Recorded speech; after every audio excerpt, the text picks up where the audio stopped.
Good morning, everybody. It is day 4 of SewCreative Live Spring Social. You may have heard some talking in the background. Alex was going live on TikTok, having everybody join us. So we are on day 4 of SewCreative Live. If you are just popping on with us, wondering what is that? It is a virtual sewing event where we have had some amazing guests join us for machine demonstrations, some sewing projects, product demonstrations. It has just been a wonderful time, and we've had so much engagement in the comments. We just want to shout out to some of our friends this morning. I was having so much fun reading the comments. So I want to share Pamela here. Pamela, love all the TikTok guests. Some I already follow, but adding more. Agreed. They all deserve a follow. They've been doing such a great job. Also, congratulations on winning that Bandicoot yesterday. That was so exciting. We were pumped for you. C. Lombard, she joins us all the time. Thank you so much. And she says, learning so much. Love meeting new influencers and educators. Very cool. This one made me laugh. S. Sanders, good morning all. We should be getting college credits for all this sewing education. Lots of great education. Very cool. Oh, here's a fun one. Julie is asking, how can I send an SPO a picture of a special someone watching Tricia? Hey, send it to our Facebook group. We would love to see any pictures of watching and your projects, all sorts of fun. We love sharing pictures there. That's just going to be our group, our Facebook group, excuse me. Day 4, can't talk, right? So if you go to our Facebook group, you can share any pictures there. And that's just going to be Sewing Parts Online Sewing Community. So, all right. Let's talk a little bit about our giveaways. I hope you guys are all enjoying those.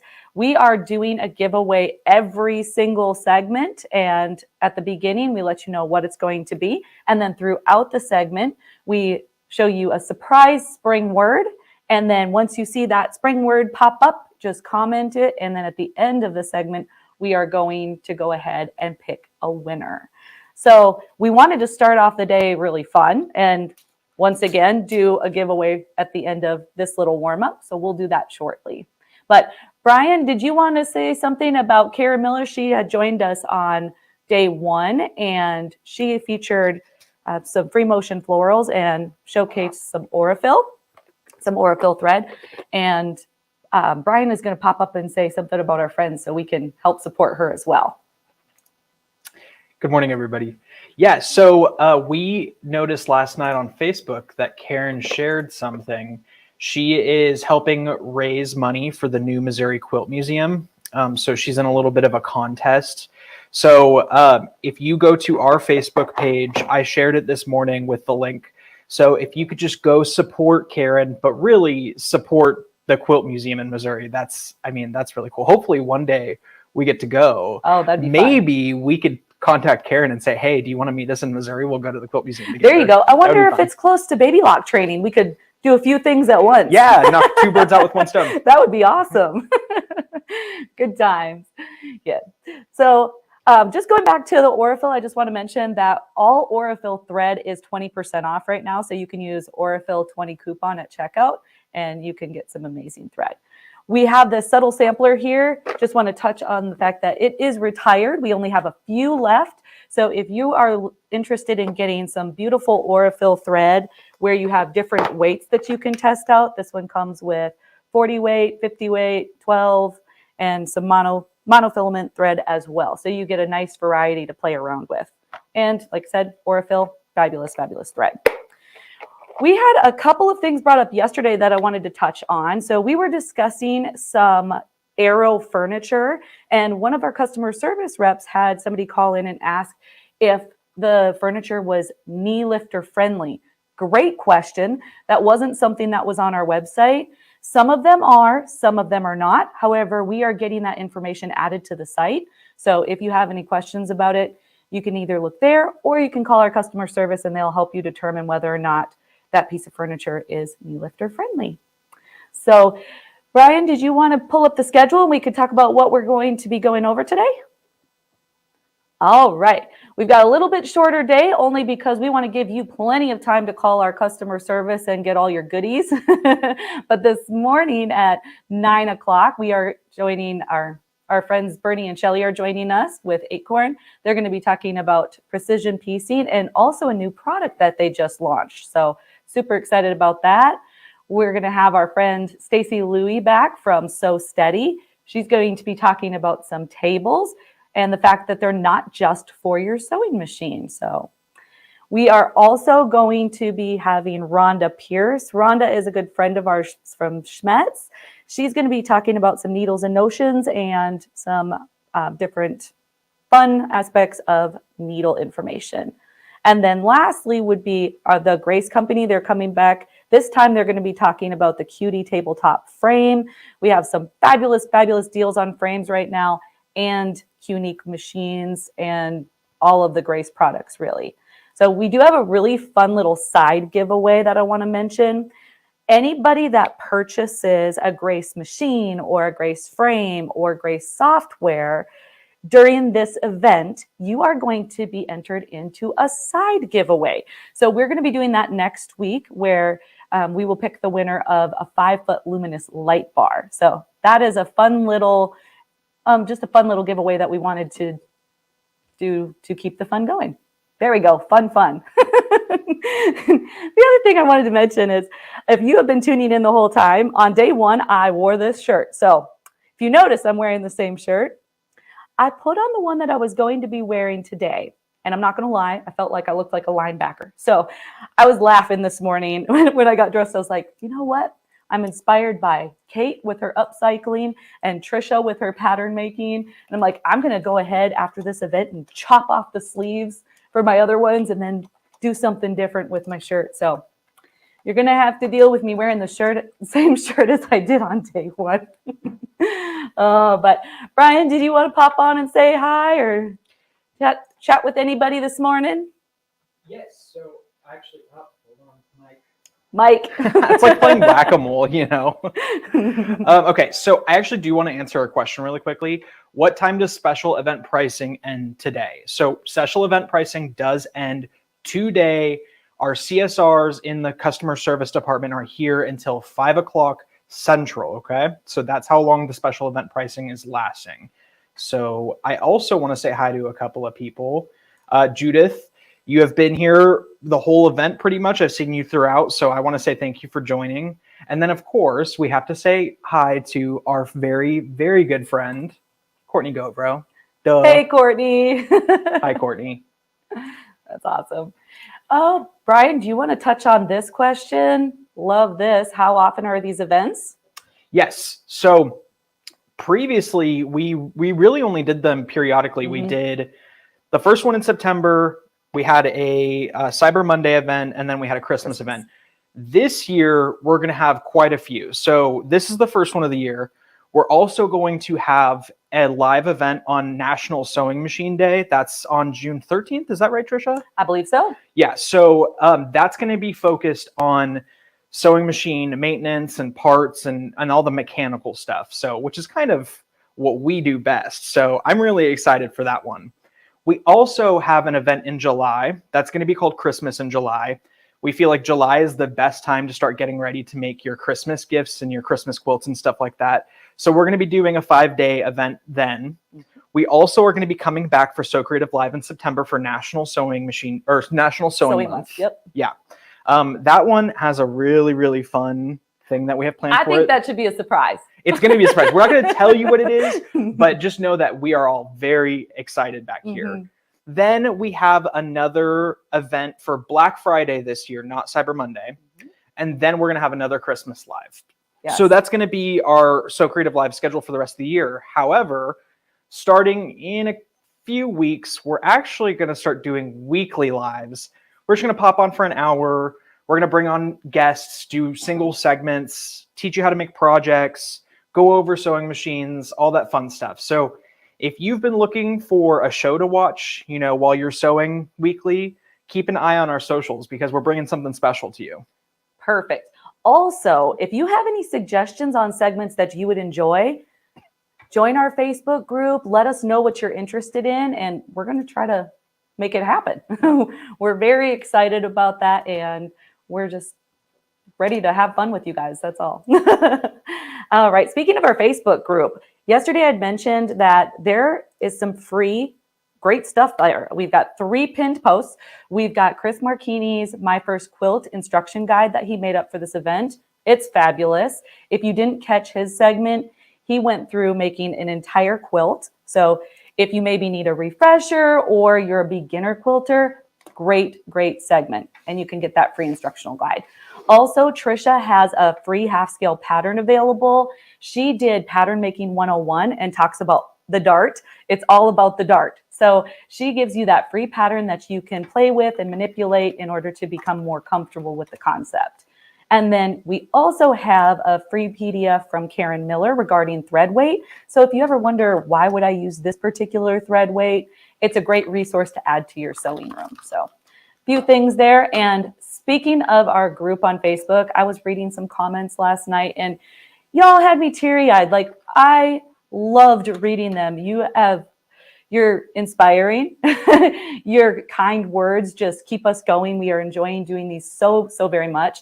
And with you guys watching and participating, it allows us to continue to do these events. So thank you so much. And we hope to continue to see all these comments. So keeps us going. All right. Let me take a peek. Oh, Amy, will you be putting a document on your Facebook page of all the awesome presenters and how to find them? Yes, we are going to compile a list of all their social handles and how to get in touch with them so that you can follow them as well. Let's see what this one says. I looked through the first day twice. Let's see here. Looked through the first day twice. My name was never pulled. Not sure why you said that on the second day. Oh, okay, Cheryl Squirrel. We will look into that because I am almost positive you won something. Is that correct, Brian? I'm pretty sure. I believe so. Certain. We'll look into that, Cheryl. If you want to email me, my name is Tricia at sewingpartsonline.com. So I'll email you back and let you know, but I'm almost positive. If we are mistaken, I do apologize. Yes. It might have just been that we really want you to win. Maybe. That might have been what it was. We'll get it figured out. Speaking of the prizes, do you want me to go over how the giveaway tool is working? Yeah. Okay. And then we can select a winner for our first prize. Okay. So basically, for anybody who is joining for the first time, we play what we like to consider a little scavenger hunt. It's not too much of a scavenger hunt because it's actually pretty easy to find what you need to find. But basically, every segment, we're going to have a prize and a giveaway running through the whole segment. So you'll keep your eyes on the screen and look for the surprise spring word. It'll pop up in the top left corner. And when that pops up, you'll go ahead and you'll put it in the comments. You'll get entered into the raffle to win the prize for that segment. And then when that segment is over, I'm going to reset the giveaway tool and there will be a new surprise spring word. One thing I do want to say, and we said it a couple times now, but we just want to make sure everybody knows, the giveaway tool that we use can only show a certain amount of names while it's raffling off on screen. So for example, right now we have 105 people entered to win our first giveaway. However, the tool can only show 30 to 40 names while it's raffling. So you might not see your name raffling, but you're still in the giveaway entered to win. So perfect. It's a whole lot of fun. So we are going to give away our first prize. We've got the ABC Pocket Guide and a luggage tag and 5 packs of Schmetz needles. So let's give away our first prize for the day. We got a drum roll. Drum roll. Drum See roll, who the please. lucky winner is. All right. Lady Ball. Congratulations. You're our first winner for the day. Perfect way to start it off. And as I'd mentioned, we are going to show you what the next prize is so you're aware of what's going to be given away at the end of the first segment. This is a beautiful basket filled with goodies from Acorn. I didn't want to open it because it's beautiful packaging. So thank you, Bernie and Shelley. They are the ones that donated this for this giveaway. So we are very excited about doing that at the end of their segment. I'm going to set this, well, I'll set that aside in just a moment. The last thing I want to touch on really quickly before we officially get started is just our special event pricing. So throughout the event, I've been saying the sale price and then call in for special event pricing. Please make sure you do that. All of the special event pricing is fantastic.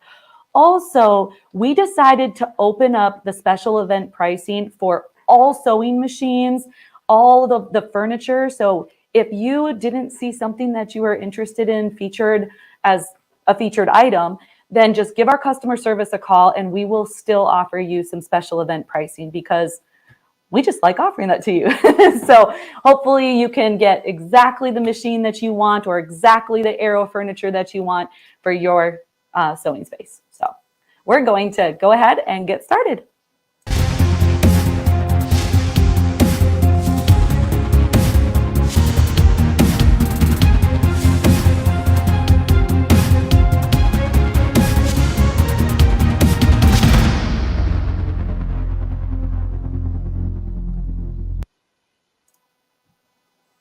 All right, you guys, the day is officially started. We are super excited to have our next guest. It is Bernie and Shelly Tobisch. They are the owners of Acorn, and they've joined us before. We lovingly refer to them as Team Tobisch. So, Brian, do you want to go ahead and pull them up? Let's bring them up. All right. Hello, morning, you guys. Good morning. Good morning. How have you guys been? We're very good, thank you. I was going to call us Team Tired this morning. We got back last night. Oh, Team Tired. We understand. We're on day 4, so we're like, got to get the coffee, got to get the words out. Yeah, we got back Bernie from a 1,300-mile drive last night, so we're a little glazed. Oh my goodness, that's crazy. Okay, Hey, I have just wanted nothing to to pop complain on really quickly and let you guys know that I am currently in the process of making my very own first quilt. And I have been using your guys' products while piecing. And I just want you to know that, like, legitimately, they have made it so easy. And I really do love your products. So I'm super excited for people to see your Thank segment. you. Oh, that's fantastic. I'm so excited to see your first quilt. We'll have to share it on our Facebook page. Oh, yes, for You bet. You sure. bet. Oh, that's wonderful. Thank you. Well, what have you guys been up to? Oh, we've just been having lots of fun driving around. As I said, we're a little glazed this morning. So Shelly and I sort of end up staring at each other blankly. Forgive us. We'll be right back. But here's the thing. No judgment here. I'm so excited to be here. And I'm so excited to be back in my sewing room. And I have Monday set aside to just get myself immersed in my quilting and my piecing. Super excited about that. Yep. Yeah. Awesome. Well, I know you guys always have a lot of great stuff to show, so we'll let you take it over. And if you need us, just let us know. Thank you very much. Thank you. So this morning, what we'd like to share with you is our newest Acorn product, and that is our e-sprayer. And we are going to demonstrate it, but we'd also like to talk a little bit about it right here so you can see the e-sprayer. Yes, this is our new e-sprayer, and as the name might imply, this is an electric sprayer for our fabric treatment. It took us quite a while to get this one right, but we just love this bottle. So, you know, if you have hands that get a little tired or sore from squeezing those manual bottles, you touch the trigger, let go, and it sprays. Touch the trigger, let go, and it stops. And Shelly's going to demonstrate that to you. This is a rechargeable sprayer. You just use what comes with the USB cable, and you use any standard USB charger, and the charge lasts a long time. This isn't something that you're going to be recharging every week. I'm pretty certain if I say months, I'm not lying at all, because in our testing, that's kind of what we found, right? Absolutely. I love this. And the reason that we wanted to do this is I absolutely love preparing my fabrics with fabric treatment before I ever even start cutting them. And I like to give them some nice, I like to wash and dry my fabrics. I know some of us are in that school, and others just like to take it straight off the bolt. But even off the bolt, you want to prepare your fabrics and give them a nice treatment. And sometimes I find myself treating fabrics and pressing fabrics for hours, depending on the quilt I'm working on. And I found that my hand got tired and sore. And so that's where the idea came from. And I would love to share this with you today. Absolutely. So I'm I going to think head over there. yeah, Shelly's going to walk over there, and maybe what I'll do while she's walking over to the spray camera, I'll just explain a little something about the product and how we kind of research this and something you should be aware of, because because you're spraying a starch-like product. Our product isn't starch, but it's similar. The nozzle can dry, right? So one of the things you can do is you can just wet a Q-tip and just get that in there, and that will unclog that. Or if it's quite clogged, you can just unscrew this little end cap and rinse it, and you're back in business. If that doesn't do it, if you've left this sitting a long time, all you have to do is stick a pin in this little nozzle and it'll clear. We made absolutely sure that this would be easy to do. It's one of the reasons we took so long to bring this to market, was to get the right type of bottle. And also, using this little dial here, you can adjust the spray. You can adjust the mist that you want on your fabric. All right, I have said enough. Shelly's the brains here, and I'm going to hand this over to her, and I'm going to switch you over to the spray camera, and we'll see what happens. Give me just a second here, and I'll switch cameras for you. You got it. Okay. So one thing that was super important for me while I was preparing my fabrics is I wanted to make sure that I had the option of a very fine mist to spray onto my fabrics. And I also wanted to make sure it was fine and it was uniform and there weren't, I'm going to use the word blobs coming out. And so you can see that as I'm spraying this, is this showing on screen? I hope you can see that fine mist. It's a super fine mist, and it's not blobby. You can see as it appears darkened on the fabric. I'm putting more on here just so you can see, but I do just give my fabric a very light spray. I just want to say to Paula, and that's a dark piece of fabric, and hopefully you can see. I know it's very difficult to show spray coming out, so we chose a dark piece of fabric so you could see the spray, and hopefully you can see that. Show it on a lighter piece if people let's try it on a lighter piece and just see what happens. But yeah, it's very, very difficult. The mist is very fine, but I hope you can see that the fabric, where the mist is onto the fabric there. Is that better? Yeah, I can see that happening, but you can't see the mist. Now, as I said, that mist is adjustable. Shelly likes hers fine so that she gets a very, very even spray. And what Shelly is spraying is the Easy Press fabric treatment. And why she loves that is it gives the fabric body.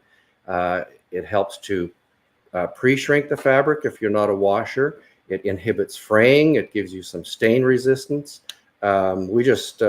Shelly just uses this. I have to tell you this. When she gets down to 2 gallons, she gets into panic mode. So, all right. Dear. So once you have your fabric sprayed, what you want to do is wait for about 15 seconds to allow the product to penetrate the fibers. And then you're going to just gently begin to press across the surface of your fabric. If you hear sizzling, then you want to wait a little longer. If you hear sizzling, it just means that the fabric is boiling between the sole of your iron. The product is. Sorry, I said fabric. Fabric's I not told you boiling. we were tired. Product is boiling. My apologies. Thanks, Tricia. Appreciate that. Okay, there you go. That's all you have to do, and your fabric is ready for you to cut and to sew and to create your beautiful, beautiful quilts. All right, I'm going to switch back to the people camera here, and we'll just talk a little bit about your iron, because that's an important thing here. There we go. All right. So what we want to tell you is that whatever you're using, whether it's our product or someone else's product, don't set your iron to the incinerate setting, okay? The products and the fabric will scorch, and a lot of irons, the thermostats aren't real accurate. So you can have two irons side by side, they're the same brand and the same model, but the heat setting is going to be different. So what we're going to suggest to you that try it first at a wool setting, so that you don't scorch anything. Even water, if your iron's set too high, you're going to end up with brown stuff on your fabric, and boy, you just don't want to leave brown stuff on your fabric. JG, the question is, can it be used on clothes? Absolutely. When I put on a more dressy shirt than I'm wearing here, I use it for the collars, because you don't see much from here up, so I don't press the rest of it. I just press what you can see. And oh, that's a great question, Julie. You can make this your fabric as firm as you want. Well, let me find a piece here. Here's a piece that is as firm as paper. And so you might ask, why do we do that? Well, there are times when you want your fabric really stiff. And we were at a show, and one of the sewing machine companies that has one of the electronic cutters asked us if we could make the fabric stiff enough that it would go through their cutter. And yes, we could easily do that. As you can see, this is the sample. And one of the other times that you might find this valuable is if you have an embroidery machine and you are doing embroideries, but you don't want that really, really thick pad of stabilizer in there. This embroidery was done without a stabilizer at all. We just stiffened the fabric.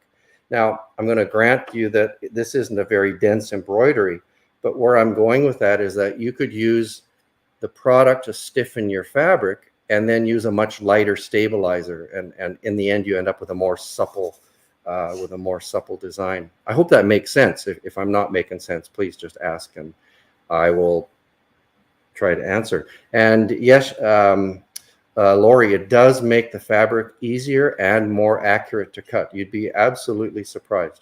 Your accuracy just improves for sure. All right, I am going to switch over to the glue camera. And Shelley is going to show you a little bit about our seam-align fabric glue. And I'll keep watching the screen here to see if there's any questions. Give me just a second here and I will switch cameras. Hopefully I've got the right one here. Boom. All right. Excellent. You're right there. I'm lower down. There you are. Okay, here we are. So what I'm doing here is I'm preparing my fabrics, my strips for some chain piecing. And so how I do that is I'm just going to take one of these strips. Now I'm demonstrating with 1 inch wide strips because they're very dramatic and they will show the results of our piecing better. This product is not made solely for small pieces. I also use it for my larger pieces. And in fact, when I was working on this particular piece and I was sewing on the bias here, I really loved having this is called the Acorn Precision Piecing Seam-Align Glue. It's a gentle hold. And what I did is I just put little dots in the seam allowance, pressed it, and I was able to sew my long bias to the trunk of the tree without my fabric stretching and shifting. So I'm going to show you how to do that with this little 1 inch wide strip. So this way, there we go. Okay, so what I'm going to do is just take my glue, and it comes out in these tiny controlled dots out of that precision tip there. And I am applying them within the 1/4 inch seam allowance. So hopefully you can see that it just naturally creates those little dots. And then what I'm going to do is take my second strip and place my strips right sides together. And what I want to do is line up those raw edges, and I try to line them up exactly. And I like to check the front and make sure they're lined up, but I also flip it over and make sure it's lined up from the back. because sometimes I think my pieces are lined up the way I want them to be. And then they surprise me because the back is has shifted.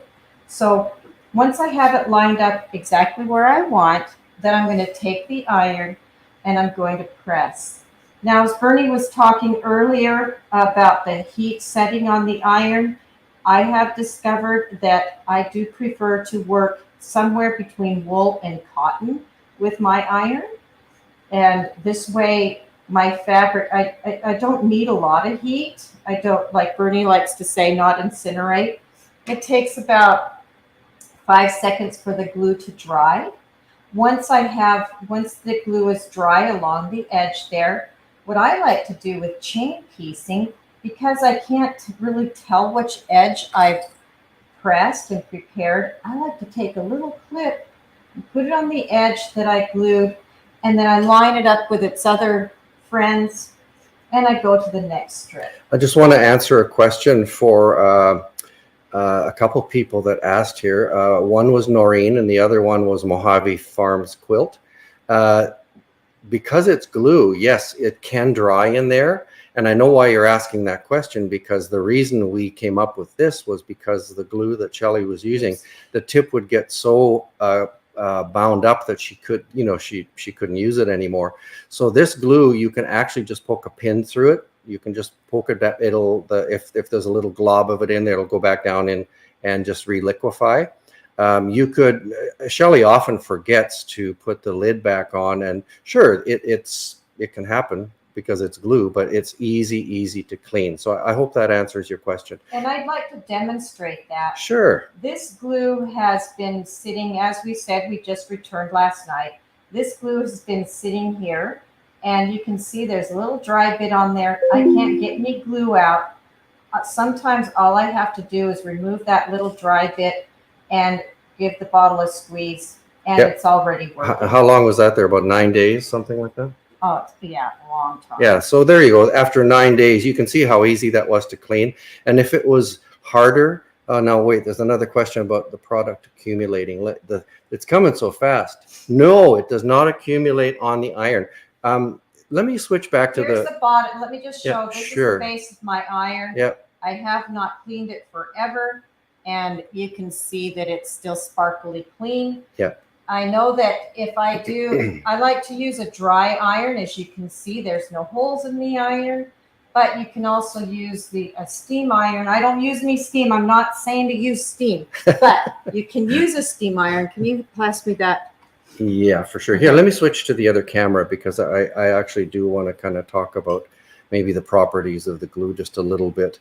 Okay. Let me switch over. Okay, back to the people cam. All right, so really great questions, all of you. So let me try to talk a little bit about the properties of this. When we were coming up with this, it wasn't to sell it.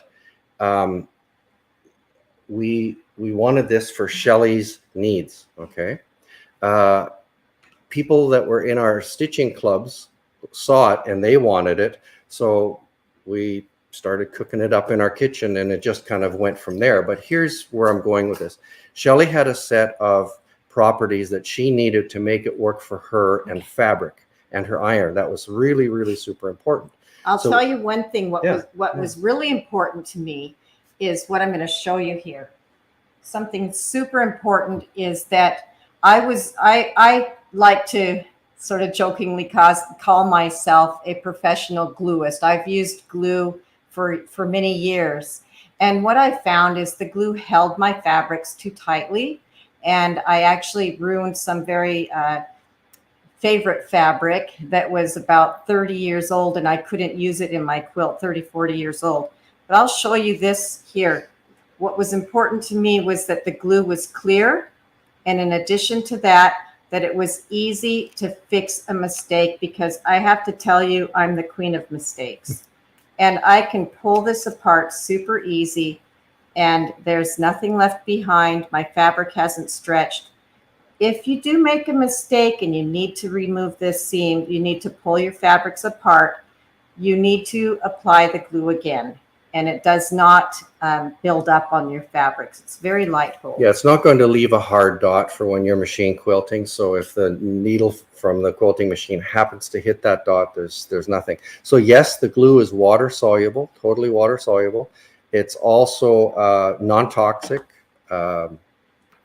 completely environmentally friendly.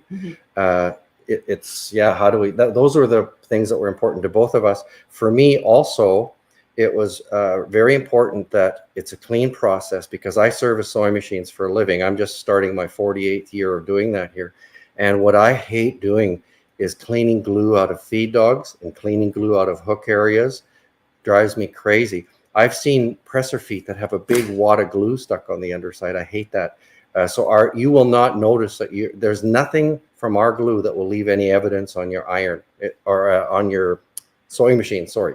Told you I was tired. Or your iron or your fabric. Yeah, so it's a very clean and dry process. How does it hold up to embroidery? Great. Yeah, we have people that have told us after watching this that because we have garment sewers that watch this too, and great for garments. You can use it for applique. There's just so many uses. I used it back here for my applique. Yep, exactly. Anywhere you might use pins, right? What we're trying to do is eliminate pins. So we're very happy that this worked out. Answer to sorry. Do the Acorn products help in making bags? Absolutely. Yeah, for sure. If you needed a much stronger hold, then there are other glues that will hold much stronger. But for what we designed it for, it's just the perfect glue. All right. So back to the. Should we show some piecing? Let's. Do you want to go to the sewing machine camera? All right. I would. We're going to the sewing cam. I'm a little excited to sew today. I haven't been at my machine for a while. Okay. The first thing that I like to do is set my machine to a stitch length of 2. And I'm going to start off. Let me just answer a quick question. Shelley's going to show you how the glue works if you want to press your seams open. Great question. And yes, I am. It's just absolutely. Fine. Yeah. I will show that after I sew this seam here. We get you, Beth. That's exactly what was happening with us too. Okay, so the first thing I'm going to do, these 2 little pieces of fabric are what I call a header. I want to start on a header when I start stitching. And what I'm going to do is, like I said, I had set my stitch length to 2, and I'm going to just start sewing. I'm using a size 70 needle, and I'm using a 50 weight thread. I'm sewing until I get to the end of this header, and the needle is just off the edge there. See that? I hope you can One see stitch that. off the edge with the needle in the down position. And you saw that I had set up my pieces, and I have that little clip there. So that reminds me that that's the edge I'm going to sew. I raise my presser foot. I snug my piece right up to the needle, and I lower the presser foot, and I line up along the edge of the foot there. And I'm going to sew. Now you can see where my hand position is. I'm guiding my fabrics from the very front of the presser foot. They're not over here. I'm not helping. I'm letting the machine do the work for me. And all I'm going to do is just guide my fabric right along the edge of the foot there. When I'm chain piecing, I will add the next piece the same way I started. I'll show you that. But here's how I finish. There's no longer room here to hang on and guide. So I move my index finger here and tiny bit of pressure on the left side of that foot, and I continue to sew, and you can see I just keep guiding, making sure the edge of the end of the fabric is still lined up along the edge of the foot. By starting this way, by raising the presser foot, snugging the fabric to the needle, lowering the presser foot, I know that at the very beginning of my stitching, all the way through the middle of the stitching, and popping my finger over here to make sure I'm still guiding along the edge to the end, my seam is the same width from beginning to middle to end. Very, super, very, very important. I like to say that. The next thing I'm going to do is end my stitching with what I like to call a footer, because it begins with the head, ends with the foot. I sew, I stitch till I'm one stitch off the end of that footer, and then I turn and I can clip my threads using my, if I can get them out. Okay, little snafu here. My pretty little scissors. And I'm just going to snip those threads. You can see that there's plenty of space between the header and each of those strips. All right, I'm going to elaborate just a little bit on what Shelley's showed you here and just take a little different perspective on it. I want to explain. Yes, there's the knee lift being used. Absolutely. Okay. Love my knee lifter. So what happens because of the, maybe I'll switch briefly to the people cam, and I just want to show you why this product makes such a difference. Okay, which one are we? There we are. Okay, so when you're, there's two aspects of sewing. One is stitching and one is feeding the fabrics. So when you're feeding fabrics, here's your two layers. The bottom layer is fed directly by the feed dogs, and the top layer is a passenger. And that passenger fabric rubs up against the underside of your presser foot, and there's drag on it. So very often when you're stitching pieces, you might find your top layer has grown just a little or shifted just a little bit. So what we're trying to prevent is shifting.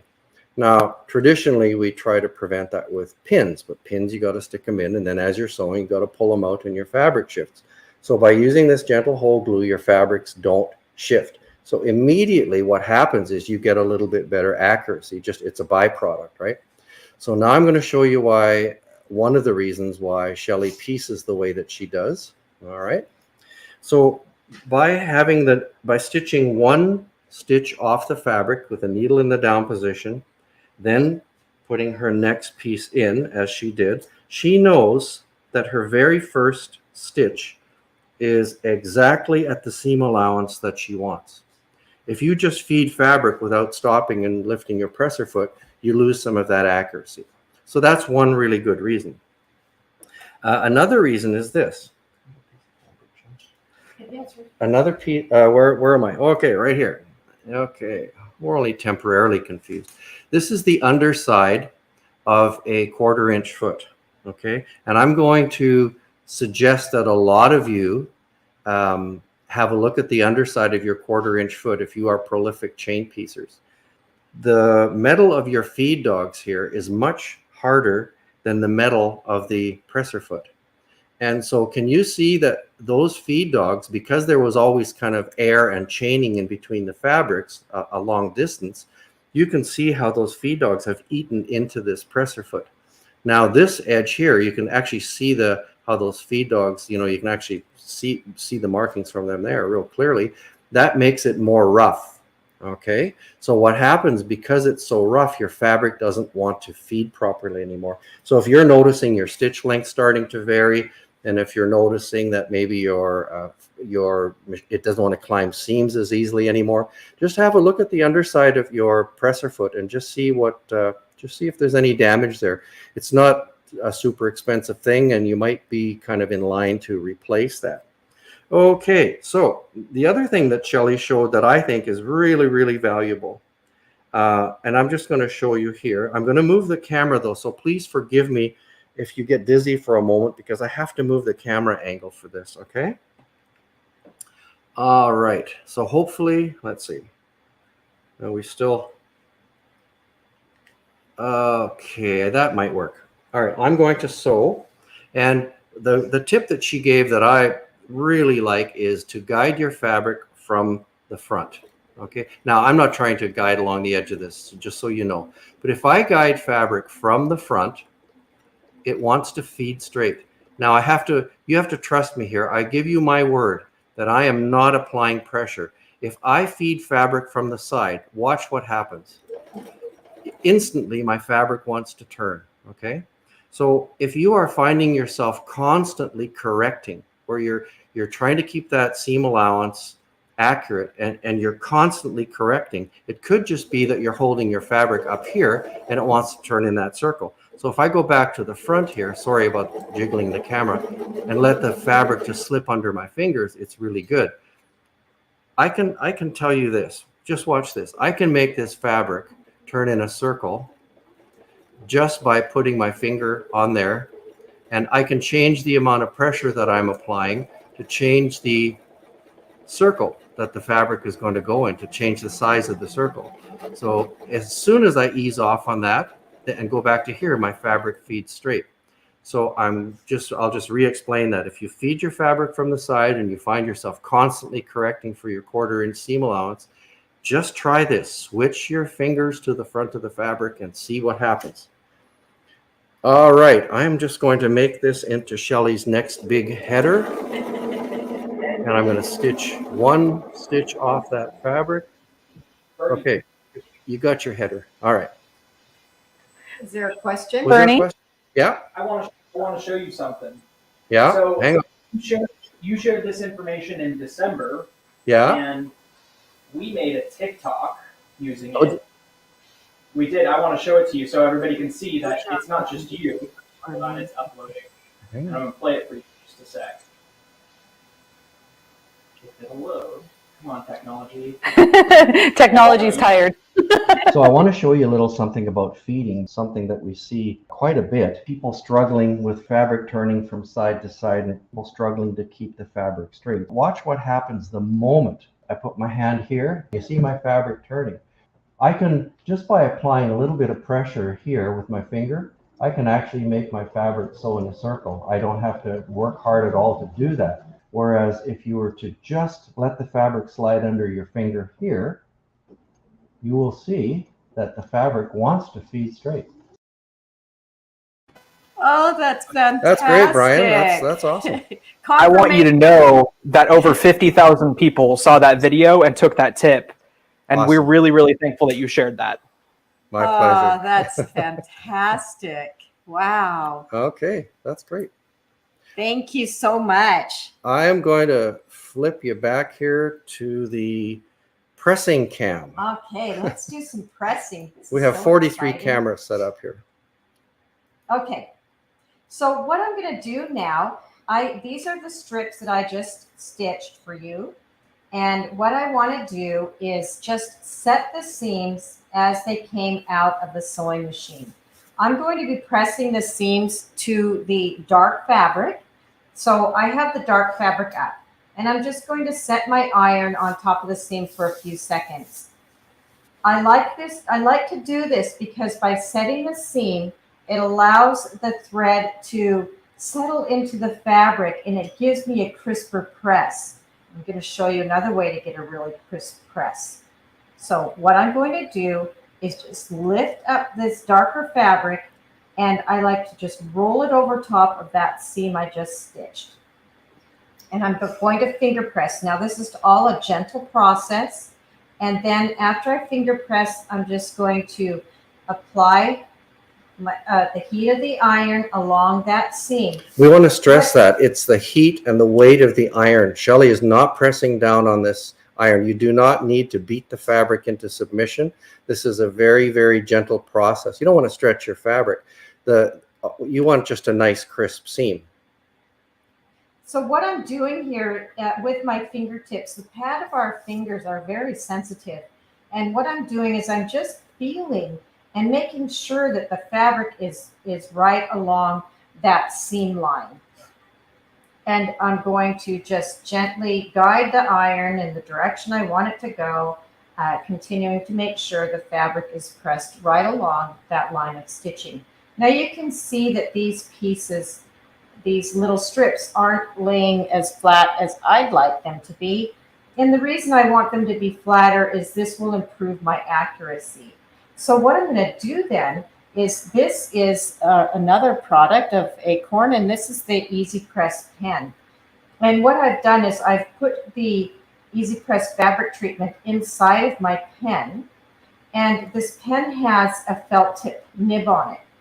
And by pressing on applying pressure to the nib, the product is fed into that felt tip. and it gives me a very fine, fine film of product. And all I'm going to do. Vereni, just before I'm sorry, Shelley, before I lose the comment, we have had people we haven't tried it ourselves on knits, but we have definitely had people come to us and say they used it on knits. So I would definitely give that a try, because the anecdotal news we're getting from people is that yes, it works. Sorry, Shell. No worries. So I want to apply, this is the high side of my seam, the seam that's been pressed over top of the seam allowance. And I'm going to just apply a fine film of the Easy Press fabric treatment right on top of that. And it's just one smooth, easy application. And I'm going to once again press. And it's heat of the iron and weight of the iron. That's all it is. Look at that. Now, when Shelley goes to subcut that, her cutting gets a lot more accurate. And as then she sews those small pieces together, which she's going to show you, you are going to see the difference this makes.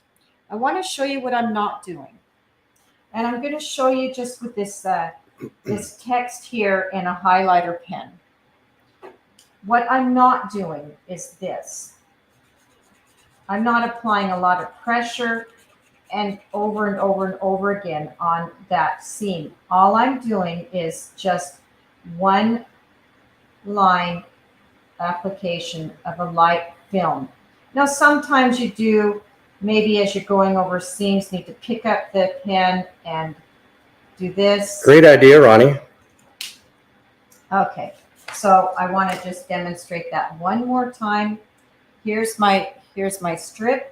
I'm going to apply a fine film of Easy Press fabric treatment. You use very little product for this. Easy Press pen. And then I'm going to apply heat of the iron. It takes about 5 seconds or less for the product to dry. And now look, I have two pieces that are so nice and flat. Let's talk about pressing those seams open. Working with the same strip I was just working with, I'm going to. Here's the. Thank you. I'm going to take one of my. I like to use the Quick rods for my applique, and they do come in handy also for helping me to open my seams. So I'm just going to take my rod and slip it in, and look at this.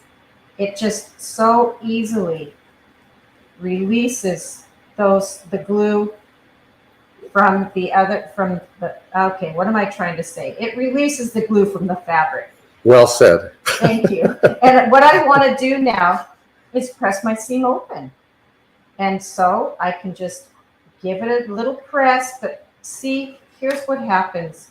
That is not what I want to see. I want my seams to be flat, even my pressed open seams. And so I apply a light film of Easy Press right on top of that seam, and I give a press. I want to show you something while I'm doing this. I have been trying, I'm old school, and I've been working to try to learn how to press my seams open. These seams are pressed to one side, which is what I usually do.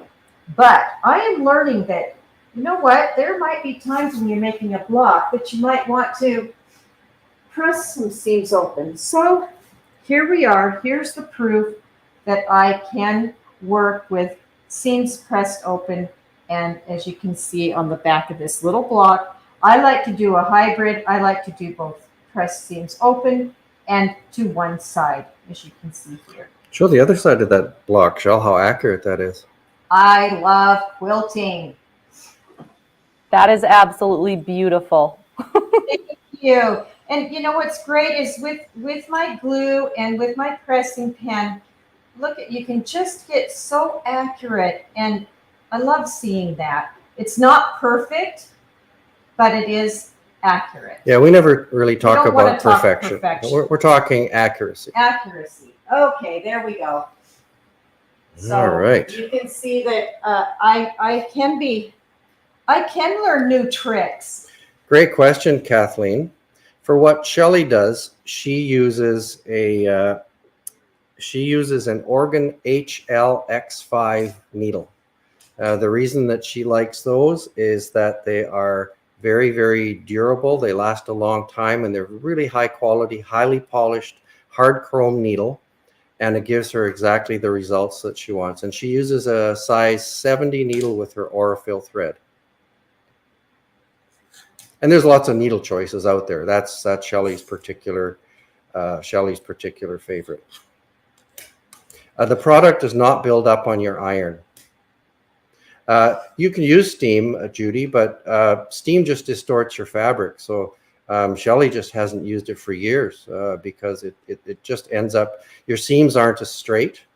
Here, let me tell why I don't use it. Let's go face to face. Let's just go face to face on this.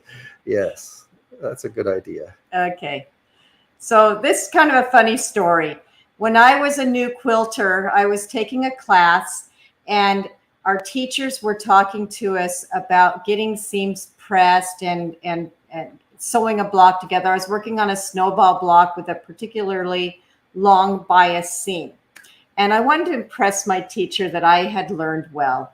And so she was overdoing something else, and I'm at the iron, and I'm applying all kinds of steam. Seriously, it was billowing up.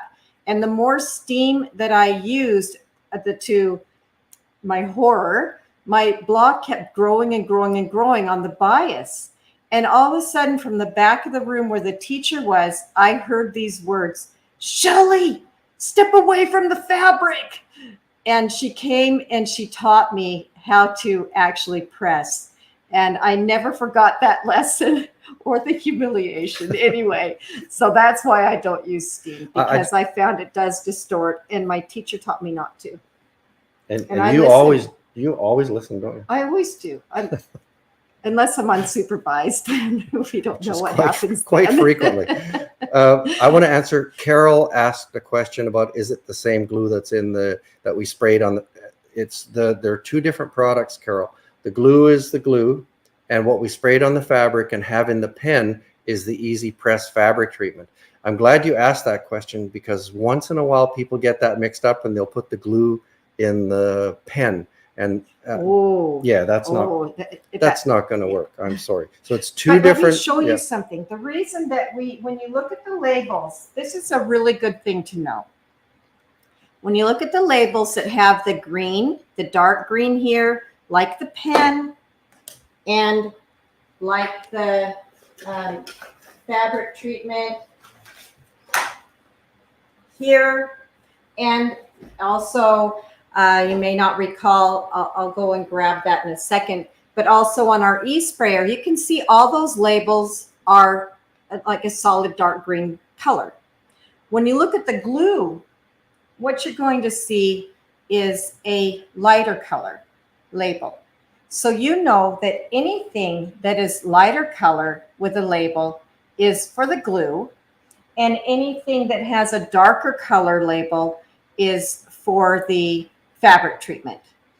So that is so smart. We did that a little while ago, because just to try to prevent any mix-ups. I want to say to Patty, we always tell people in the classes that all the mistakes have been pre-made. So we know. I'm not telling who does that, though. Right. I just wanted to interject really quickly. We have had some reports that people are having issues with streaming on Facebook. So anybody that was watching on Facebook, please head over to sewingpartsonline.com. You can still watch it there and get entered into the giveaway too. So. Oh yes, head on over. Technology, right? All right, I'll let you get back to it. Okay, thank you. All right, now we're going to go to the, I don't know. Let's go to the cutting cam. How's that? Oh, cutting cam. Let's cut. All right, there we go. Okay, so I just want to show you how I cut my fabrics. And the reason that I'm going to be using this particular method is that sometimes if we're going to cut a line okay, Shelley, get your thoughts back in order. If you're going to cut your strips, if we start here, oops.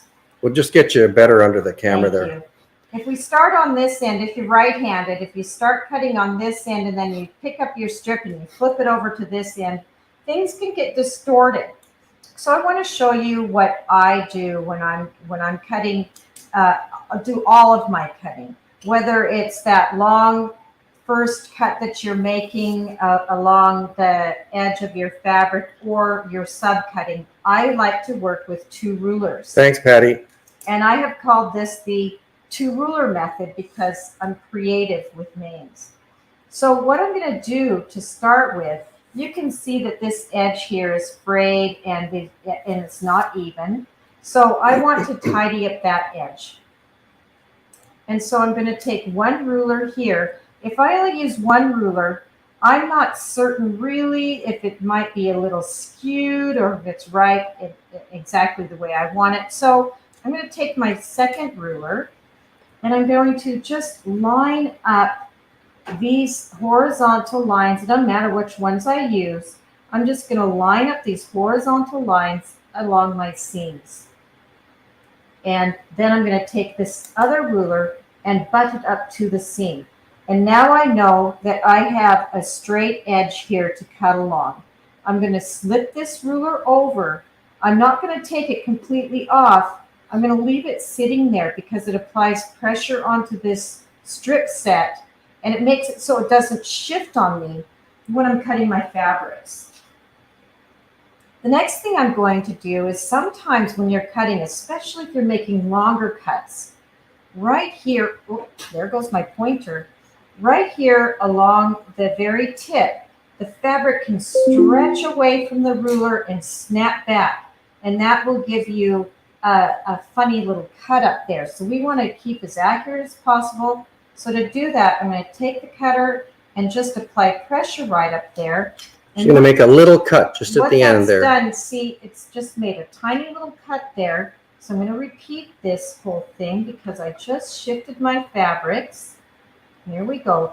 Line up 1 ruler, but the other one up to that first ruler, move it aside. Apply some pressure with the blade at the very top of that strip. Then come down here and roll up towards the top. And you can see I have a nice fresh cut. I started with cuts that were 1 inch wide. Now here's something super important. Goodness, I think everything's super important, don't I? Yep. We want to account for what we call the turn of the cloth. And the turn of the cloth, if you look at these little strips sewn together, you can see that there's a little bit of fabric left over top of the stitching as you press. It's just that fold, the edge of that fold. Right there. There's a couple threads in there. That's the turn of the cloth. So to account for that, when I'm cutting, I want to make sure that the full line of measure, which I cut these strips 1 inch wide. So the full line of measure is this 1 inch line here along the 1 inch line. I want to make sure that that's on top of the fabric. I don't want it beside the fabric. I don't want fabric extending beyond it. I just want it lined up nicely with the edge of the fabric. So that full line right on the fabric. And then I'm going to push down at the very top with my blade, come back and roll up to the end. And there we have a 1 inch cut. I'm going to repeat the same thing, but I'm going to do it in real time. Line up those rulers, move it aside, snip, cut, 1 inch line of measure right along, snip, cut, and we're ready. We're ready to do some pieces. Time. Thanks, Cynthia. Okay, so now I just want to show you lining up seams. Here we are. Maybe get more under the camera there. Okay, There you go. Yeah. So when I'm going to be lining up seams, I'm just going to take my glue. Oh, look at that. It's been sitting there waiting without the top on. I just give it a little poke with a pin and we're running. So we have found a use for pins. We don't use it for holding the fabric together anymore, but Shelley does keep one in her inventory just to make sure the glue doesn't stick. I applied the seam line to the low side of the seams here. The glue washes out. It's water soluble. And I'm going, and also on the corners, and I like to put some in between everything too. So I'm going to now line up the corners, line up the seams, and there we have it. I'm all lined up. I'm happy. I want to check the other side. You always want to make sure you check the other side. I'm always surprised how I think everything's lined up, and then I look at the other side and it's not. So I have to make adjustments. The glue does not dry immediately. There is time to make sure you can make those adjustments if you need to. Bernadette, if you were going to let it dry on its own, I guess depending on your climate, you know, if you're in a humid environment or a dry environment like we're in, that's going to make a difference. But I'd say 20 minutes to half an hour. But you're best off setting it, because if you just want it, if you leave it set on, hang on, let me switch cameras there, Shell. Okay, we need to. You are eager. I am. Well, we Yeah, just got a few minutes. We want to show this. I'm going. There we go. Sorry, I interrupted you. Tricia, the bigger your pieces, the better this glue is, because the bigger pieces, the fabric shifts more readily than the smaller pieces. I hope that makes sense. The name of the glue, Sandra, is Sew-cial, gentle hold fabric glue, Sew-cial. There is a refill size. Yes, there's a 4-ounce refill that you can use just to refill that 1-ounce bottle. Thanks, Judy. Okay, let's press this. We're going to do this real quick because you got to see this result. It's pretty amazing. I'm setting the seam. I'm going to. Where did our, hang on, we lost a camera. Uh-oh. Not the important one over here. Somehow we have lost, there we go. We have it back? Whew. Phew. So I wanted to press the seams towards this top strip here, and I'm going to do the same thing I did before, very gentle, and I'm going to apply the heat of the iron. It is important to apply the heat of the iron first, then apply the easy press. Look how that stands up. That, because these are smaller pieces, that will not lay flat, and that makes it hard to construct. That does not make us happy. Well, okay, it doesn't make me happy. I want that to be flat. So I'm going to take my pen once again with my easy press. Now here's where maybe sometimes I might want to pick up the pen and just apply a couple little wipes of that. And I finger press again and press. Finger pressing is a big, important part of the process. Boom. Okay. And look at those, and look at the corners. It's just a natural byproduct of using this that you get this accuracy. All right. I'm switching back to there. I'm going to switch back to the people cam here because it looks like we are just about out of time. So here we are. Karen, the reason for the little rotary snip at the top of the fabric is because often fabric stretches just a little bit as you're pushing that cutter, and you get kind of a wonky top edge. It can kind of go like this and back because it snaps, it's pulled up and snaps back, and you get a funny little corner in there. And it's just, it can affect your accuracy. All right. So how do we do there, Tricia? Does the glue yellow on the fabric over time? No. No. It's, we should say it is pH neutral. Are you talking about the little rubber top? We don't sell those. No, she's bent the top of the bottle. And I see. Email me and I'll make sure you get another one. Yeah. Another thing I wanted to mention. Oh, yes. Please don't leave a pin sticking in it because pins rust. I know they say stainless, but they are really not, and it'll rust and turn your glue kind of brown. I did that. Did you? Oh, no. I did that very thing. Well, like you said, all the mistakes are pre-made, right? I've done it too. And that's how you know, right?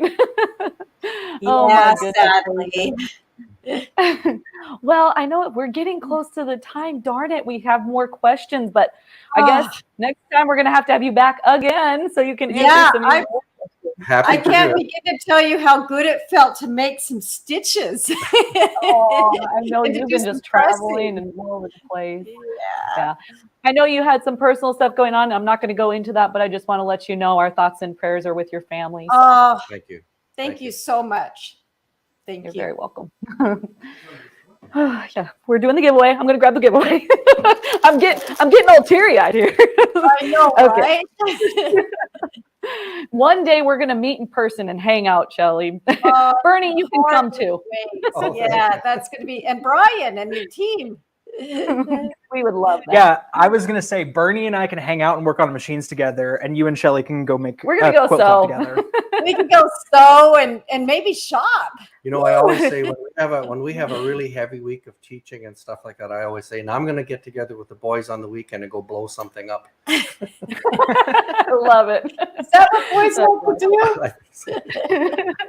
All right, Well, let's do this giveaway. yes, and Team Tobisch is located in Canada, so normally the physical prizes are not eligible for international. However, we are opening it up for theirs, so any of their followers could win too. Thank Yay, you. Marsha. Congratulations. Congratulations, Marsha. Thank you so much for the wonderful donation on the basket, and Marsha will get that, and I'll tell her how to claim her prize. But thank you guys again for joining us. We absolutely love having you on, and we can't wait to do it again. Thank you. And thank you so much for inviting us. It's been wonderful. And thanks for all the great questions. Wonderful. You guys go get some rest now. Yeah, we always say we love Team Tobisch. Love, love. All right. Well, let me go ahead. And before we get started on the next segment, oh, bless you, Brian. Did anybody hear that? We're going to go ahead and see what the next giveaway is. I do not have it physically here. However, they are some good ones. We're going to have Stacy Lewey with Sew Steady. So the lucky winners, we're actually going to do 2 giveaways in this next segment. It's going to be broken up.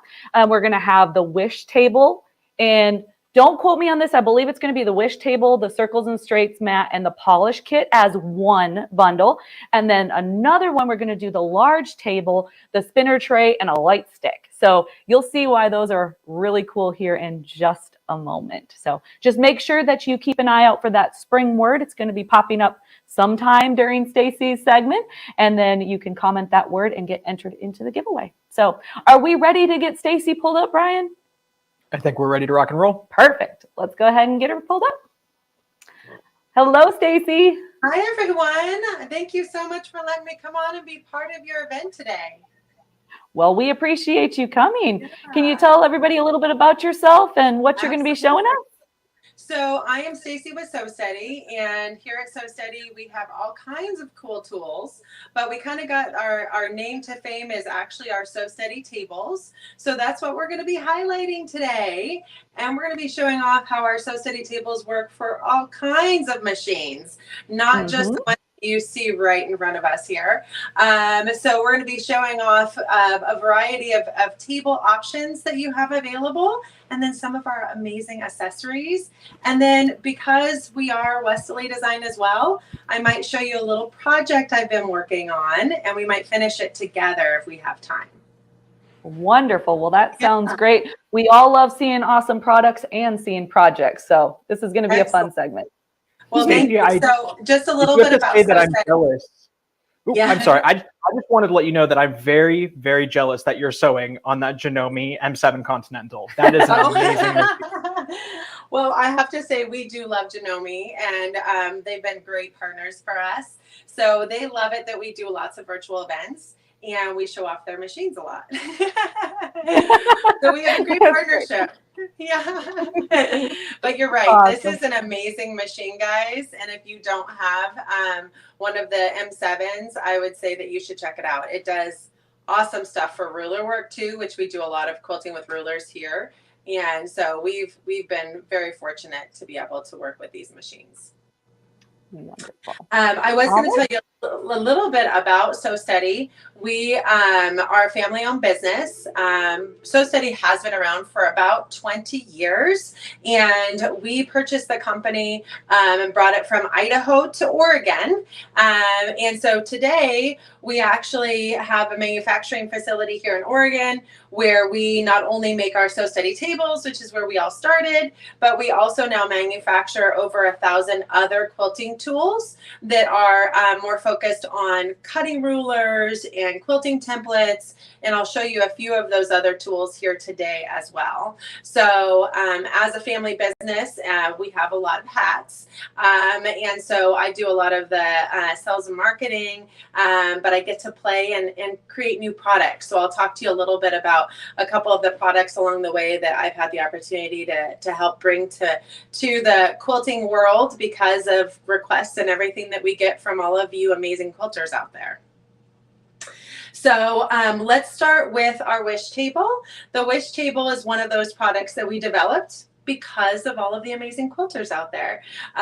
We went to all of our customers and we had some workshops here locally, and we said, what else can we do with a table? We wanted to know, like, what can we do to make these tables better? So I'm gonna bring you a little bit closer, and I'm going to show you kind of what we did to make this table a little bit better. So as you can see on the screen there, our SewCreative table has the nice beveled edge right here on the front. And I'm going to get this out of the way so you can see this a little bit better. But we've got the beveled edge right here on the front. Well, it also has beveled edges on all three sides because we had customers that said, you know, we really love this beveled edge because it helps the fabric move up freely onto the bed of the machine and helps the fabric flow through that needle easier. But we really want that on all three sides because when you're working on bigger projects, you want that fabric project to just be able to flow up and over the edge of the table with ease. And so we added that to all three sides of this table. We had a lot of customers that really wanted the drawer. You can kind of see me opening and closing the drawer over here. I'll bring you a little bit closer so you can see that. But this drawer feature is amazing, and you can store all kinds of goodies in here. People have been known to store even maybe some candy in these little drawers here. This is a great way to be able to store like our SewCreative polish kit. We've got our scissors in here. I've got all my extra feet that I put into the drawer. So it's just the drawer, my drawer at home is loaded with all kinds of goodies. This is more kind of our photo shoot drawer table. So we kind of don't keep it loaded quite as much with all the extras. But this is definitely a great solution for a table. One of the reasons why people love our SewCreative tables is that it's got that clear, so you can see through it and you can store your fabric pieces under here. So when you're working on a project, you can kind of bring up, you know, your pieces and your blocks and your be able to easily kind of bring them together as you're piecing a project. So that is something that people have absolutely loved, is the clear ability to be able to really use that space. I mean, we're all working a lot of times in small spaces, so having things really handy right at your sewing machine is really helpful and organized. So this table gives you both of those. So now this table is also coming with the amazing Circles and Straights tool and mat. And I've actually got it set up right here. But this is what it looks like when it comes in the box. And so what you're getting is you're getting this mat, and this is an essential. You absolutely need the mat to use the tool. The tool is very, very effective, and it actually grips onto the mat. I do not recommend putting the tool onto the actual bed of your machine or directly onto your table, because the mat has been polished and it allows you to spin this tool off of the mat easy to be able to move it and put it where you'd like. So let's talk a little bit about this Circles and Straights tool and mat, and then I'm going to show you how to use it as well. So the first and foremost is it has all kinds of markings on it, as you can see. And these markings actually represent the circles on this side. So it actually gives you the diameter of your circle from 0 to 30 inches on the left side of the needle. And then on the right side of the needle, and just really close up to the needle area, in the needle align area, and I'll show you how we do that, it also gives you the seam allowances. So this is basically kind of a 2-for-1 where you're getting circle sizes on the left, and you're getting all of your straight and your grid and your seam allowances on the right and right to the left of the needle. So then you take this tool and you have the ability to create the circles on the left and then use it as a seam guide and bump it up to the edge on the right side of the needle. So I'm going to show you how we do that right here. So let's go ahead and get you a little bit closer. Okay, so right now I actually have it set up. So I am going to go ahead and just move you slightly over here, get you right there. Perfect. And I'm actually in the process of just putting in, actually creating my little pillow project or my table runner that we'll call it a circle trivet that I've been working on for Easter. So I'm going to go ahead and just finish putting the seam down on this. And I'm just kind of putting a nice edge on the edge of this. And I've got my seam guide in place. And the seam guide is just kind of allowing me to kind of bump my fabric up against it. And again, I've lined up the seam guide to the edge of my mat. So I've got it on a 1/4 inch seam allowance. Now this foot is actually a little bit further to that. So I'm actually just going to put my seam guide down kind of on the outside of the foot to ensure that everything kind of stays on straight that way.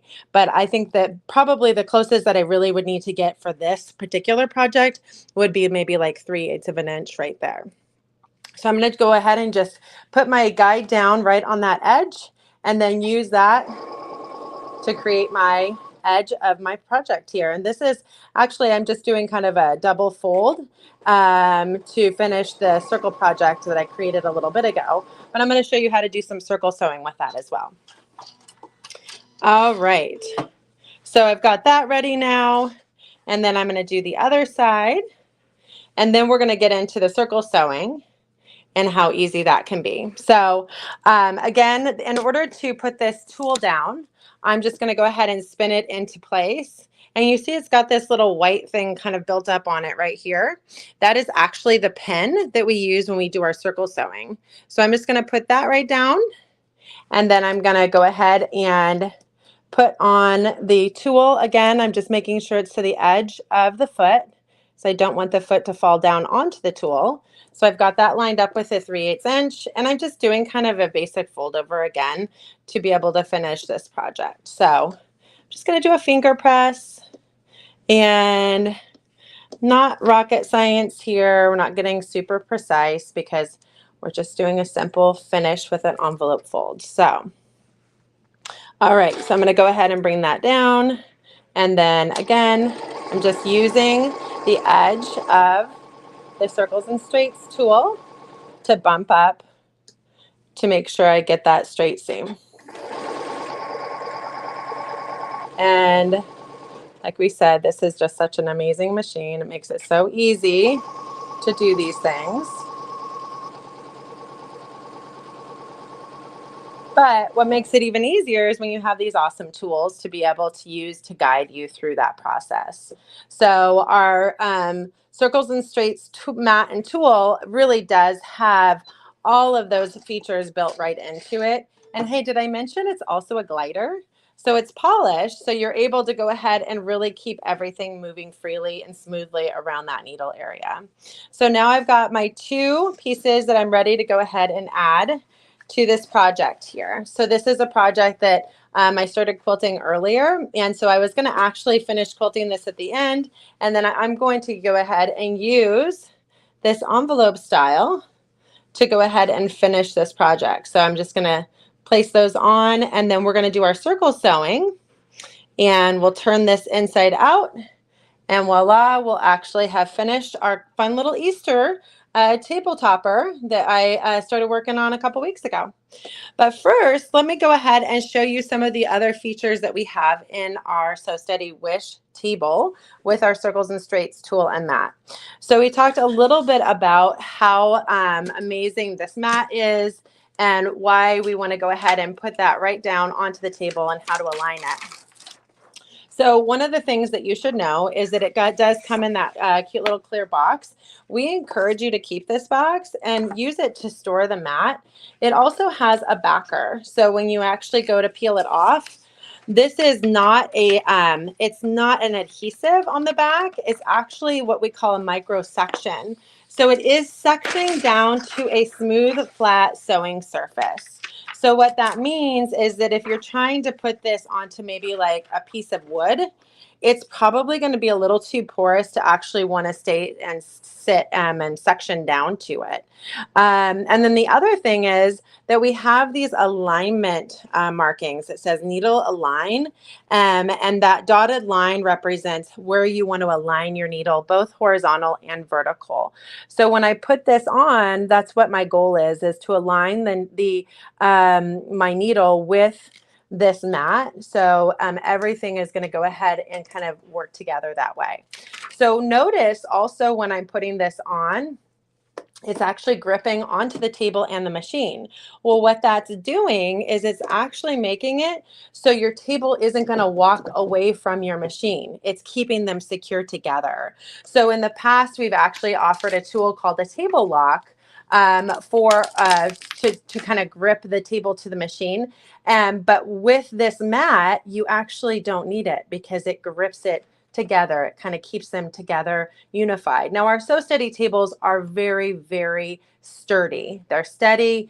They're not going to go ahead and fall off your machine. But sometimes when you really get going on a project and you're doing a lot of different things, you'll find that sometimes that table will start walking away a little bit. It'll just kind of have maybe a little gap right here between that area. Well, that doesn't matter so much until you're actually doing some circle sewing, because you're trying to get an accurate circle size. And so when you do that, you don't want that gap to kind of come in and be able to affect that. So that's where the mat comes in. It brings it together, it keeps it secure together, and makes it so it's not going to kind of walk away from the machine. So now we've got our tool in place to do our circle sewing. We've got our mat down. I've showed you how easy it is to go ahead and do the needle align. And this is a slick surface. But don't worry, guys. Oops, so sorry I bumped you. This polish kit also comes with your table. And so the polish kit allows you to go ahead and get this table all really, I would call our tables smooth. I wouldn't necessarily call them slick. This polish gets your table slick. It actually gets the bed of your machine slick.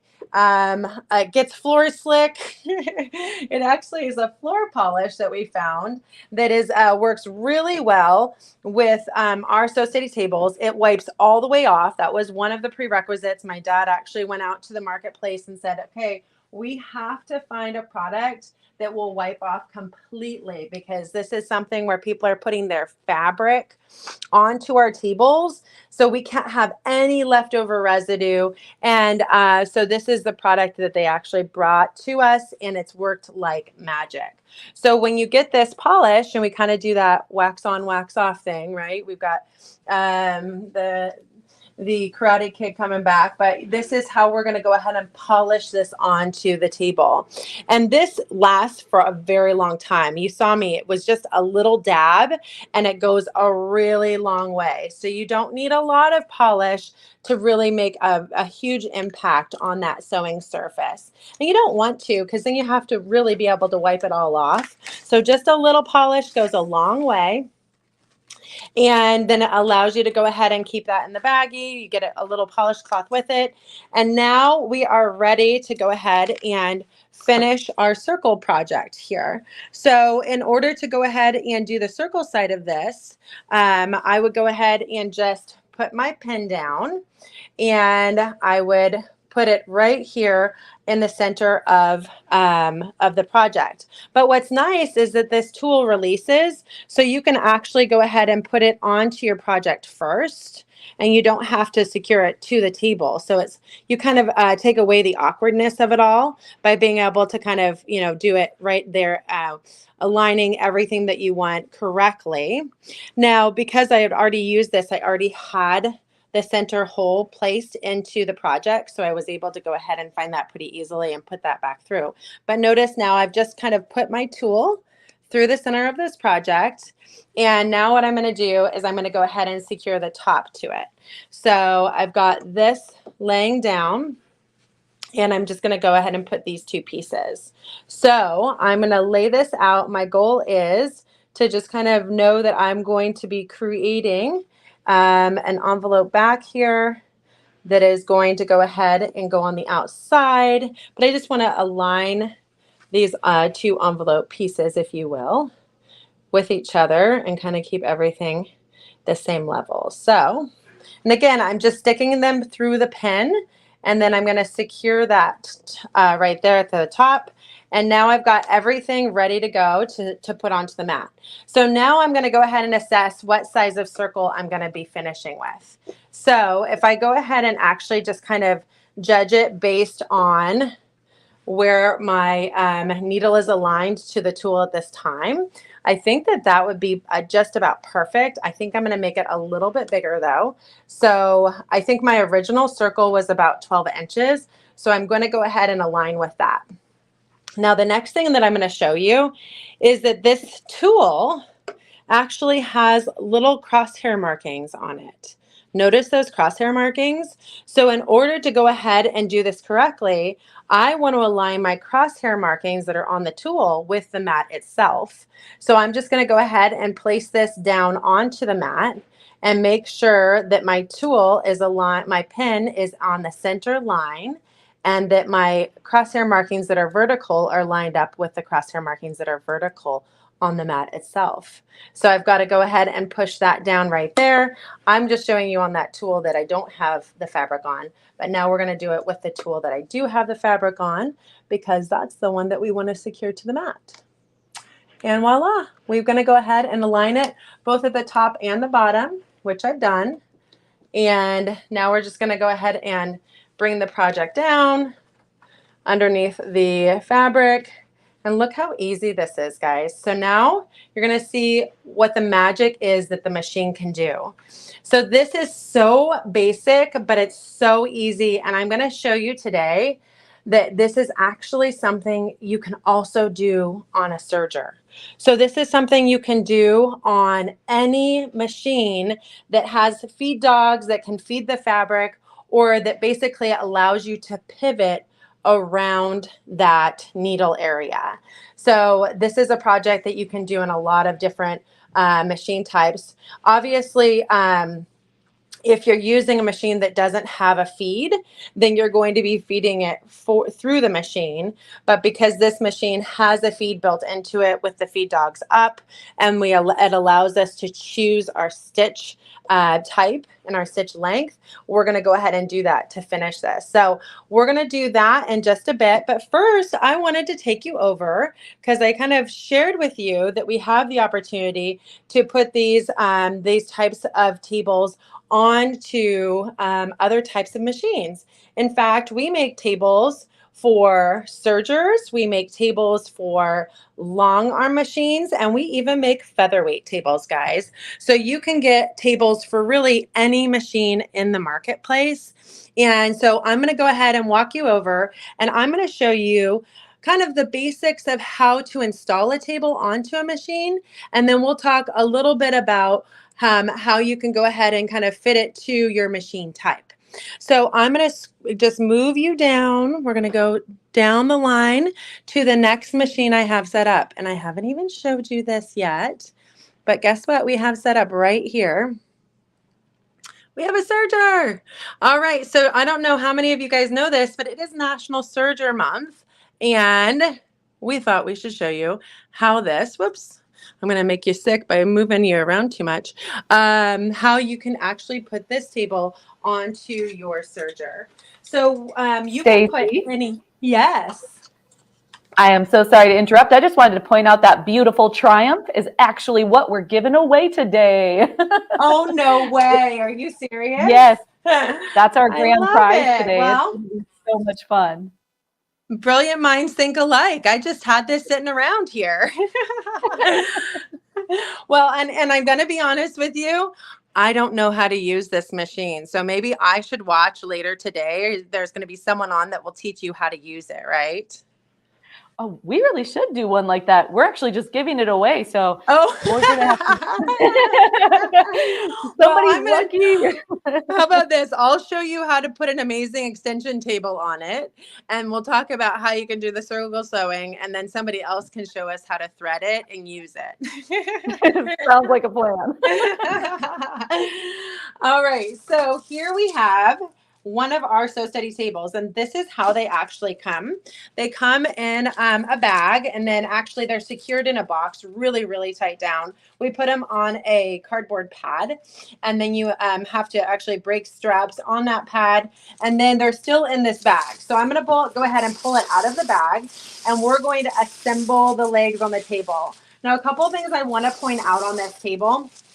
They have these buttons, and these buttons actually come on the table. So when you get the table out of the box, you can see, and like we're looking through the table right now because it's so clear. But when you get the table out of the box, the button is already on it, and it's always there, guys. You never take a screwdriver to your Sew Steady table. There's no need to, because you can just pop on and pop off the legs, and it becomes a really, really easy storage way to be able to kind of make the machine or the table get put away really easily. So now what I'm going to do is I'm going to go ahead and put my legs on my table.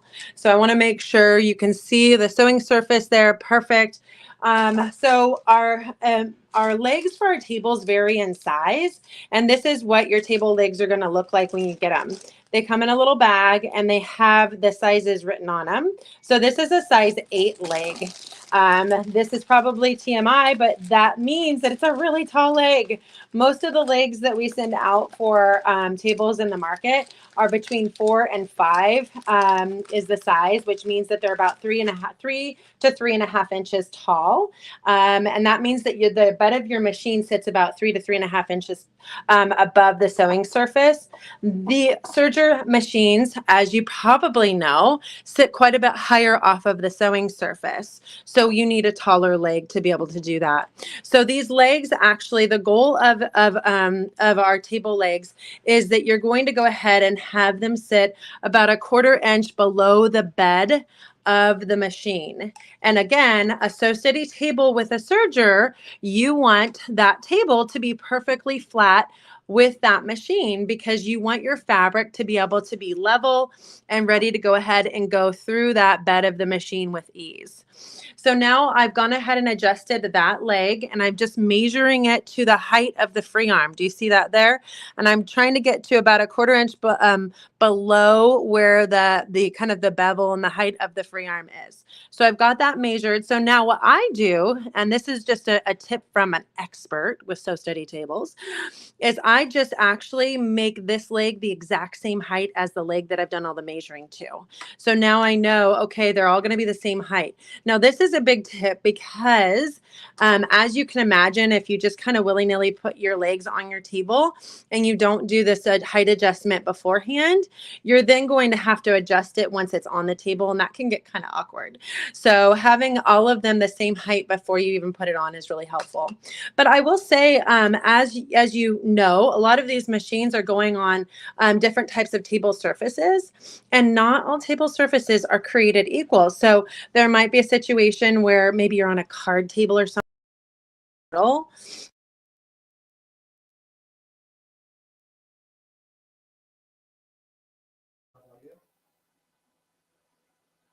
We had a little technical difficulty. I'm not really sure what's going on there. Stacy, can you hear me? Uh-oh. We're going to check if you can hear me. I'm going to check the chat here, everybody. If you can hear me, can you guys throw a 1 in the comments? It's acting a little funky. Let's see. They can hear us. You can hear us? Okay. That's good. So looks like Stacy is disconnected. Hopefully she can hop back on. In the meantime, I'm going to go ahead and show you some pricing on that wish table that she was showing. That way we can get right to it. So The table that she is showing is the brand new Wish 2.0 table. We are doing a really fun special right now where if you buy the Wish 2.0 table, you get that awesome Circles and Straights tool for free. So that is at an MSRP of $269.99 on sale for $199, and you can call in and get some special event pricing on that. Also, we had some fun comments that I wanted to go over, some questions and comments, but we were talking about puppies the other day. So there's one on here that I have to find. Where'd it go? Let's see. Got quite a few questions that we're going to go over in a little bit. Here we go. Back to Julie. Julie, she said, how can I send SPO a picture of a special someone watching Tricia? So she sent this, and let me get it pulled up. It's so cute. Look at that. Oh, I love it so much. Thank you so much for sending that picture, Julie. Yeah, we were talking about puppies yesterday, and I had to share a little picture. Here's my babies.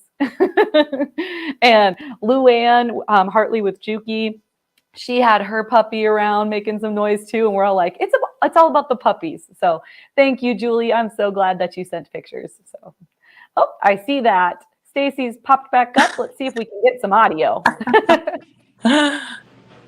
I hear you just fine. Is everybody here? Hi, guys. I'm back. Perfect. Right. We'll let you take it away. I don't know how far along I got before I broke off there, but I've got the table set up on the machine now. Did you guys get to watch me put the legs on there?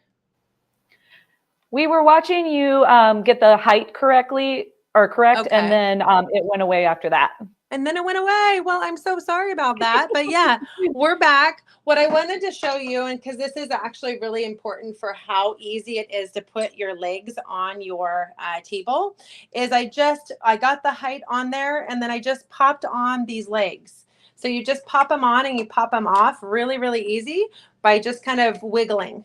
So you flip that table over and you just wiggle them. So you don't have to do any kind of screwdriver or anything like that. It's that easy to put your legs on your Sew-cial table and then be able to remove them for travel and storage. So I just wanted to make sure you guys got to see that part too. And then how easy it is to go ahead and get these kind of put onto the machine itself and ready for use. So now I've got my Sew-cial table all assembled. It is up against this Triumph machine. That might be something that you have to have for the Triumph, the winner of the Triumph today too. And now what I wanted to show you is the thing that we were going to give away if anybody purchased one of these tables for a serger. So we have, this is called our small serger table. And this table actually allows you to go ahead and kind of do what I would call any kind of sewing work right there at your serger. But it gives you that extra flat sewing surface because sometimes you are doing bigger projects with your serger, and having a bigger flat sewing surface can be really helpful. So we're going to go ahead and do a little extra for you guys. And we're giving away one of these awesome Circles and Straights tools and mats with your serger. And why is this such a neat option for your serger? Well, because not only do you, again, have the ability to go ahead and have all of those measurements right at that needle area, but I don't know if you are aware that you do have the opportunity to go ahead and cut this down to go ahead to fit your sewing surface. So when we developed this mat, we actually developed it with the idea that folks might want to go ahead and align this with one of the single needles on their serger and then cut down the mat to be able to work with whatever sewing surface they had. In particular, we were working with some serger experts that said how amazing it would be to actually have some of these additional markings on the right side of the needle. Because on the serger, you are wanting to oftentimes do some additional measurements on the right side to be able to know, maybe your cut length or how much extra you're going to have coming off of that needle area. So what we recommend for these is that you actually just cut this part off once you get to this point, because obviously there's all kinds of extra stuff going on right here. So I'm going to go ahead and do that on this one, and I'm just going to prepare it for the serger. And you can see it's very, very easy to modify this mat and make it work for your sewing machine. So I'm actually just cutting it on the 5/8 inch line right there. That's the line that is built into the mat. And then I'm able to go ahead and install this so it's actually fit up against that and it's needle aligned as well. So now I've got my measurements that are needle aligned and I'm ready to go ahead and use this, not just for being able to kind of have these measurements on the right side of your serger, but then also have the ability to do all of the amazing circle sewing that we just showed you, you can do on your serger as well. So, and we actually have had a few customers that have showed us some amazing projects that they have done with their circle sewing, with their serger table and their circles and straights tool that they have. So basically same sort of concept. You're going to go ahead and lay that project down, align with whatever size of circle you want. If you're doing a bigger circle, you might want to go up to like an 18 inch. And then you're going to go ahead and throw your fabric on top and you're just going to feed it through. And if you have the cutting option, then it's going to cut it away as you feed it through. It's amazing. Again, because I'm not a serger expert, I'm not going to be able to show you how to do that today, but I will tell you it's totally doable. We've had lots of customers that have raved about the circle sewing. And in fact, we've worked with some of the bigger companies like Baby Lock who have asked us to include the circle sewing solution for their Baby Lock tables that we make for them to be able to have built in because it's such an awesome option that you can do with your serger. So that was the serger table. That's our serger small table. And it allows you to go ahead and have that option with the circles and straights tool and mat. That's coming with your serger small table. And then I wanted to show you one other amazing feature you get to have with your Sew Steady tables. So with your Sew Steady tables, we are offering this really cool thing called a light stick. With the purchase of your large table, you're going to get the light stick, and we're doing a little package deal for just your guys' event where you get the light stick and a spinner tray. So I'm going to show you how this light stick works and why it's so amazing. And then I'll show you how the spinner tray works as well. So the light stick, I'm going to go ahead and pull it off of out of the tube here. Comes in this nice little tube and allows you to store this back in the tube when you're not using it. But basically this tube is just kind of holds on to all the components of the light stick. So when you pull it out of the tube, you're going to go ahead and have this bar there. And the bar is basically what you're going to be sending the light, what's going to be having the light. So you're going to go ahead and attach this USB port. And some of your machines will definitely have a USB built in. But if it doesn't, then you can just use a charger box. Any old USB charger box will work for this because it's not taking a lot of power to be able to run through. So then once you have that, you're going to go ahead and just plug in the plug right here to that. We're going to go ahead and plug it in here. There we go. All right, we've got that plugged. And then I'm going to go ahead and plug it into this machine because I've got both my machines set up and just show you how easy this can be. All right, so I've plugged it in and now you can see that my light is coming on and voila, we've got light. Okay, so as you know, having light in your sewing room is like amazing because the ability to be able to add additional light is always something that we want to have. So this is something that you can go ahead and bring into your sewing room and use in other ways as well. It actually does come with some cool things like these little brackets. So if you wanted to stick this onto the bottom of your sewing machine, you can use some double-sided sticky and be able to give you extra light on the bottom of your sewing machine area. But we're using it as a light stick right now. So I'm going to show you how that works. So we're going to take this light and we're just going to stick it underneath the table. And I'm going to remove the circles and straights mat that I modified to work for what we were looking for. And now you see that we've got the light shining through the bottom of the table. So what's really neat about that is it allows you to go ahead and just have any old cool project that you might have built into, maybe it's a magazine project or something like that that you wanted to go ahead and trace. You wanted to see what kind of options you could do with it. But you can take any of these ideas and you can put them right over it. So I'm going to take this little magazine project that they have in here. And these are the foundation pieces. And I'm just going to go ahead and cut this out. And then we're going to go ahead and show you how easy it is to turn this into a light box. So now I've got that flowing through there. And I'm going to go ahead and grab a piece of paper. Now I actually have one of my amazing, this is called our design guide. I've got my design guide here. So I'm just going to grab one of these pieces of paper and I'm going to lay it over the top of the paper that I actually have, what I want to trace. I'm going to show you how you're going to turn your Sew-cial table into a light box. Now this is a little bit bigger, but you can see now that I can see right through it. And actually I can dim this into different levels. So I'm going to go ahead and pump up the jam there. And you can see that we can actually see through that table and be able to start emitting the light through it and be able to trace these designs. So I'm going to go ahead and do that by just using my light stick and my Sew-cial table to create that design. So let's go ahead and grab the pen and voila. We've got our light coming through the bottom of the table. And I'm just going to go ahead and draw this design that we have right here from the magazine and be able to get that done.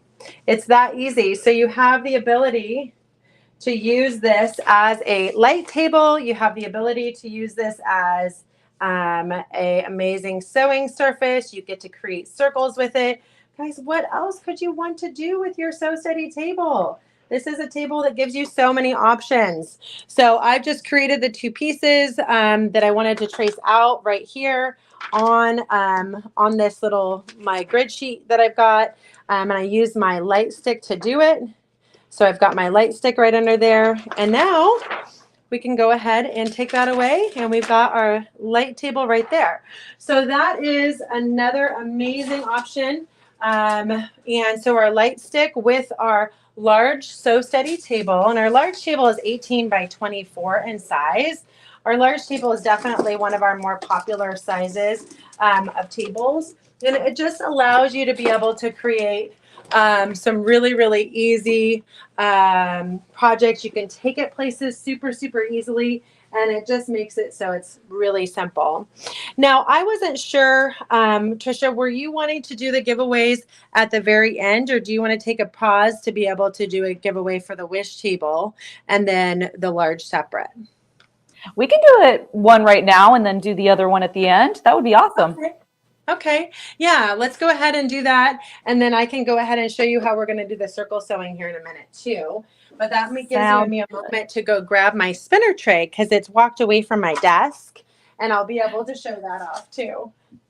That sounds great. Actually, I'm going to put this question up and answer this at this time too. We've got, does the light bar and the circle mat come with the table purchase? So I'm just going to clarify. I'm going to go over pricing and everything at the end here too. But with the purchase of the wish table, you're going to get the circles and straights tool for free. And then there's also going to be another special where if you buy the large table, then you're going to get the light stick for just $10.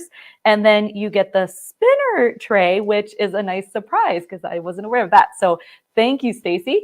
So that's going to be a fun giveaway, or excuse me, that's going to be a fun package as well. So I'm going to pop on really quickly because I do have to say, if we do the giveaway right now, it means that we're going to have to do a new surprise word. Oh yeah. But that's okay. So we'll do one giveaway with the word that we've been using, and then we'll come up with another word for the second prize. If everybody's okay with that, go ahead and put that in the comments and we'll do it that way. Well, if she's switching out, Brian, why don't we just do both of them at the end and I'll answer some of these questions while we're waiting. Yeah, let's How do about it. that? All right.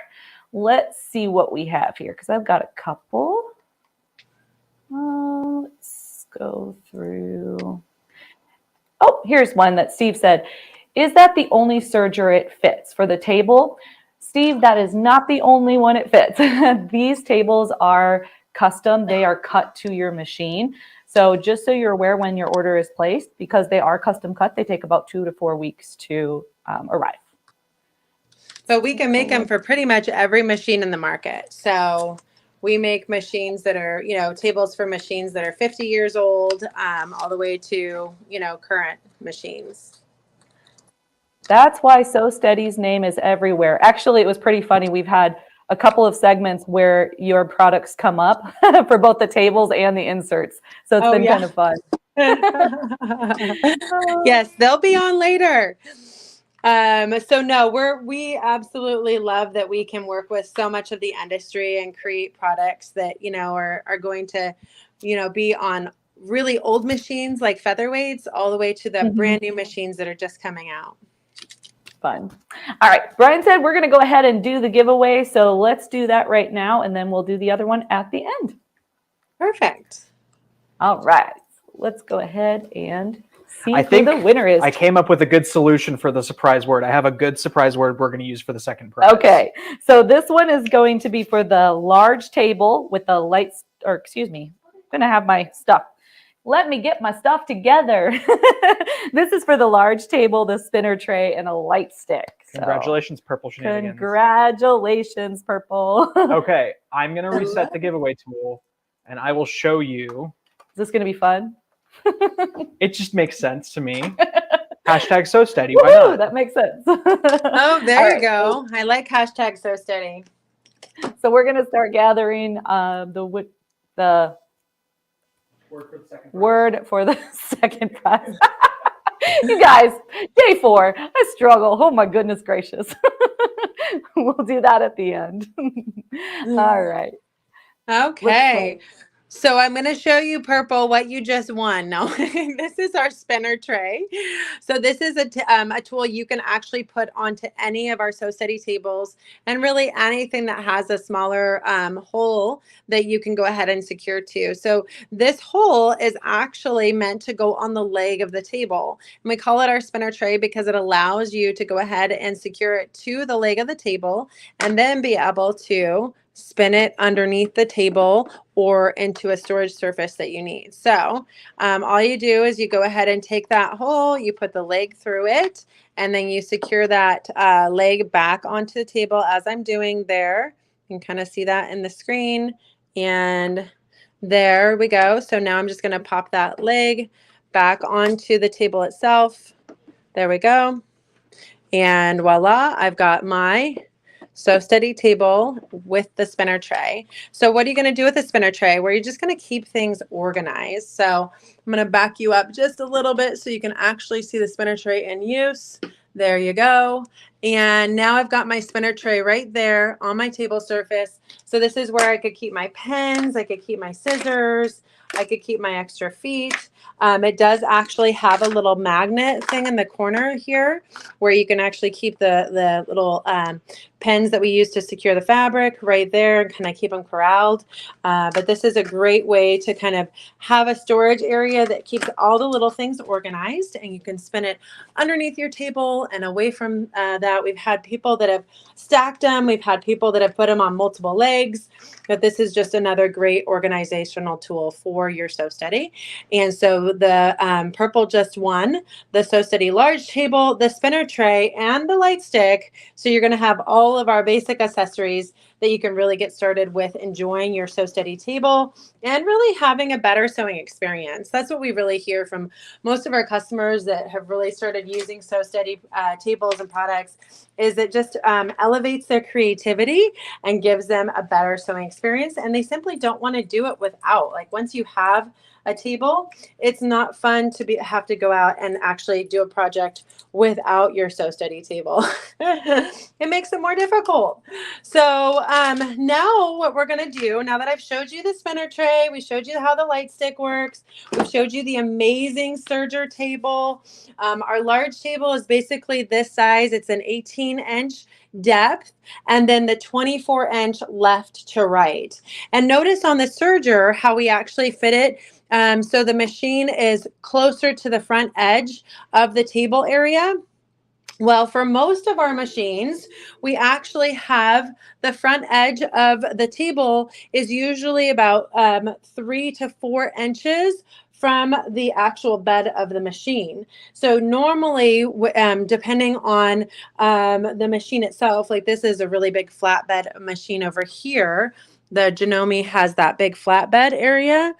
But normally where our goal is to have it so your sewing surface is always going to be from the edge of the table is going to be about 6 to 6.5 inches to the needle itself. So that's kind of our design model for any of our tables that we create for you.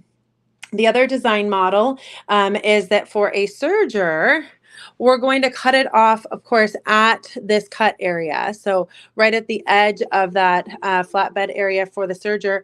And we're going to give you a little bit less on the front because the goal is that you're going to go ahead and have more of the space to hold up the project on the back and then be able to have the serger closer to the edge of your tabletop so you can kind of work at the projects, because typically people will have sergers closer to the edge so you can have your fabric bin for being able to take the scrap hanging off of the edge of your tabletop area. So that's our design standard for our sergers. And then let's head back over. And we're going to go ahead and show you how we do this amazing circle sewing on this awesome Janome machine. But again, guys, and I'm so glad that that question was asked, these tools work for every machine on the market. We have people that use these for being able to do any kind of projects on featherweights. You can use these on the old Singers. You can use these on the brand new machines that have all the bells and whistles. So these tools work for every machine on the market. You tell us your make and model of machine, and we make the table to fit that machine. Our design standards for our Sew-Steady tables on our domestic machines are that we want to be within a 1/16 of an inch of the bed of your free arm. And so we have over 3,000 different cutouts here at Sew-Steady to be able to custom make that for you. They're all made in Eugene, Oregon, so we're completely USA made. And so we're going to give you a product that is going to work perfectly around your machine. We've gone and worked with all of the machine manufacturers and gotten all of those design cutouts and kind of pre-made those cutouts ahead of time. But if you have custom needs, if you have, you know, things that you want to do that are special to your table, then we do custom stuff too. And Tricia mentioned we make a lot of the inserts in the industry as well. So if you have a cabinet and you want to create an insert to go or to fill that void where your machine isn't filling in your cabinet, then we make those as well for the industry. So we do a lot of custom stuff, but we also have our standards and our best sellers, like our large Sew-Steady table that you get to choose what make and model of machine you put that on. So now I'm going to actually just show you how we do our amazing circle sewing. So I've gone ahead and I've got this all lined up. I showed you earlier how we put that onto the actual mat on our Circles and Straights mat. I've got that tool in place. And so now what we're going to do is I'm just going to go ahead and kind of start taking this in a circle. So I've got this going. We're going to go ahead and just kind of start taking it in a circle and be able to cut this away. So when I do this, because I'm using multiple layers, I'm actually going to lift this foot because I want to get my when I get that envelope in there, because I'm using multiple layers. I didn't use stabilizer, but if you're doing a circle and maybe you're creating maybe a different project like this back here, then you're probably going to go ahead and maybe you're doing something where it's just on one layer to start with, then you're going to want to use a stabilizer to get started to keep that fabric to go smoothly through the needle, because really this is just pivoting on this needle and it's having the feed dogs take it in a circle for you. So I'm just kind of keeping everything flat and smooth, but notice how easily and freely you're making that perfect circle with this, and how it's just kind of running along. So I could choose a decorative stitch too, and I actually will do that here in a minute, and I'll show you how we can finish this with a nice decorative stitch on the end. But notice how we're just coming to the end. So I'm going to Do it a little bit slower, make sure everything lines up perfect, and voila, it did. So now I'm going to go ahead and cut that off. And we'll take it off of there. The other really cool thing about this, and I've actually watched one of my educators, Donnell McAdams, has been just an expert at doing circle sewing, and she's created all kinds of projects. In fact, the project that you see right here, this really cool interlocking circle project, she actually has a whole class on our Sew Steady University that's dedicated to creating different types of circle projects. In fact, guys, I'm going to go ahead and throw in for everybody that got our Circles and Straights mat with one of their table purchases today. We're going to throw that class in for you too, because that class gives you like 4 different circle sewing projects that you can make, including this awesome table topper project, which is the woven circles, and you use this Circles and Straights mat to do it. So we're going to throw that bonus in for you guys. It's just going to come with your Circles and Straights mat and tool for your guys' orders. So that was just a bonus. I didn't even tell Tricia and Brian about it, but I think they'll be okay. So now I'm actually going to use the Circles and Straights mat because it's right there and I can take this in a circle super easily. And I'm just going to start cutting around what I just sewed. So you can see I'm just cutting around that, and I'm just pivoting using that circle sewing tool. I was cracking up earlier when Tricia was showing her puppies on the screen because I actually have my puppy in the office too. So if we have time, I'll introduce you to him.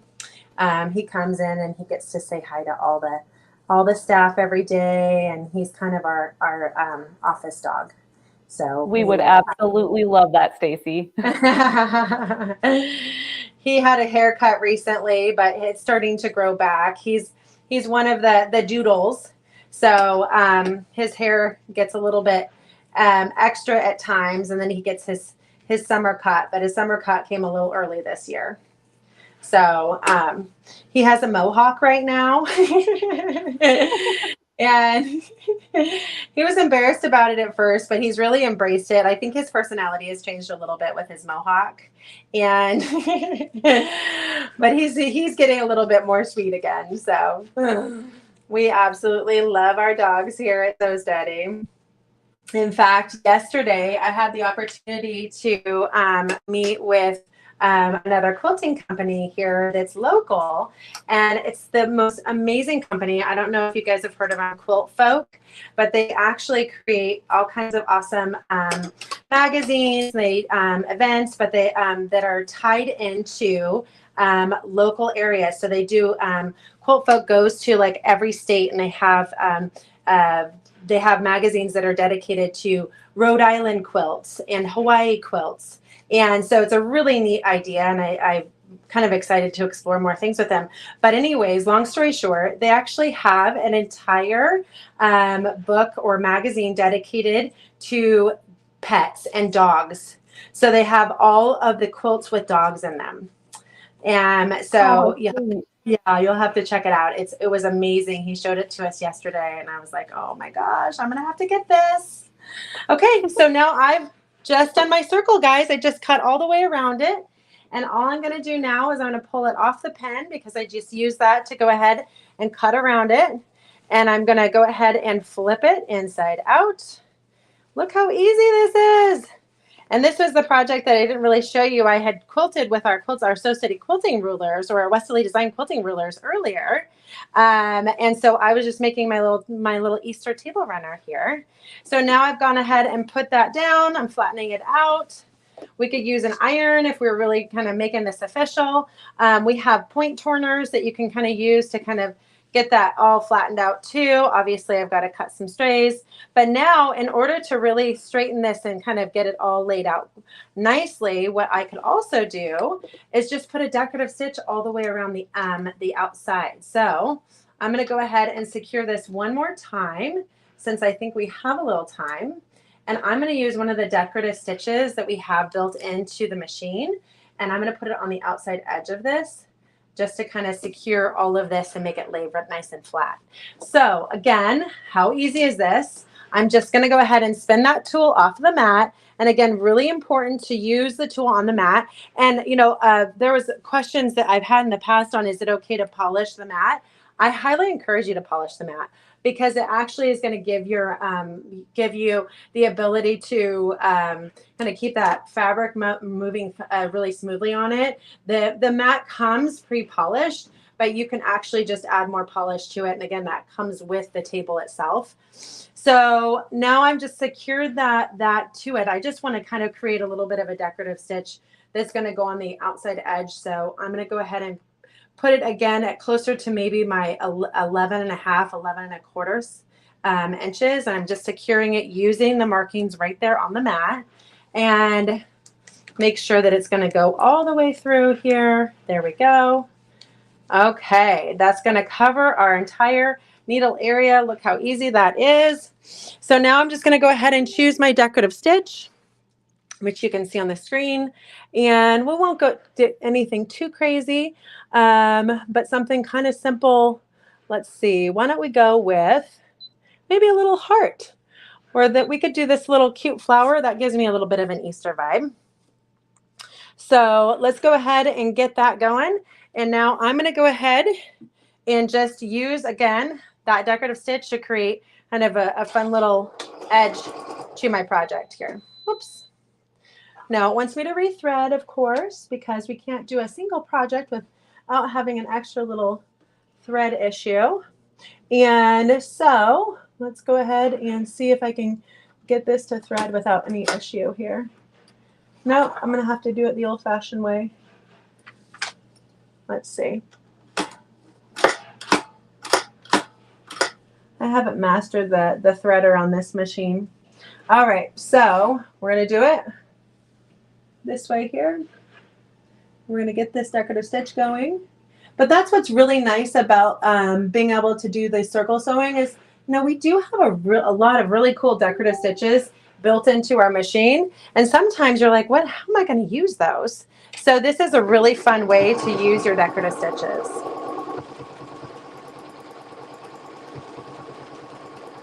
And so again, Stacy? I'm just going to, yeah. Ellen has a question about doing circles. Do you have to drop your feed dogs when you're doing the circles? No, quite the opposite. This is one of those things that you do with your feed dogs up. So you actually have the feed dog spinning the project for you. I'm not feeding this fabric at all. This is hands-free. That's very cool. Isn't that neat? So I'm able to go ahead and just go along the edge of the project, and I'm just creating this really cool kind of edge. We chose a little tulip design to go on the outside edge of this, and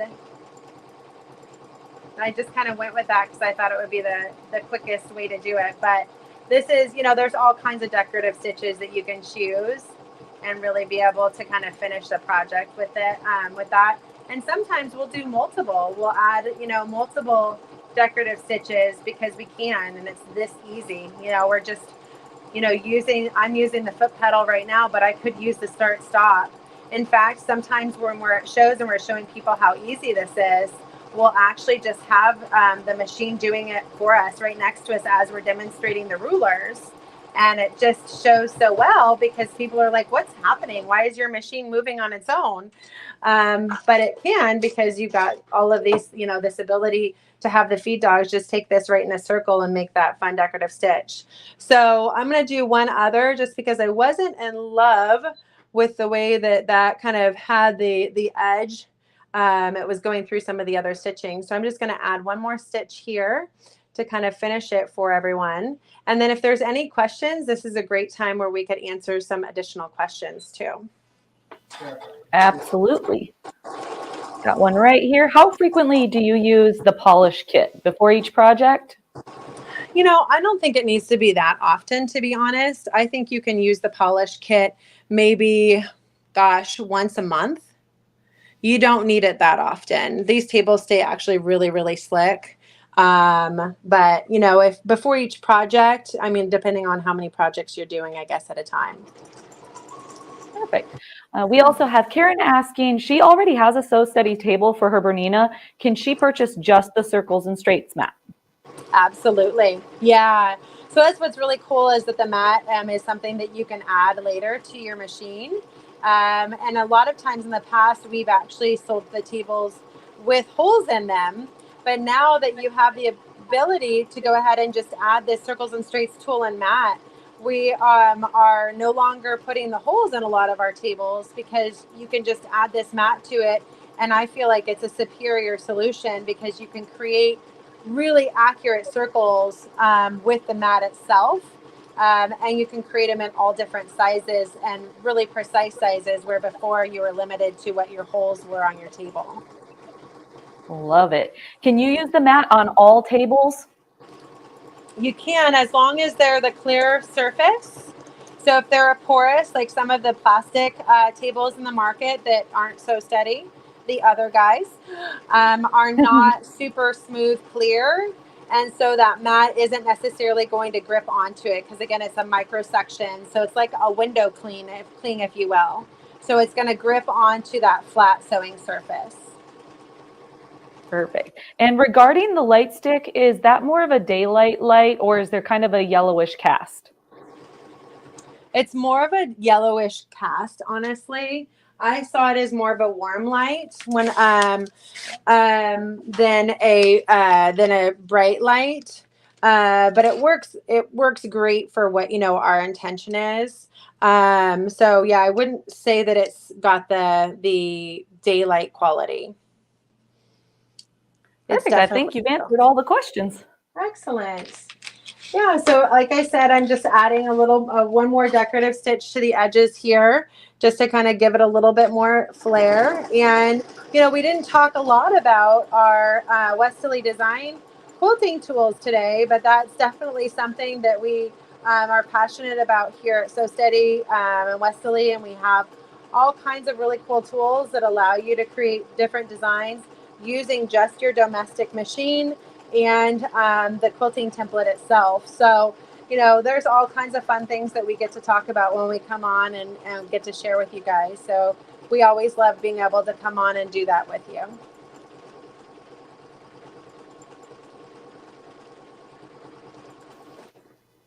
We would love to do a solo event with you, Stacy. I think we should. I've been the opportunity to come on and do a lot of these, but to be honest with you, I have some amazing educators and they create some really, really cool projects. Like the one I was showing you back here. This is made by Donnell McAdams. And she's one of our most seasoned accredited teachers. So we could absolutely do an event where we maybe even did more of a project based sometime and have one of our educators come on and really show off how to create something fun like this.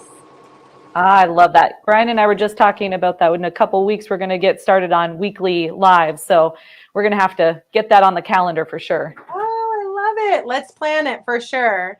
So yeah, what I've done is I've just kind of added some additional decorative stitches to the edges of this.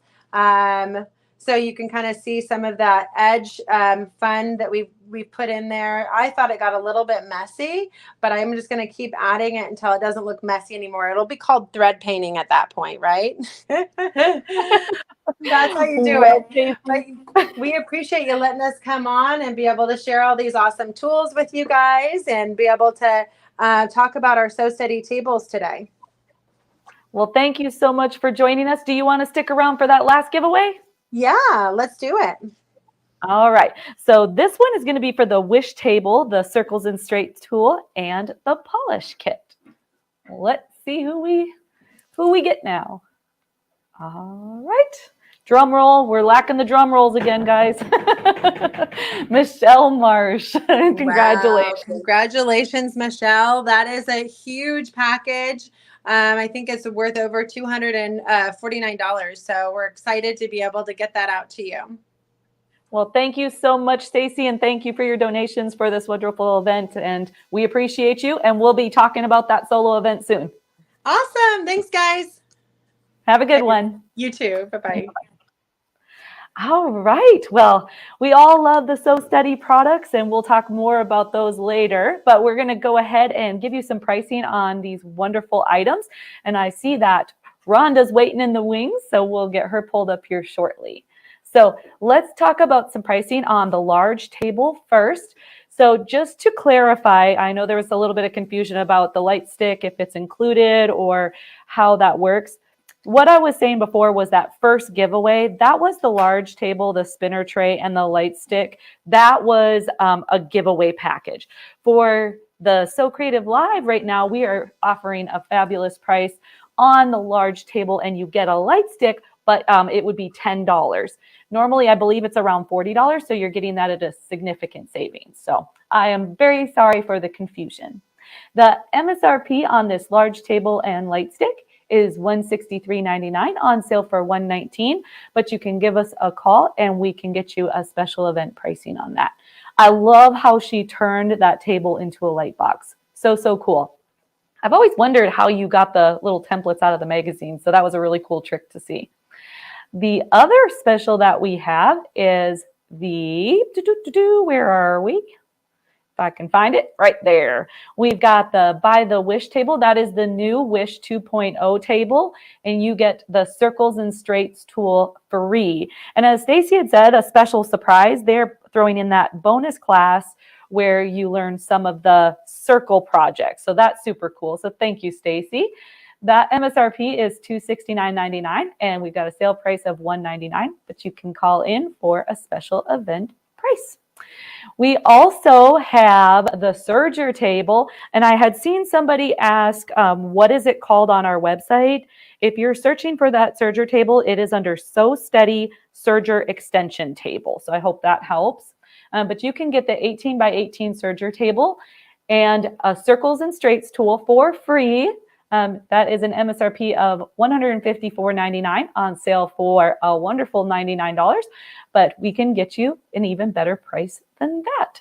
So I think that about covers it for the overlays on those. So if we want to go ahead and announce what our next giveaway is going to be before we pull up Rhonda here. Rhonda donated these awesome items. I'm just going to show you what they are. That way you know to keep an eye out for that surprise springboard. We've got the mini Grab-Its. There's 3 little pin cushions, and she's going to show you more of these, I believe. Same thing with the My Pad organizer. This is really handy to keep track of any used needles that you have that still have life in it. You can put them in the little foam pad and save it and swap them out when you need that particular needle again. Also, there's a little white pin that tells you it can be placed where you are current.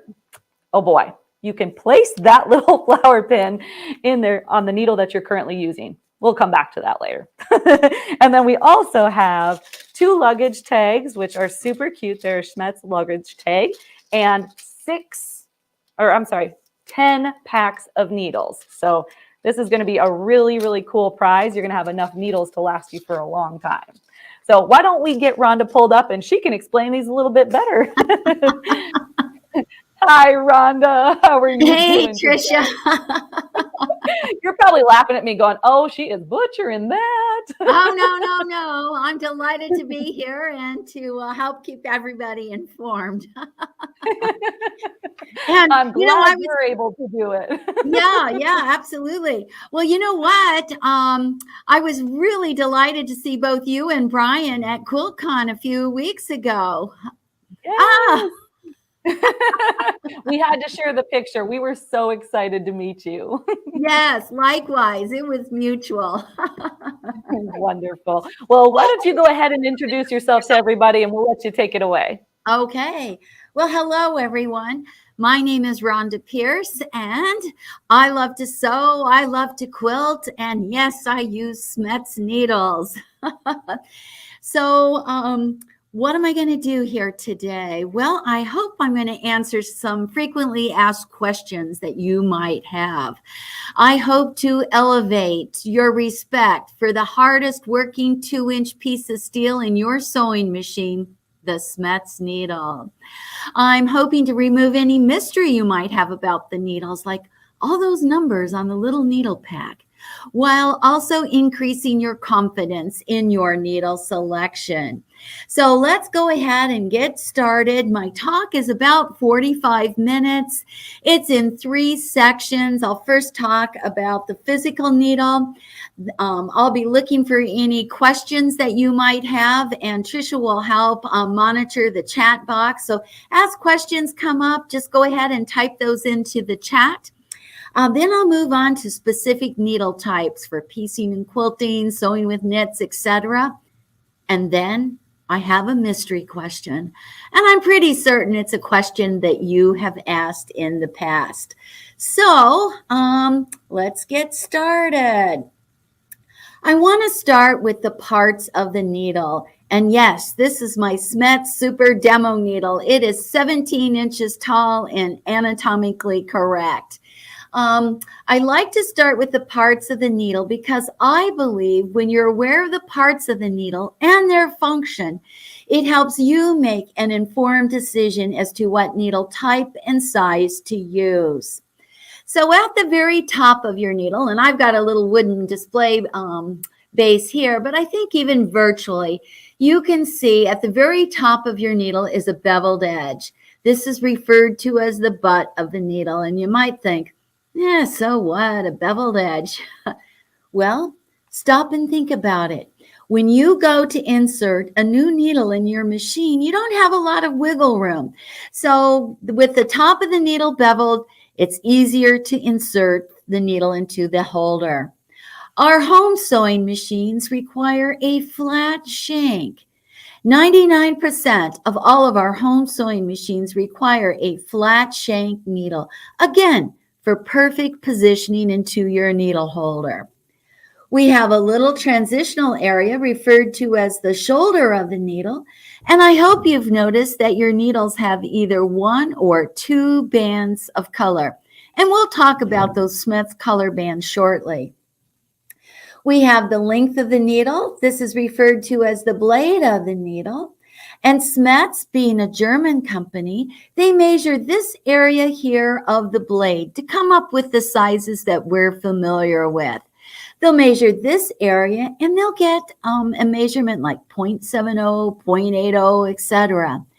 They take that actual measurement times 100 to come up with the sizes that we're familiar with. Sizes 70, 80, 90, etc. So those sizes are based on the actual measurement, the diameter of your blade. So keep that in mind, because now, knowing that, I hope it's easier for you to remember that a size 90 needle is larger than a size 70 needle. Okay, now back to our blade. On your actual little Smets needle, how many of you have noticed on the front of your needle this little groove? And what's the purpose of the groove?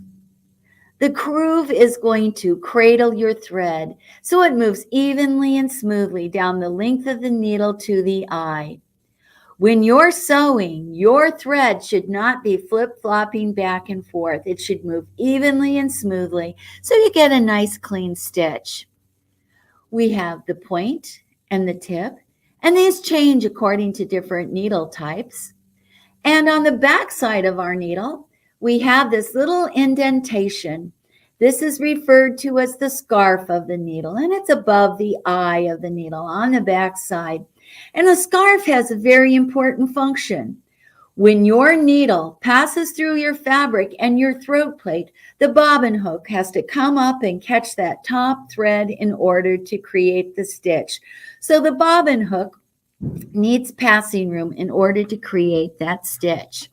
So those are your basic parts, and I am going to try to share my screen here. Let me try it again. Share. There we go.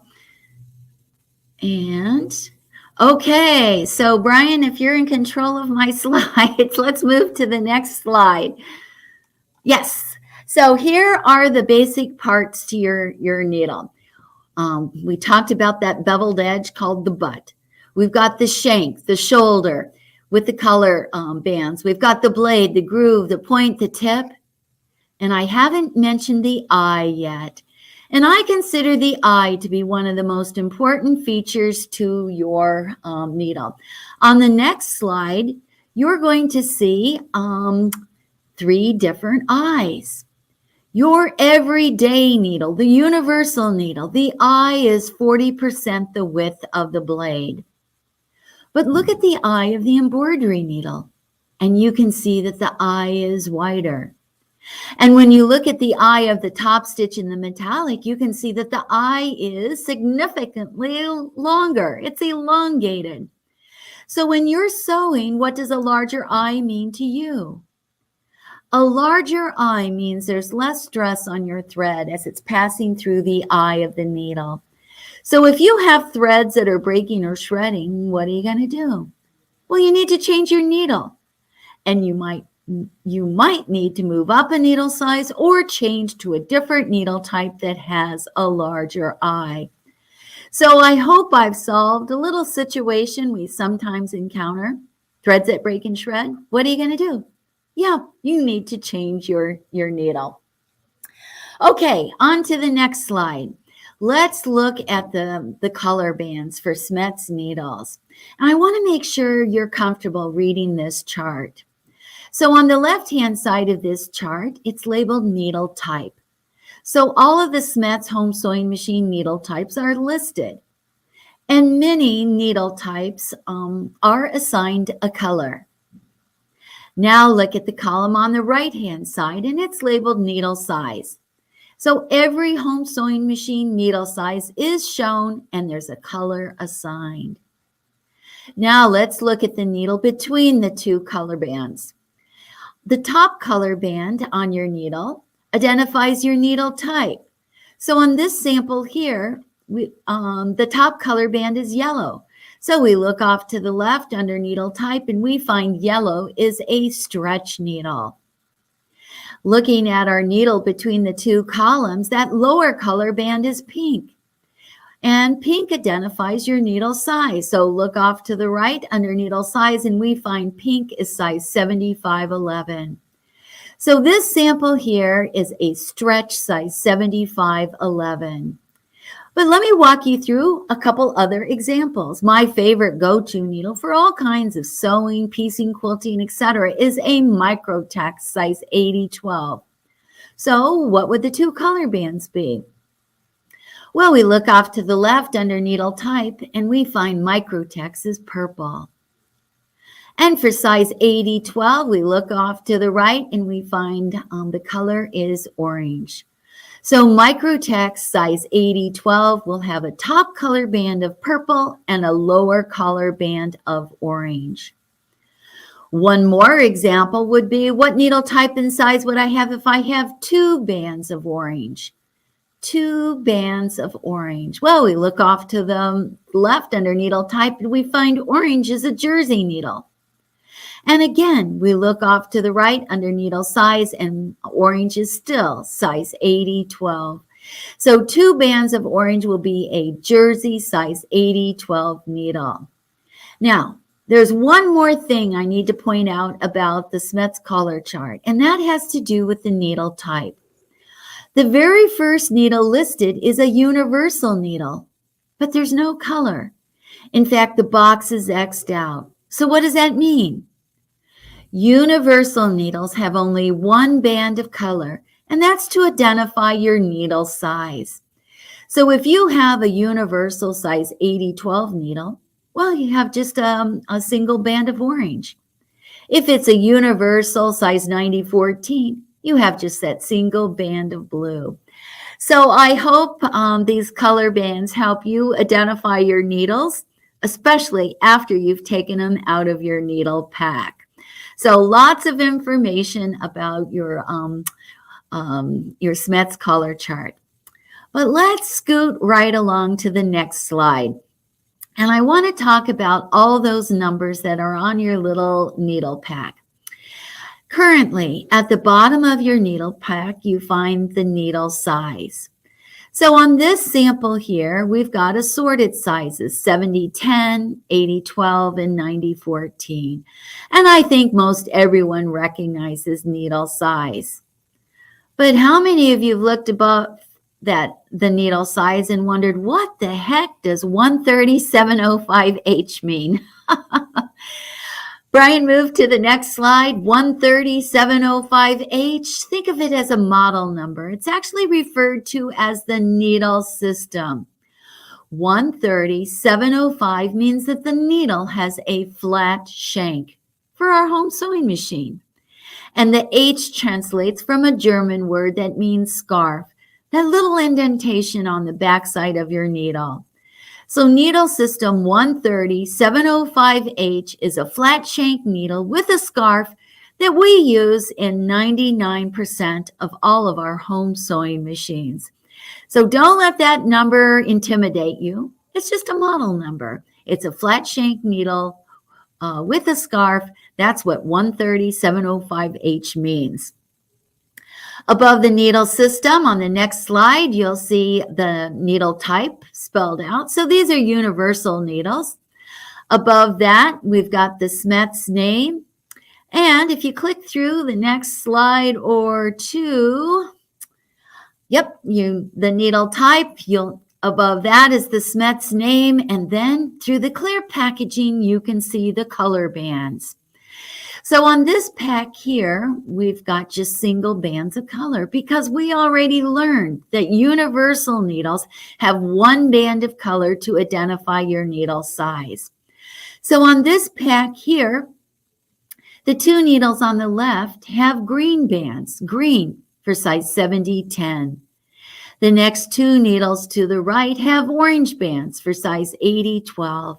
And the needle on the far right has that single band of blue for size 90-14. So lots of information on your little needle pack here. But let's look at the next slide and see another needle pack with similar information. Again, at the bottom of your needle pack currently is the needle size. So this is size 90-14. Above that is the needle system 13705H. So we know this is a flat shank needle with a scarf that we can use in our home sewing machine. But look at that needle system line just a little bit closer because oftentimes you'll find an additional letter. On this sample here, it's a -E, E for embroidery.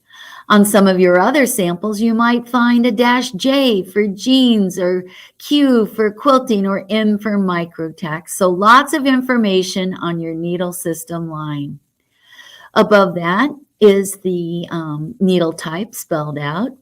Above that, even today, sometimes you'll still see the German word for needle. Above that is the Smeth's name. And again, above that, through the clear packaging, you can see the color bands. So on this pack here, the top color band of each needle is red. Red for embroidery. And the lower color band is blue. Blue for size 90-14. So I hope this information helps you understand all those numbers and letters that you sometimes see on your little Smeth's needle pack. No need to be intimidated, but lots of information that is useful when you go to buy and use your needles. Okay, so Brian, move to the next slide, and then can you stop the screen share because I'm going to talk for just a little bit. Okay, so lots of information, but now let's talk about specific needles. What do you think the most popular needle type is? And I bet most of you would guess that the universal is the most popular needle type. The universal needle has a slightly rounded point. It works beautifully with both woven and with knit fabrics. The universal needle, I like to refer to it as the workhorse of all needle types. This needle is also available in the widest range of sizes, from the smallest size 60/8 all the way up to a size 120. Plus, the universal needle is available in twin and triple needles too. So lots of choices with your universal needle. So for piecing and quilting, What needle should you use? Well, there are 5 needle types that are popular for piecing and quilting. And certainly the universal needle is one of the popular ones. Again, a lot of famous quilters use the universal for both piecing and for quilting. But today I want to show you a couple other needle types that are popular for piecing and quilting too. One needle type is the jeans needle, also known as a denim needle. Does that surprise you? Well, how many of you like to make denim quilts or flannel quilts or those heavy-duty raggy quilts? When you're making those kinds of quilts, you need a special needle. The jeans needle has a reinforced blade. A reinforced blade so that when your needle passes through your heavier or denser fabrics, there's less needle deflection, less movement of the needle, so you get a cleaner stitch. So the jeans needle has that reinforced blade. So it's wonderful when you're making jeans quilts, denim quilts, heavy-duty flannel quilts, or those heavy-duty raggy quilts, the jeans needle. Another needle type popular for piecing and quilting is the top stitch needle. The top stitch needle also has a slightly rounded point. And as we learned already in that slide about the eyes of the needle, the top stitch needle has that elongated eye. So there's less stress on your thread as it's passing through the eye of the needle, the top stitch needle. Another choice is, well, just as the name suggests, is the quilting needle. Use this needle for both piecing and for quilting. This needle has a special taper specifically designed for piecing and for quilting. The quilting needle will penetrate through your layers beautifully. The quilting needle has a slightly rounded point. You'd probably use the size 7511 for the piecing of your project and the larger size 9014 for the quilting of your project. And that leaves one other needle type popular for piecing and quilting. And this certainly isn't last but not least.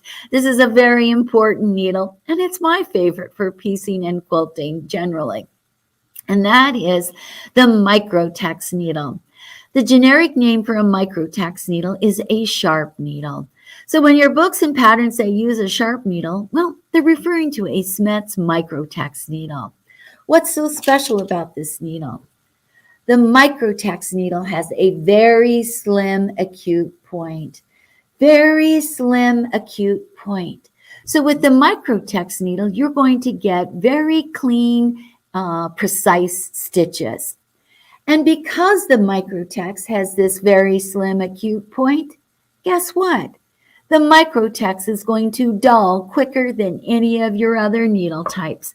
So you will need to replace your microtex more frequently than any other needle type. The other thing I want to say about the microtex is, well, how many of you like to sew, piece, or quilt with batik fabrics? The microtex is a great needle choice when you're working with batik fabrics. Even if you pre-wash your batik fabrics, it will sometimes still be tightly woven and can still have dye residue. But the microtex needle can work beautifully in creating stitches through your batik fabric. So if you're working with batiks, I strongly suggest that you use the microtex needle. So 5 great needle types popular for piecing and quilting. If you're taking notes here today, you can write these down.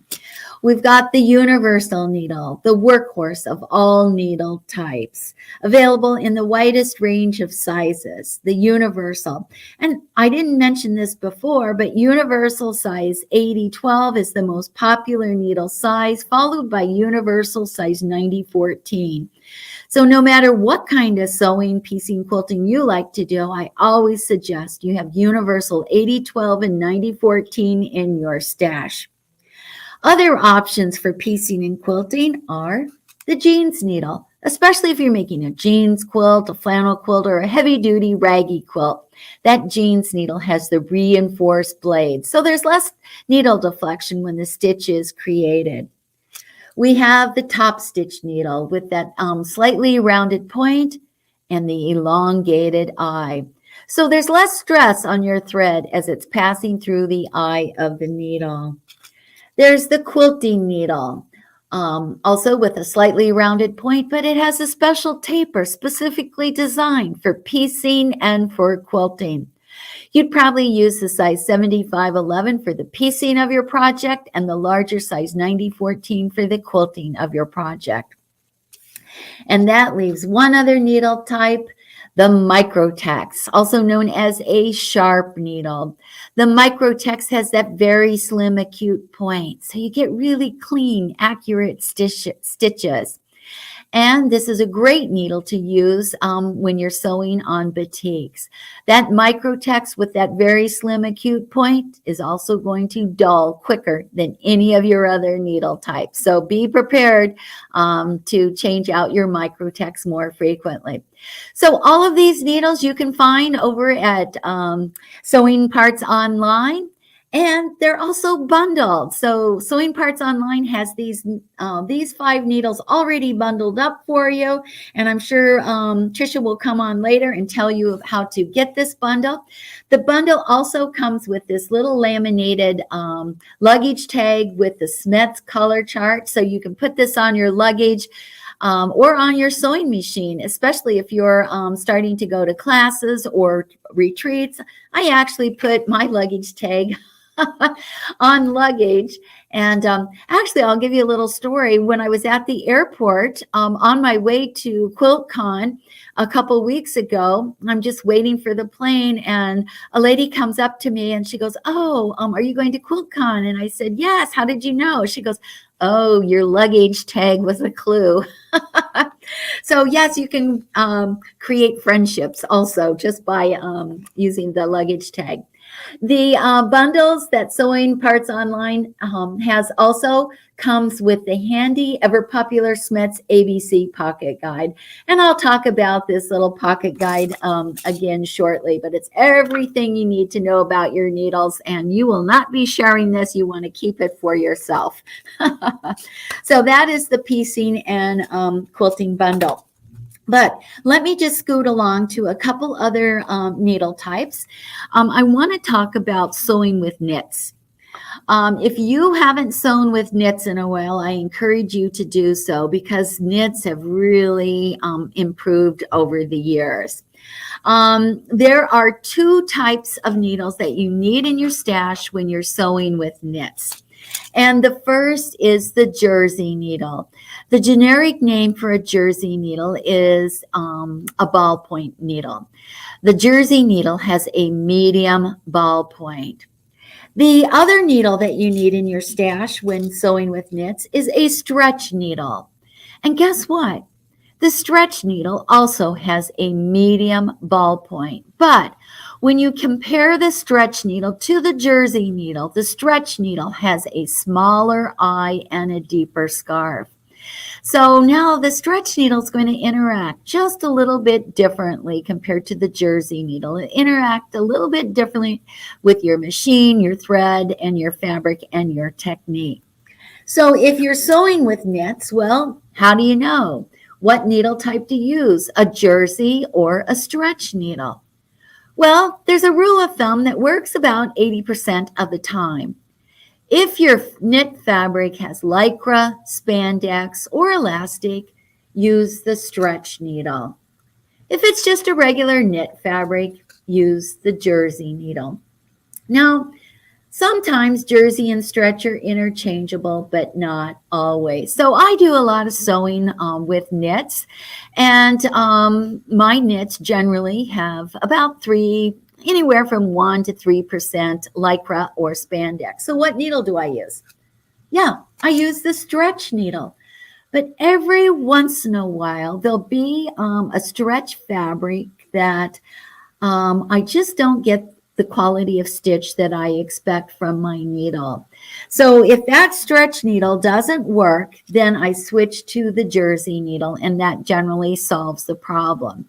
So in general, the rule of thumb is if your knit fabric has lycra, spandex, or elastic, you're going to use the stretch needle. If it's just a regular knit fabric, use the jersey needle. And every once in a while, stretch and jersey will be interchangeable. So these needles, yes, you can find these needles at Sewing Parts Online.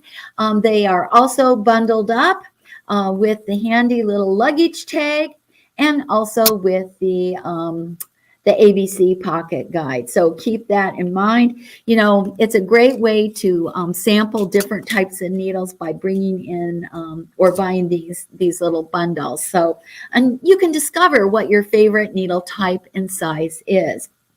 Now, there's one other type of needle that I want to talk about today, and this one was introduced right before the pandemic. So if you don't know about it, that's fine. That's why I'm here today, is to keep you informed about your Smith's needles. So the newest needle is the Super Nonstick needle. This is a universal needle, and I think you can see that these needles are a little bit different color. They're charcoal gray or kind of a gunmetal color, and that's the anti-adhesive coating. But there's a couple other features about this needle that I want to bring to your attention. This needle also has a reinforced blade, like that jeans needle that we saw earlier, a reinforced blade. So now you get really clean, precise stitches, and you can work with heavier fabrics. This Super Nonstick Universal needle also has an enlarged eye, so there's less stress on your thread as it's passing through the eye of the needle. So, fantastic features to this needle. When are you going to use them? Well, how many of you like to do multimedia quilts where you're working with a variety of fabrics or fabrications, maybe some paper, metals, of course, fabrics. You're working with spray adhesives. The Super Nonstick is a great needle choice when working with multimedia quilts. How many of you like to do machine embroidery or machine applique? And oftentimes you're working with a stabilizer or a spray adhesive. And what happens to those items? Yeah, your needle is working so hard that the stabilizers can get sticky and gum up your needle. So the Super Nonstick will resist the adhesives from gumming up your needle.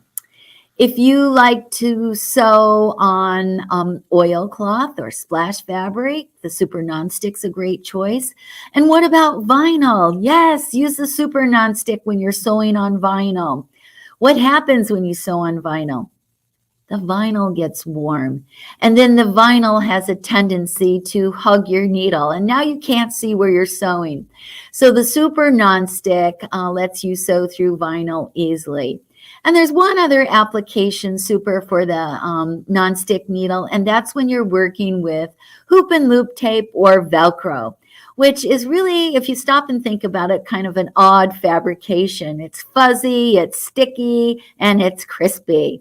But the Super Nonstick can just stitch right through that Velcro beautifully. So the Super Nonstick, yep, comes in 4 sizes 70, 80, 90, and 100. And yeah, you can buy these by the single pack and solve a lot of sticky problems when you're doing machine embroidery, machine applique, etc., or sewing on vinyl. So lots of needle choices right here. Okay, so let me just take my screen down here.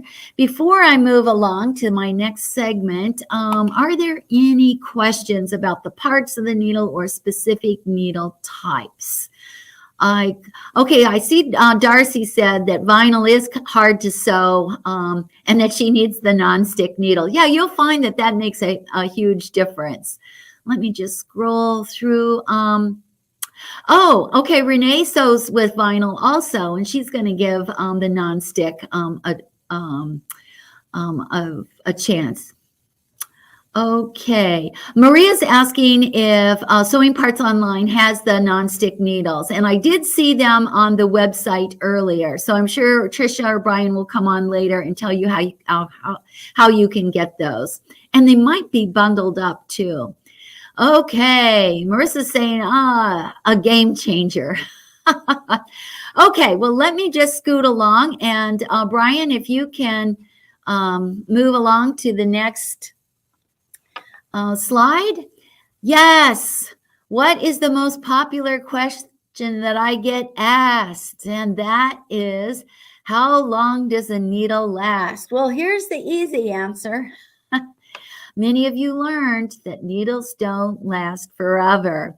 As you'll see in the next slide, that you can abuse and your needles. These are really super nasty looking needles. That needle on the left-hand side looks like it has twin mountain peaks. The needle on the far right looks like a cutting blade. So what are these needles, these nasty looking needles, going to do to your fabrics? Yeah, these needles are just going to eat up your fabrics and create little problems, situations while you're sewing. So what's the solution? Change out your needle. On to the next slide. Yep, that's right. You need to change out the needle. Your needle is not a permanent machine part. You can change that needle even at 2 o'clock in the morning. You don't have to take your machine in to the technician, but you do need a little stash of needles off to the side. So you can change it at any time. The next slide.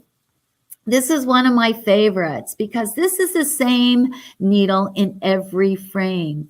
With the naked eye, this needle on the left-hand side looks sharp, right?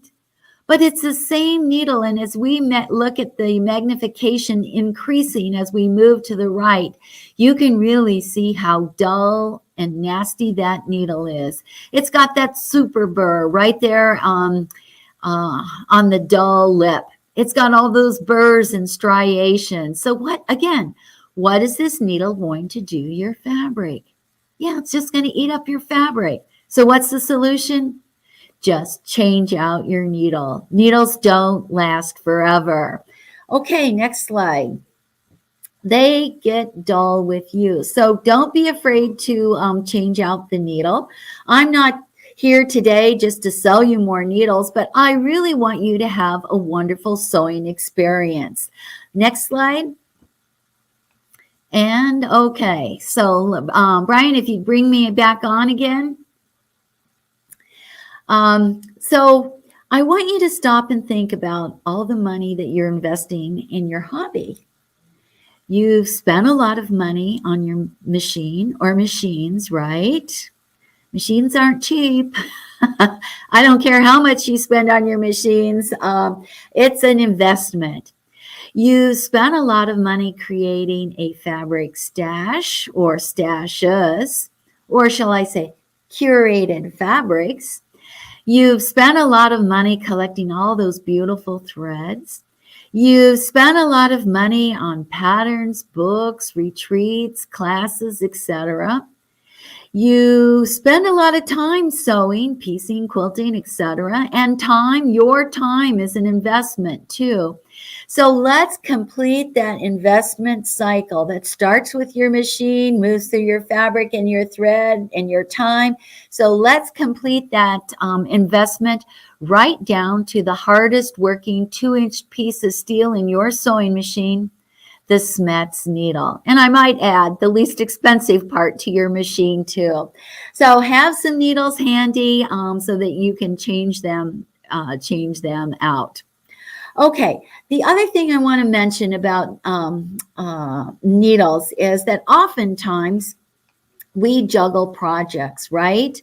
So maybe you're working on a quilt right now and you've only sewn for a little bit of time and you haven't hit any pins, you haven't had any problems, but now you want to make a little t-shirt for a youngster and you need to change out that needle. So you've switched out needles. Where are you going to put that slightly used needle? Where are you going to put that slightly used needle? Well, Tricia showed you a little bit earlier the Grab It My Pad. This is a needle organizer, a really wonderful way to organize your slightly used needles. I know some people like to put the slightly used needle back into the needle pack. You could do that, but then you kind of forget, right? So this is an easy way. This is the Grab It My Pad. Let me just walk you through it real quick. This is an extra thick piece of felt. And then we imprint all of the different Smith's needle types on here. And I updated it not so long ago with all the different Smith's color codes. So red for embroidery, blue for jeans, orange for jersey, etc. So now with your slightly used needle, you can just slide your needle into the appropriate needle type and size. As Tricia mentioned earlier, the MyPad also comes with a little flower head pin. It might be white or it might be yellow, but it's a flower head pin. So if you have some older Smith's needles that don't have the color coding, once you take that needle out of your package and you put it in your machine, you can use this flower head pin to identify the needle currently in your machine. So I'm just going to slide it in right here into jersey size 90-14, and it just slides right in. So just like your needles, your slightly used needles will just slide right into this this little felt pad. Now, if I was in my home studio, I would show you my MyPad, which has lots of slightly used needles, but it's quite handy. I keep one right next to my sewing machine standing against my light source. So my slightly used needles are always handy. So keep that in mind, and you can find that at Sewing Parts Online. Okay, now the other thing I want to say about slightly used needles, well, you know, maybe it's been a while since you used that slightly used needle and you're wondering, is that needle still sewing worthy? Here's a little tip for you. So take your slightly used needle and run it across your fingernail. And if it leaves a scratch on your nail, you know you've got a burr. And what are you going to do? Toss that needle. Or if you have a pair of old hose, and I know I say this every time, but I am never wearing hose again. You take some of your old hose, or maybe you have some old knit fabric, and run the needle across your fabric or hose. And if it snags, you know you've got a burr and you need to toss that needle. So keep that in mind. How long does a needle last? I don't know. It could be 3 seconds if you hit a pin right away. What you may not realize is that if you hit a pin, I know everyone's concerned about bending the needle, and that's certainly possible. But if you hit a pin, what you've done is also just compromised the point and the tip. So now your stitches are going to be compromised. So 3 seconds, maybe you can get 20 hours of sewing time out of your needle if you're not a very aggressive sewer, or you're working on some finer fabric. So 3 seconds, 20 hours, that's quite the time span. I know that people like to average that out to 6 to 8 hours of sewing time. But what I would like you to do is to become aware of the clues to changing the needle. What are the clues while you're sewing to changing the needles? And we kind of touched upon one clue already, and that's when your threads are breaking or shredding. You need to change out your needle. What you may not know is if you're not changing your needle frequently enough, the thread will actually create a groove in the eye of the needle. And that's not a good thing. A groove in the eye of the needle, what's it going to do? Break and shred your thread. So what are you going to do? Change out the needle. That's right. What about your fabrics when you're sewing? Are your fabrics puckering? Are they, is the needle leaving a giant hole in your fabric? Is it punching your fabric? In a really bad case, when the needle hits your fabric, the needle's actually tucking the fabric into your throat plate. And that's not a good thing. So what are you going to do? Change out the needle. What about your stitch quality? Are your stitches skipping? Are your seams uneven? Or maybe you're sitting at your machine and you're going, well, you know, I'm sewing in a straight line. How come my stitches look kind of wiggly squiggly? Well, guess what? Your needle is dull. And you just need to change out the needle. So, and there's one other clue to changing the needle when you're sewing. And I hope that when you're sewing that you find that as a retreat and that you're in that bubble, right? And your machine is humming, humming, humming along. And then you start to hear that little click, click, clicking sound. What is that? It's your needle. And it's saying, hey, I've been working hard here. Change me. If you ignore the clicking sound, it graduates to a pop, pop, popping sound. Now your needle is yelling at you. Change me, change me. If you ignore the clicking and the popping, what's happening now? Your needle is going clunk, clunk, clunk. You might be thinking, oh my gosh, something's wrong with my machine. That clunk, clunk, clunking is the needle begging, shouting, screaming at you, change me, change me. You know, those needles work really super hard. It used to be that needles, that machines would work 600 stitches per minute. And how fast are they sewing now? 1,000, 1,200, 1,600 stitches a minute. So you know what? That sewing machine needle is working super hard for you, and you should not expect it to last forever. So what's the solution? Just change out the needle. So those are your clues to changing out the needle. Okay, so Brian, let's just scoot along. I'm going to show the last few slides and move along. Okay, let's skip along. And there is a new SMETS app. And this new SMETS app, you're going to go to, and it's free, you're going to go to smetsneedles.com to resources. And when you click resources in that upper right-hand corner, the free app will pop up and you can download it to Android or Apple products. One of the features that I like about the app is it has a list of over 80 different fabrics. So you can click a fabric or you'll see a list of fabrics and it'll suggest what needle type and size to use. So keep that in mind. Next slide. The other thing that we have on the app is, let me show this and then I'll come back. My name is Rhonda Pierce. I do represent SMETS home sewing machine needles in North America, and I do have a blog, a personal blog, sewmorestitches.com. I'm not selling anything, but I do document my sewing projects. So you could go into 2020 sewing, 2021 sewing. I haven't done so much sewing this year yet, but it's happening. But I'm starting to travel, so I've been posting pictures of my travel at sewmorestitches.com. The next slide. Okay, and that is it. So Brian, if you would bring me back. The free SMETS app includes the SMETS ABC Pocket Guide. All of this information that's in the little pocket guide is in your app that you can download on your computer or also on your phone, or multiple places. So in here, you'll find an alphabetical listing of all the different types of needles. There's a wonderful pictures of the different points of the needle. So now you don't have to remember. It's here in the little ABC Pocket Guide, but it's also in the free app. We have the parts of the needle, so that's easy for you to remember. And most importantly, we have the eyes of the needle. So now you don't have to remember that the embroidery, top stitch, and metallic have larger eyes.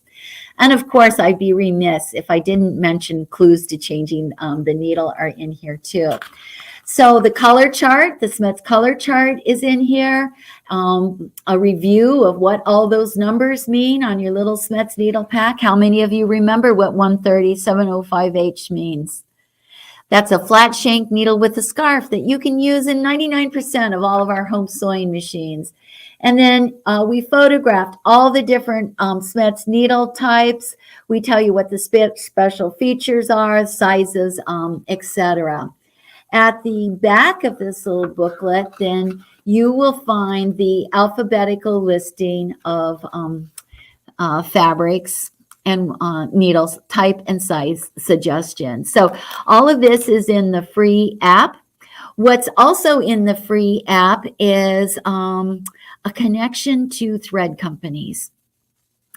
So if you're working with a specific type of thread and you're wondering, I wonder what needle I should use, we have a few of the major thread companies linked up. So if you're working with Sulky, Metler, Orifil, Wonderfil, etc., it'll take you right to that specific page talking about the needle type and size that they recommend for that specific type of thread. So lots of information in the free app. So let me see. Now, let's see. Tricia, are there any more needle questions? Oh, I can't hear you.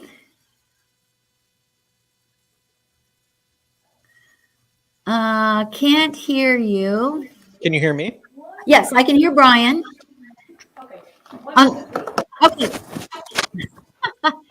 Well, while Tricia steps away, let me just talk about the mini grabbits that Tricia mentioned earlier. Many of you have the original grabbits, the Grabbit magnetic pincushion. These are in sewing rooms around the world. And then I got to thinking, you know, oftentimes it's nice to have a little magnetic pincushion at the different stations where I work.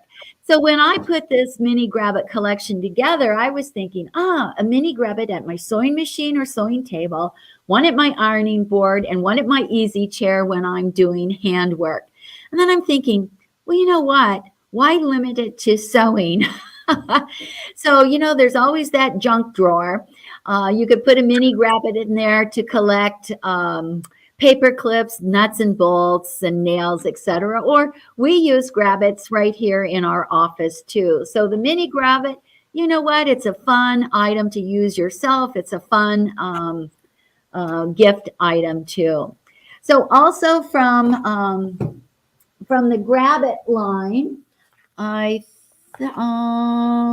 yeah, okay. So the MyPad, and I talked about the MyPad. So, okay. If I think we're good now. I can hear you now. It's called the little mute button that accidentally got hit. What I was doing is I was playing on the app. That thing is amazing. Yes. I love that. It really is a great resource. All right. So let me just show you my phone real quick. This is an old Android. And actually, I have both the entire website and just the app showing here. So when I click, let me see. Okay, so here's what it looks like. Helpful tools, the Smets app, helpful tools, and then you can scroll down and you can see that handy little ABC pocket guide. And you'll be able to print that out too. Oh yeah, there's always that irritating newsletter pop up. If you don't receive the newsletter, you want to do that. Here's the section of needles by fabric type. So there's a lot of different fabrics. So including cork and bamboo were recently added. Here's the Smets color chart. And then you'll see some spools of thread. So that will link you. You'll see a list of different thread companies. So we try to make it really easy, handy, and yes, free. So I've got the app downloaded on my laptop, on my computer, and actually on my phone too. So yes, there. I'll just add there. We did have an app through Google Play and the iStore, but we are no longer supporting that. So you need to go to smetsneedles.com to actually download that through resources, or on the homepage, you'll scroll down and you will see this array of needles, and it'll say, it says something like download the app, or I want more information. Perfect. Yeah, I'm looking at it right now and I see Tricia's question here. Is there somewhere to print this chart? And that is definitely on there. So great, great place to find it. Yeah. All right. Well, if you've got time for a few questions. Sure. Okay. Here. Ronnie is asking, is Microtex good for bag making? It can be. It's an option. You know, here's the thing about needles. There's no needle police. So sometimes, and you know, it's not like we have just a few fabric manufacturers these days. We have a plethora of different manufacturers. So Microtex certainly is an option when you're making bags. Probably if you're making a bag, you want a larger size, so 80 or 90. If you're making bags, the super nonstick is a great choice also, especially if you're working with some of the stabilizers or foams to give body to your project. That would be a possibility. Another possibility would be the jeans needle with that reinforced blade. So you've got choices, and Microtex certainly is a choice. I was taking note on that because I do love bag making as well. Yeah. Awesome. Well, do we want to go ahead and do the giveaway since you so graciously explained what these were since I was struggling? I was riding the struggle bus. No All problem. right. Let's pick our winner. Here we go. Who's it gonna be? Shelly Johnson. Congratulations. Yay, Shelly. This is awesome. All right. Well, thank you, Rhonda. We appreciate you joining us as always, and we enjoyed meeting you in person finally, and hopefully we get to do that again. Yes, I hope so. Now, next week, I'm going to Las Vegas for the Sewing Machine Dealer and Vacuum Show, wholesale show. Any chance you'll be there for that? Is that VDTA? Yes. Okay. Unfortunately, Brian and I aren't going to make it for that one, but Jeremy, I believe, is going to be there. So maybe you'll have to hunt down. I hope so. So I'm pretty sure I'll have some pictures from that show. So until next time, I want to say thank you to everyone for using Smets needles. And gosh, I hope our paths cross again. So Smets, everybody. Have a good day, Rhonda. Bye-bye. Oh, awesome. And as Rhonda said, you can find those bundles on our website. If you're looking for the quilting bundle or the quilting and piecing bundle, that is part number SCHPCG. And the knit bundle is the SCHKNIT. And we carry a large amount of Smets needles. So if you're needing it for a specific project, you can definitely do that. Coming up, we're going to have Grace. They are going to be doing a segment on the Cutie tabletop frame. And I don't have the all of them for the next giveaway. We're going to be doing 8 spools of the finesse thread. So this is over a $100 value. This is great high quality quilting thread. So just keep an eye out for that spring word so you can get entered into that giveaway.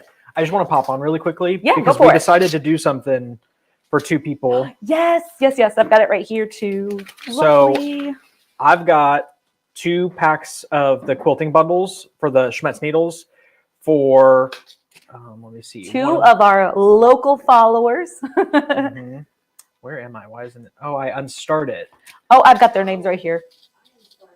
We've got Darlene Farley Smith and Donna Gafford. They are both local followers. So you guys, we love that you're following us. We appreciate you. And since you're able to come to the store and say hi, that would be awesome.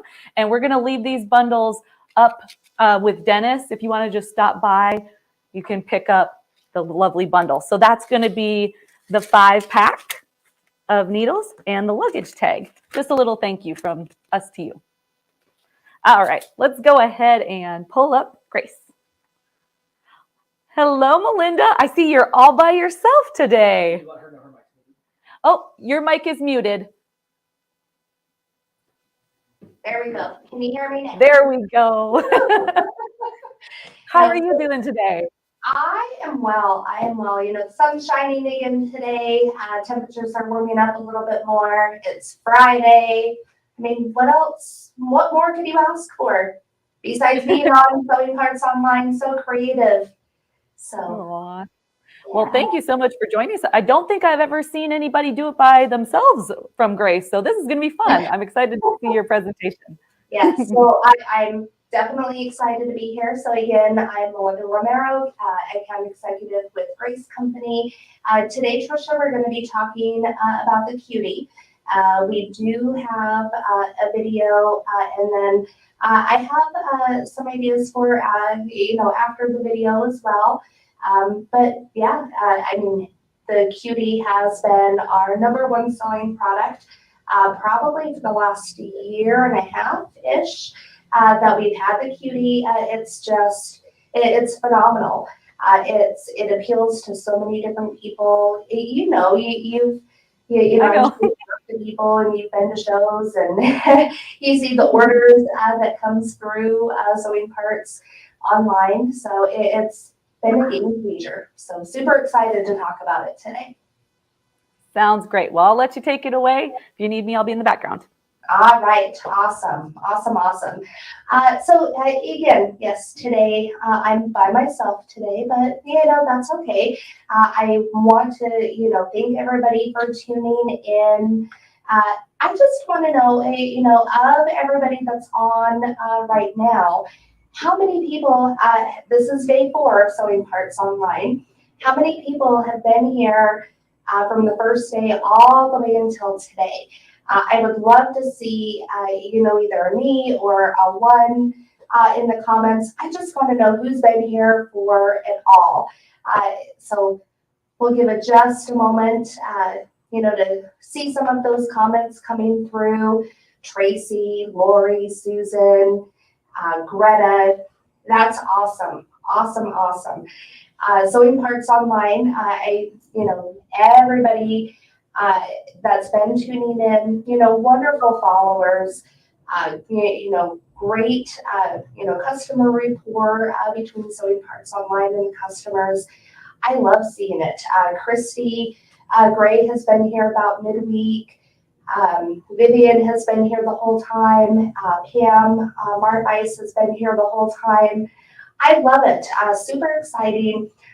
I'm always so happy to be part of Sewing Parts Online digital events. So I love seeing everybody that's been here the whole time, even people that haven't. It's a great, wonderful community. So I do, today again, we will be talking about the Cutie. Let's put another question in the comments. Go ahead and put a number 2.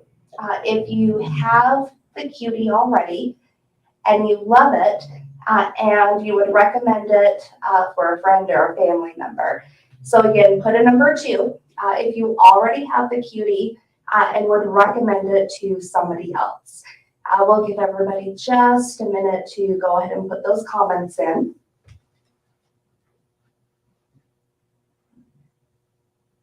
All right, Donna Matoy, Jean Stockman.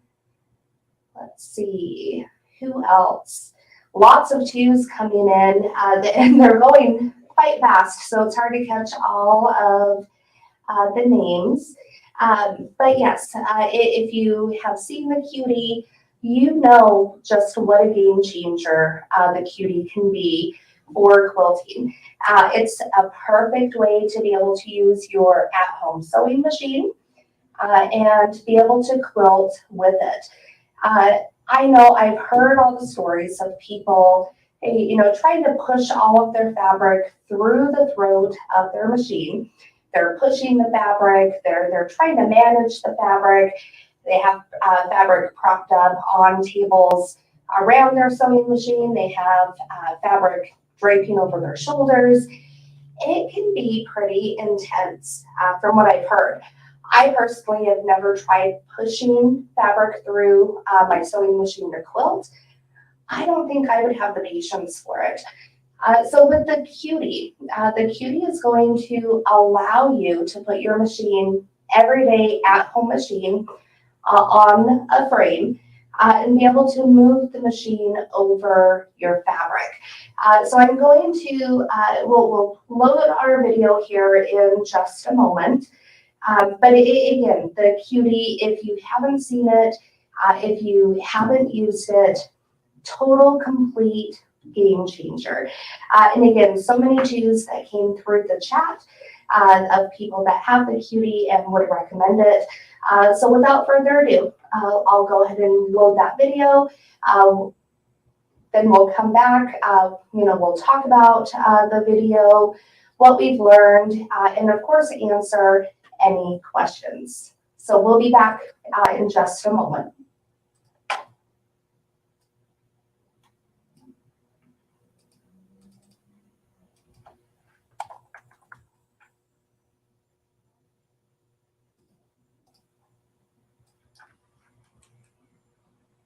Oh, one moment, this video will load.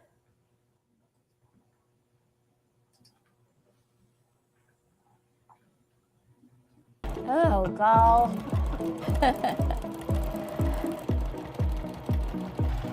But notice how much smoother I am with my pebbles. Light, yes. easy to move. Yes, so much easier.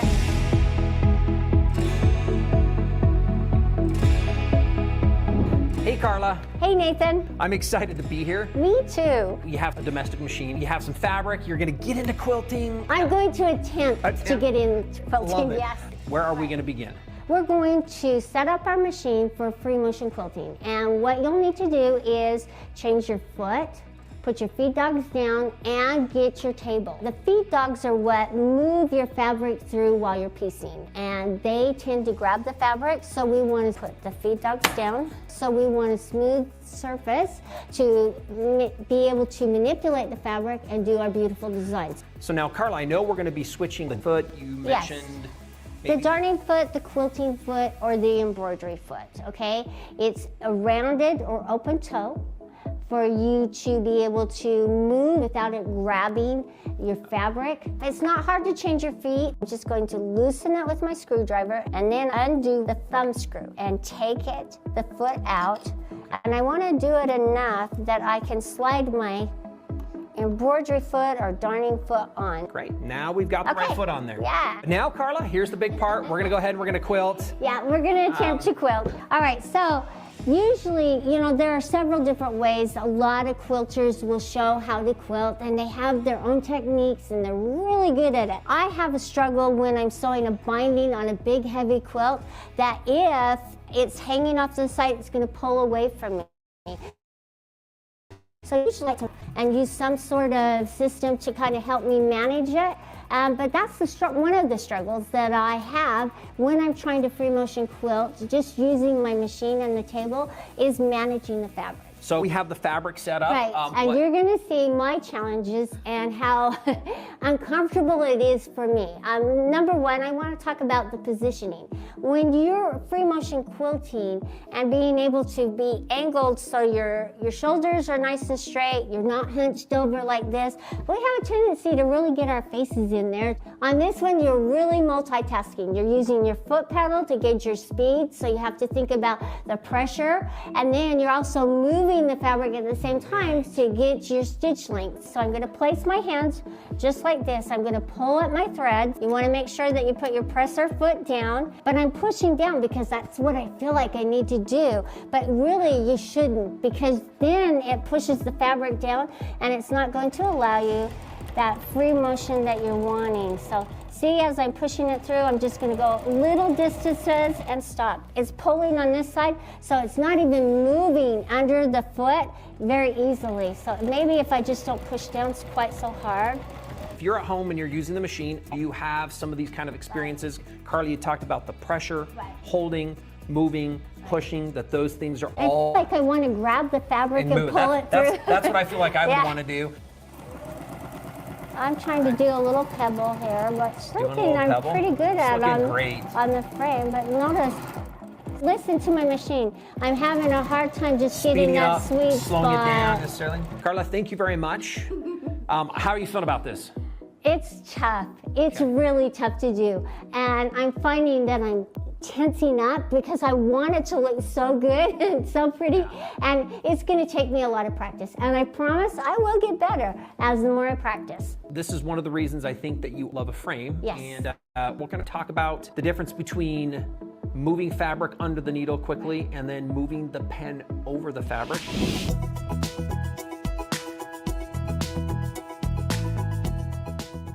Now, Carla, here is a slightly different situation. This is the fabric rolled up in the throat. Right. What's the management of the fabric at this current stage? Well, on the one end, you have the fabric pulling this direction. On the other end, you're trying to manipulate using your hand, working in the area, holding all the fabric in this direction. It gets a little cumbersome and very difficult.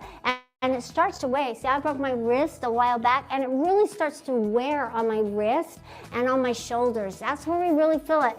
And you get quilter's neck, when you're tensing up and you're starting to feel really tense and tight, and you just feel like you need to go to the chiropractor or the massage.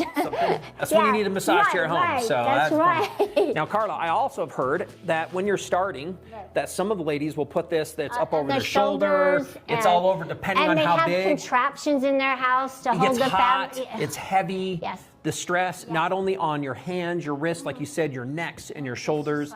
These are some of the things that if you finished a quilt at home, this is why a lot of people just do straight stitching, by the way, because as you're pushing through, it's just easier to roll it and push it all the way through. Right now, you have this extra bit of fabric. Right. You have to worry about this one too because it's pulling. And you have so much fabric to manage. That's the difficult thing for me. When you do this on a frame, what gets solved? It makes it easier for me because I'm moving the machine rather than the fabric through the throat of the machine. And it's holding my fabric in a stable position so that I can just move across it. So I don't have to worry about multitasking and pushing on the foot. Only a couple of things that I have to think about is pushing the foot pedal and how fast I'm moving the machine.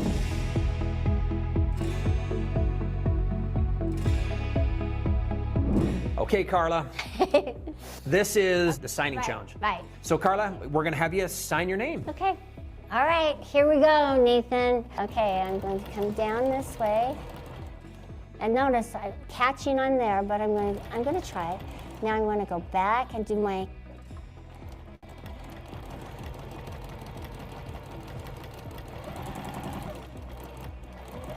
Oh, go. You're doing good. I'm going to encourage you. Way to go. Keep it up. I'm going to go A. It looks like I'm back in grade school. That's all right. That's kind of what we're doing. It's a little bit different. That's looking really good, Carla. Oh, sorry. Oh, my L. Way to and go. You can tell I'm struggling with there this, but I'm going to go go back around. All right, so there we go. Don't make me do my last name. All right, okay. There you go. There we go. Nice. I'm going to give the audience this challenge. Get an 8.5 by 11 sheet of paper. I fold it up at the end because this will be a little bit easier for you to hold and move. And I want you to try this because, Carla, what we just did, you signed your name, we pushed and we moved the fabric through, and now we're going to duplicate the same thing in 2 ways. So now hold the pen in your right hand here. That's, well, is that your writing hand, I guess? Yes, this is my right hold it in hand. your writing hand. Then I'm going to tell you to switch it to the other hand. Okay. Okay. So now this is going to become the needle. I want you to go ahead and let me take out the tip here. Go ahead and put it down on the paper. Right. Now what you're going to do is take your normal hand. Don't move this, and I want you now to move the paper to sign your name. And I have to say, it's really tempting. And again, if you want to put your hand flat, however you want to do this, but go ahead and you're going to sign your name. Now, how are you feeling about this right now? It's tough. A lot of times people are like, Because I want to move my hand because I know the direction rather than the paper. And one of the things that happens is because we're moving our normal hand, it's actually upside down and backwards in order to write our name. So keep on going.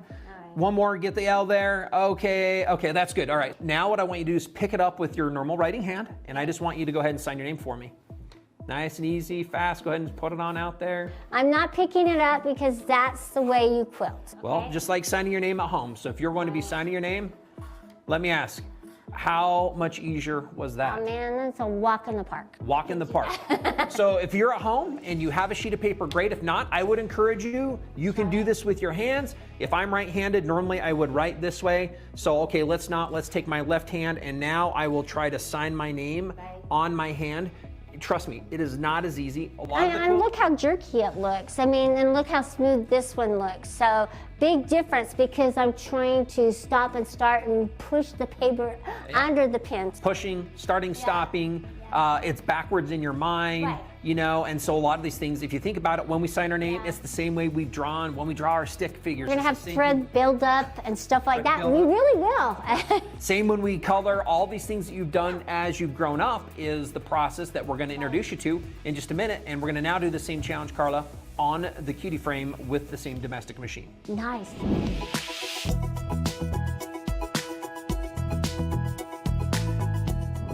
All right, Carla, we have the top carriage from the Cutie frame. I have a machine. I have an amazing sheet of paper. Hopefully you can find one of these from a notebook or something at home. Now, why? Carla, one of the biggest questions we get asked is what? Will my machine fit? Will my machine fit? How do I know? And so I thought we'd just quickly answer that. And what I wanted to do is just show you, here's a sheet of paper, and we have a template at graceframe.com Right. on the Cutie page, and you can download this. We'll have one that has a print of the size of the opening of the carriage. A lot of people want to know, well, will my machine fit? What we want to look at is, will it not fall into the hole? Right. And so what I'm going to do is I'm going to kind of move it to one side here. I'm going to go ahead and I'm just going to kind of fold this. So I want everybody to see this is the size of the hole. Go ahead and hold that. All right. You can take your machine and you can compare it to the feet on your machine. Are the feet wider than the sheet of paper? And that's these black feet the right black feet. here. Yep. Are they outside of this? Because Right. this is the hole. Yeah.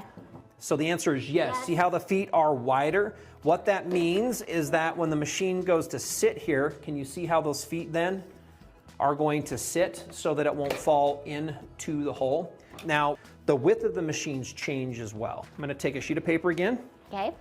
We're going to go ahead and lay this across, and you'll notice that it's just about the width of a sheet of paper. So I'm going to hold this up, and I want to have you put that across the bottom. Do the feet fit inside of that space? Yes, they do. Okay, so I'm going to put this up here. We're going to take a quick look at this, Carla. Here it is. Again, if your machine is wider on the outside, again, not the feet, it's okay if the machine were to sit off of the edge, or if it would extend And off longer the this front, way. because the feet are on the carriage. All right, Carla, we have a table surface. Yes. Could it be a kitchen table? Yes, it could. Could it be maybe my counter space? Yes, I quilt on my island. Okay, so it could be a folding table, it one of the could be. portable ones, etc. So I have the Cutie frame. The rubber pads are on the entire bottom, which is a really nice surface. The reason we've done this is to keep it so that your table surface stays safe. Right. Some of you might have quartz or corian, or you might have formica. This one's real wood, and so won't what we don't scratch want to it. do, we don't want it to scratch. The other thing it does, Carla, is you'll see that once we put it up here, it won't slide around. Yeah, so we don't have to worry about stabilizes. clamping or holding or putting it together. So that's what we have. So I'm gonna have you kind of come around. Okay. From the front, it's really easy. If you're just going to lift this, I'm going to have you just kind All of right, lift I'm it. just going to show you how I would do it. Okay, Okay, I'm going to make sure that's And I have to kind of stand like this, but I'm just going to lift it up like this, and it's not heavy at all. It's not like my sewing machine. And go. I'm just going to put it on my table, and I'll show you how stable it's going to be. Man, it's stable. All right. All right, we're going to talk about this rail part. This is the part that allows the rail that we put through the throat of the machine to kind of be held in place. Carla, there are no tools required. Once this has No. been built, you can just do it with your hands. So why don't you go ahead and slide that off for me so everybody I'm can just see going to this. move it this direction. There's a little arrow that points to the direction that you move it. I'm going to grab the other side of the frame, and then Carla, if you'll just go ahead and take the rail and just sit it down there for just a second. Right here. This is the carriage. Yeah, the wheels are at an angle, and I just want to position them on the track so that it's going to move side to side. There we are. This is the upper carriage. Carla, here you go. This one again All right, just sits so on again, top. the angled wheels just right over the tracks. Okay, Carla, here's the machine. This is how I would hold it to put it on. And I make sure that the feet are going to be positioned on the solid part. All right, now we'll go ahead and just put our machine base clamps in to hold that in place. And so now our machine has been positioned on the carriage, ready to go. Okay, we put the machine on, we put the clamps on. Right now I'm gonna come to the side. We have these easy little clamps that we can just open up. That allows us to raise the side of this frame up, and this goes through the throat of the machine. We're gonna lift it up. There we go. We're gonna bring the machine all the way down to the side. We have quite a bit of clearance. I did this on purpose so that we can see how high this is. I'm just gonna loosen this a little bit. There are letters on the outside. Right now I'm on G. I'm going to move the machine back to the other side. We're gonna check G over here as well.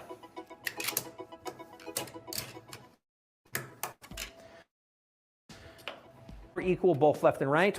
Now our rails in place. What we did is we just took our end caps and popped those back over the rails to put those back in place. We also have over here on the side a little lever that we can open up, and we have this on both the left and the right side.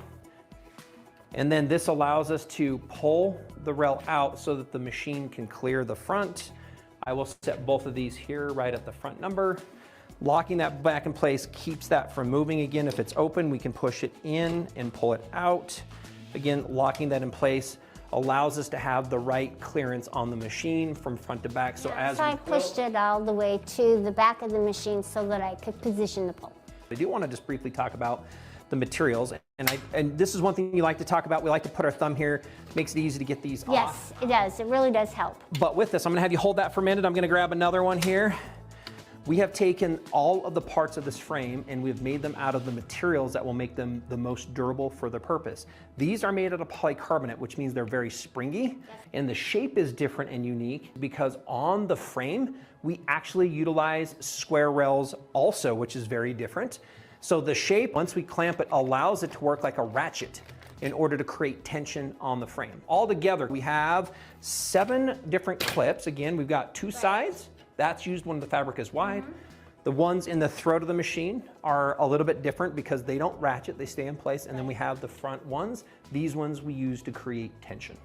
Now, Carla, we did put the fabric on, and one thing you asked me was, Nathan, I want to show them the handles. What were your thoughts about the adjustment or the handles? What you're going to do is this little knob right here is how you're going to adjust them. Now you can adjust them out or in, however you want, and then you can position them up or down, whatever's comfortable for you. I love that, Carla. The other thing as well is this frame. A lot of people want to know, like, there's other things like pantographs, laser work and those things. The handles can be that easy method. You can take them out, you can put them in the back. You can use the table surface. So it has been built the same way a lot of the professional frames. The track system has been, the functionality, the motion is the same. It takes the same technology on that track, and the carriage that we pull from our premium frames are in this one as well.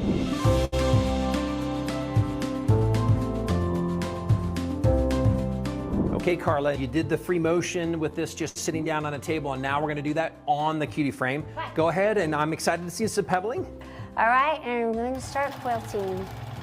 But notice how much smoother I am with my pebbles. Light, easy to move. Yeah, so now I can just, so much easier. And now all I have to worry about is the speed and find that sweet spot. I'm so much better at this method than I am the other method. All right, I'm having you pause for just a minute.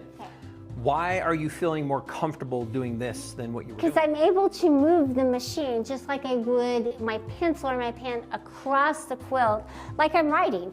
And I have the movements down in my muscle memory because I've drawn pebbles. And so that's what I'm using. Okay, Carla, the signature challenge. This was done on the machine, free motion, on a table. Carla, I then had you take the pen and the paper and we drew. If you were following us, you did the same thing. Hopefully we're finding that there's a lot of emotions. When I do this with a bunch of quilters, Carla, and I ask them, how did you feel? They're like, it was frustrating. I didn't get it. It was confusing. It was awkward. That's a lot of what we have. Now though, we put the same fabric on the frame. You have your domestic machine on here. You have your handles. And I'm gonna say, okay, Carla, I'm gonna now have you free motion, sign your name, as we finish the signing challenge now with a frame so we can see what the difference is. And I'm happy to do so, okay? So anyway, I'm just gonna push down on my foot pedal and give it some power, but now I'm just moving the machine across and I'm just able to just freely do my name so much easier. And I found kind of that sweet spot where I'm just moving it at the right speed where I get a nice little stitch. Let me cut it. That's beautiful, Carla. If you look at that, that's quite a bit different. Tell me a little bit again, how were you feeling as you were doing this before compared to now? That I was actually even attempting to make a K, and then I really struggled with my A, and my R, I was okay. But then this last little one, you see my stacked stitches because I wasn't actually moving the fabric fast enough to even make a nice little stitch. So you get all these little stitches on top of each other. So this was much easier and it's much prettier. I do think that if you've tried the signature challenge at home, if you've done this on a sheet of paper, What we have found is, Carla, what we've grown up doing, the drawing, the coloring with crayons, signing our names, doing those Muscle things. memory. Muscle memory. And it's familiar. And so what we find is when people walk up to the frame and they do this and we say, hey, go ahead and put a drawing down or put your name down, that they feel very comfortable. And the reason why is it's something that you've done your entire lifetime. We practice it a lot. It's all the same right way. And in fact, if we were to be a little bit extreme, I could turn this up here and I could use this as that pen or the pencil. Right, you could. And I just like to kind of show this because that is what the machine of floating over the fabric does for all the quilters out there.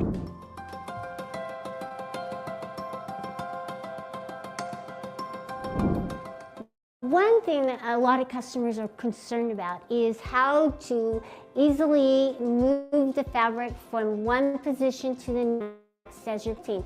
And so notice that I have my quilt on and I'm going to shift it towards the left. So the excess that is hanging on this side will now be moved to the left to reposition to continue quilting to the next one. I want to show you how easy it is. It's not complicated and not hard to do. It's just a little different. And it doesn't take me any more time to reposition the fabric than it would on another style of frame. So I'm just going to unclamp my straps from my quilt clips, all right? I'm going to take this one and this one off. I'm going to leave this one in place and I'm going to undo the front ones as well. You need to make sure that you side one off. And again, if you have a little challenge getting it off, use your fingers as leverage. So I'm using my thumbs and I'm just pulling it off and see how easily that came off. And I'm going to put it back here so I can find it. Once I've undone all my straps, I'm using my fingers to help me pull them off so I'm not putting a lot of pressure on any of my joints. Now the reason I left this one on is it's going to help me move my fabric down and reposition it just real easily to the next. So I'm moving this clip down so it's going to come all the way down over here so I can reposition my fabric and I'm going to let it fall over the edges. Now I'm going to take my clamps that I took off and now I'm just going to position them right onto the right side of it. Hurry and clamp everything, my straps back into place. And this is really so easy to move and you don't have to worry about your fabric getting dirty or how hard it is going to be on your joints. It's just going to free you up. Now I've done all that, I want to just kind of give it a little tug and put my long clips on. And so as I do, I just kind of pull it forward and then I'm going to do this other side. Here, notice I pulled it forward and I'm going to just clamp them down and I can ratchet them and now I can finish rolling it up, putting my straps into place and make sure that you are using your straps to adjust. So this one can be a little tighter to hold it up off of my handles and that's what I want to do. And I could even pull it a little bit more.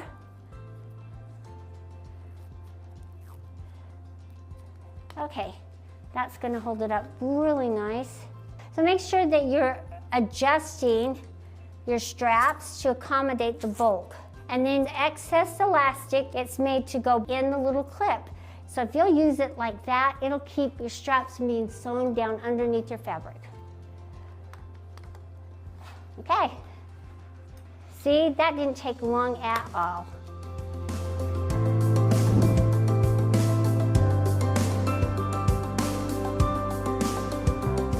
So let me show you what the bungee clamps do. They're an accessory to help with your side tension on your quilt as you're quilting all the way down. Now, this clamp here, if my fabric reached across and over this pole, I could use it to clamp down. But because my fabric's not reaching, I need something to help stabilize it and hold it into place. That's where the bungee clamps come into play. So what I'm going to do, rather than placing this clamp in the down position, I'm just going to place it in the up position. And I'm going to use my little bungee clips that come with it. And I'm going to position them, going to hold it together and just pull it towards me. So this is going to hold this into place. And now I'm going to take my bungee strap and slide it through the hole on my little clip and pull it all the way. Now I'm going to take my bungee stop and I'm just going to pull it, and it's going to stop it into place. So the bungee's not going to go anywhere, and I can just hold my fabric in place, giving it the tension that it needs. So it's not going to get in my way. And I'm going to pull it back and position it and see. It's going to give me that extra tension that I need as I'm quilting, and allow me so it's not going to get this slack and I have to hold the fabric. The bungee clamps are holding the fabric. Just another way to manage all your quilt layers and make it so much easier for you.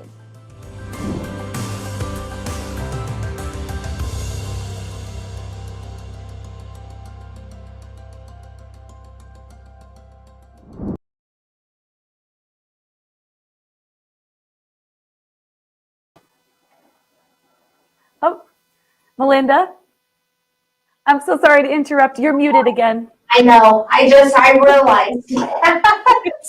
So I was just saying, I think that was such a wonderful presentation. And so many people, were struggling pushing our fabric under our needle. And with that being just such an unnatural movement. And, just like Nathan had said, we've been writing, coloring, drawing since we were, 3, maybe 4 years old. And we've always went with our pen or pencil or crayon over our paper. With quilting, to me, it doesn't make sense moving my fabric underneath the needle. And again, like I said earlier, I know I would get so frustrated doing that. But at the same time, there's so many people out there that, they have become accustomed, I guess, to kind of that process. And, we do things that we know, where we're not, in a sense, going to change a habit essentially that we've done forever and ever and ever, just at the drop of a hat. But the Cutie, just so phenomenal, and, making quilting so much easier. The best part, you can use your at-home sewing machine. So I'm going to present just a picture, if I can get this to work, maybe not. But again, any domestic sewing machine will fit on the Cutie. Again, the machine, the feed dogs do need to drop. Even if your machine uses a foot pedal, yes, you can still use the Cutie, or you can still use that machine on the Cutie. The carriage that your machine sits on is 13 inches wide and 23 inches long. You do want your machine to fit as close to those parameters as possible, but it's okay if your machine is a little bit bigger. The machine clamps come off that top carriage, so if your machine is a little bit wider, it's still going to just sit right on top of the carriage. Now, the biggest question that we do need to ask ourselves to really make sure that your machine is going to work on the Cutie is, what is our throat space? So the throat space will be where the needle comes down to the back of the machine. So to the back where the machine essentially comes up and over, so through that harp area. Minimum you would want your throat, I would say, would probably be at least 7 inches. If your throat is smaller than that, yes, it'll still work, but really you'd only be quilting probably straight lines, maybe a little bit of meandering at that point. If you have a larger throat, that's just going to equate for more quilting space. So the width of the frame, again, it's 4 feet wide. On each side of the frame, keep in mind you will lose probably a couple of inches just for the space that the carriage takes up. Okay, so again, the frame starting at 4 feet. If we minus, we'll say between 4 and 6 inches to accommodate both sides, we're still at, about 3.5 feet of quilting space from side to side. Now the Cutie machine can accommodate, the Cutie frame can accommodate a machine that has up to a 9-inch or 19-inch throat. The very front rail on the Cutie will extend out to accommodate whatever throat length your machine has. So again, smaller throat machines, minimum I would say would be 7 inches, all the way up to 19 inches. And again, it's just so much easier moving the machine and the needle over the fabric than trying to manage and move the fabric underneath the needle. We saw in the video how Carla struggled even with just that piece of paper and trying to write her name on that paper, just moving the paper underneath the needle. So again, keep what you've been doing, again, since we've all been, 3, maybe 4 years old, keep kind of that stance. Continue moving your needle or your pen, crayon, whatever it may be, move that over the project. I promise it's going to be so much easier than trying to do the opposite. Now, I know through that video, we did have some questions.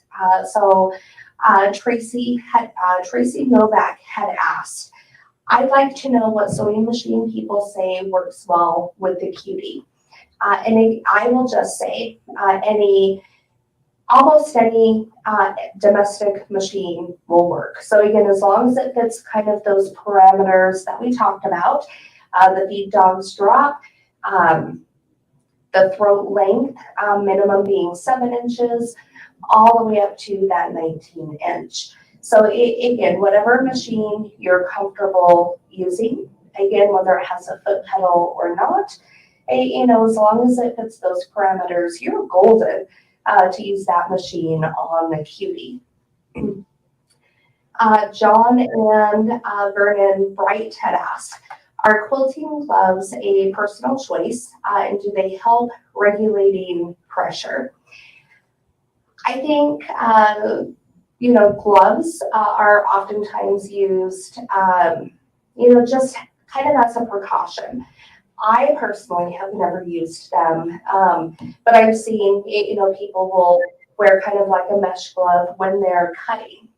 Some people will kind of use that mesh glove, as they're quilting. I don't know, for per se if it really does help with pressure, but I do think, there's a little bit of a safety, that people will opt to wear gloves, especially when they're cutting, to protect their fingers.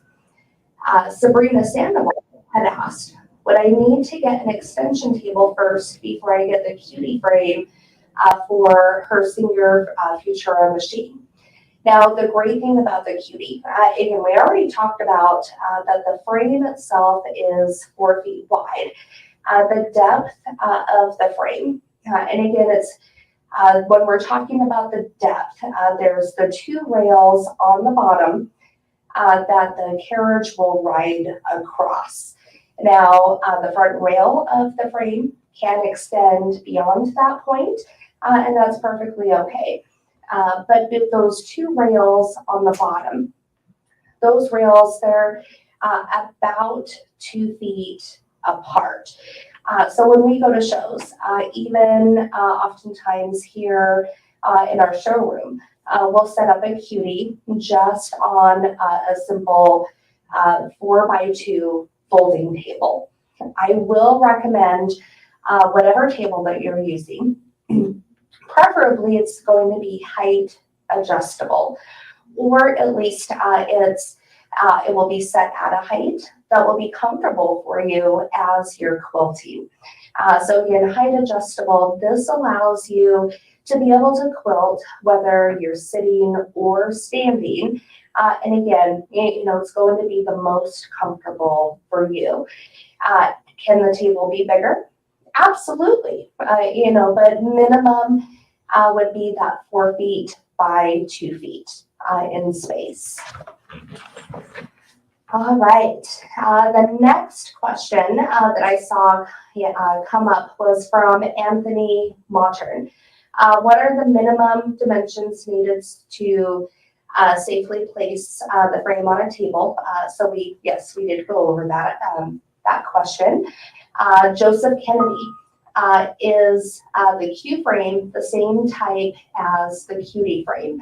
Now we have 2 Q zone frames. We have a Q zone hoop frame and we have a Q zone queen frame. The Q zone hoop frame is like the Cutie in that they're both a hoop style frame. So with a hoop style frame, you can quilt any size quilt on that frame, anything small as a table runner, all the way up to a king or larger.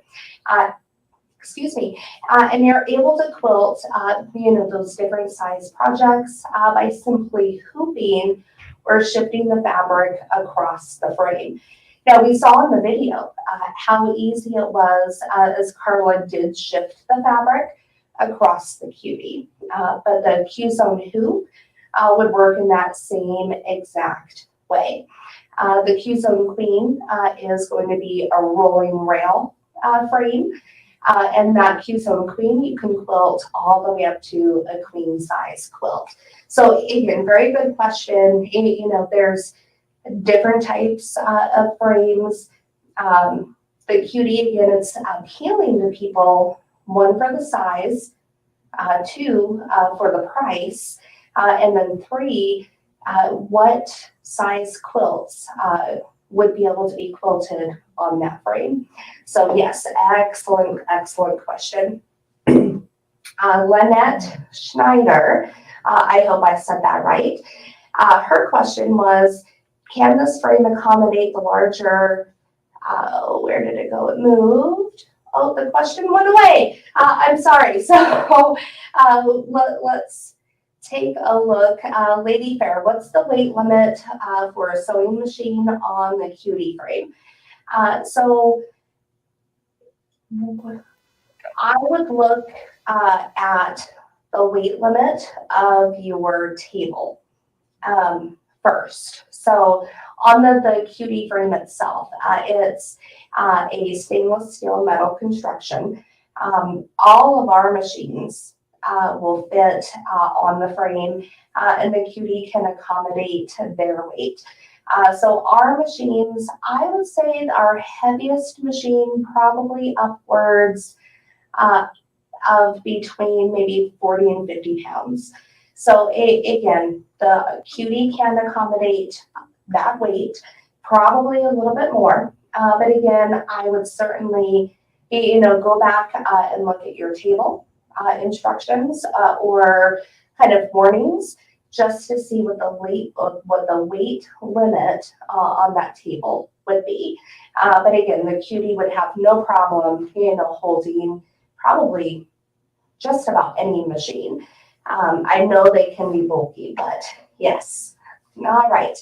Now, Judy Guccioni, and I apologize again if I said that wrong. Can you use free quilting rulers with the frame? The answer is yes. So I know our unique machines, we have different ruler bases that are specific for our machines. Your machine manufacturer may have a ruler base or some sort of table that would attach on the machine. If you have that sort of a table, that would help support the rulers as you're quilting, then yes, you would be able to use those rulers. All right. Sharon Ward, I have the Cutie and the Cunique 15 Pro. excellent combination. I love the 15 Pro. I'm so sad, it's been a discontinued machine, but that machine was phenomenal. Shelly Johnson, I love that it's easy to take down and store. Makes it easy to take if you travel to visit family for lengthy periods of time. Absolutely, Shelly. You hit the nail on the head. I've heard people, they'll take their Cutie up to the cabin.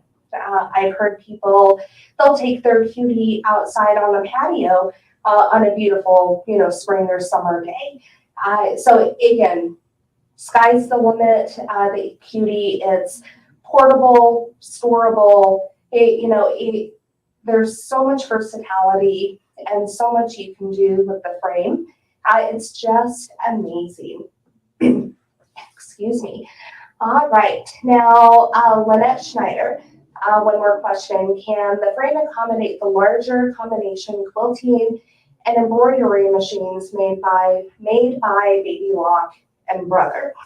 So again, as long as the feed dogs drop and as long as the throat, minimum I'd say about 7 inches up to 19 inches, then yes, the machine would work on the Cutie.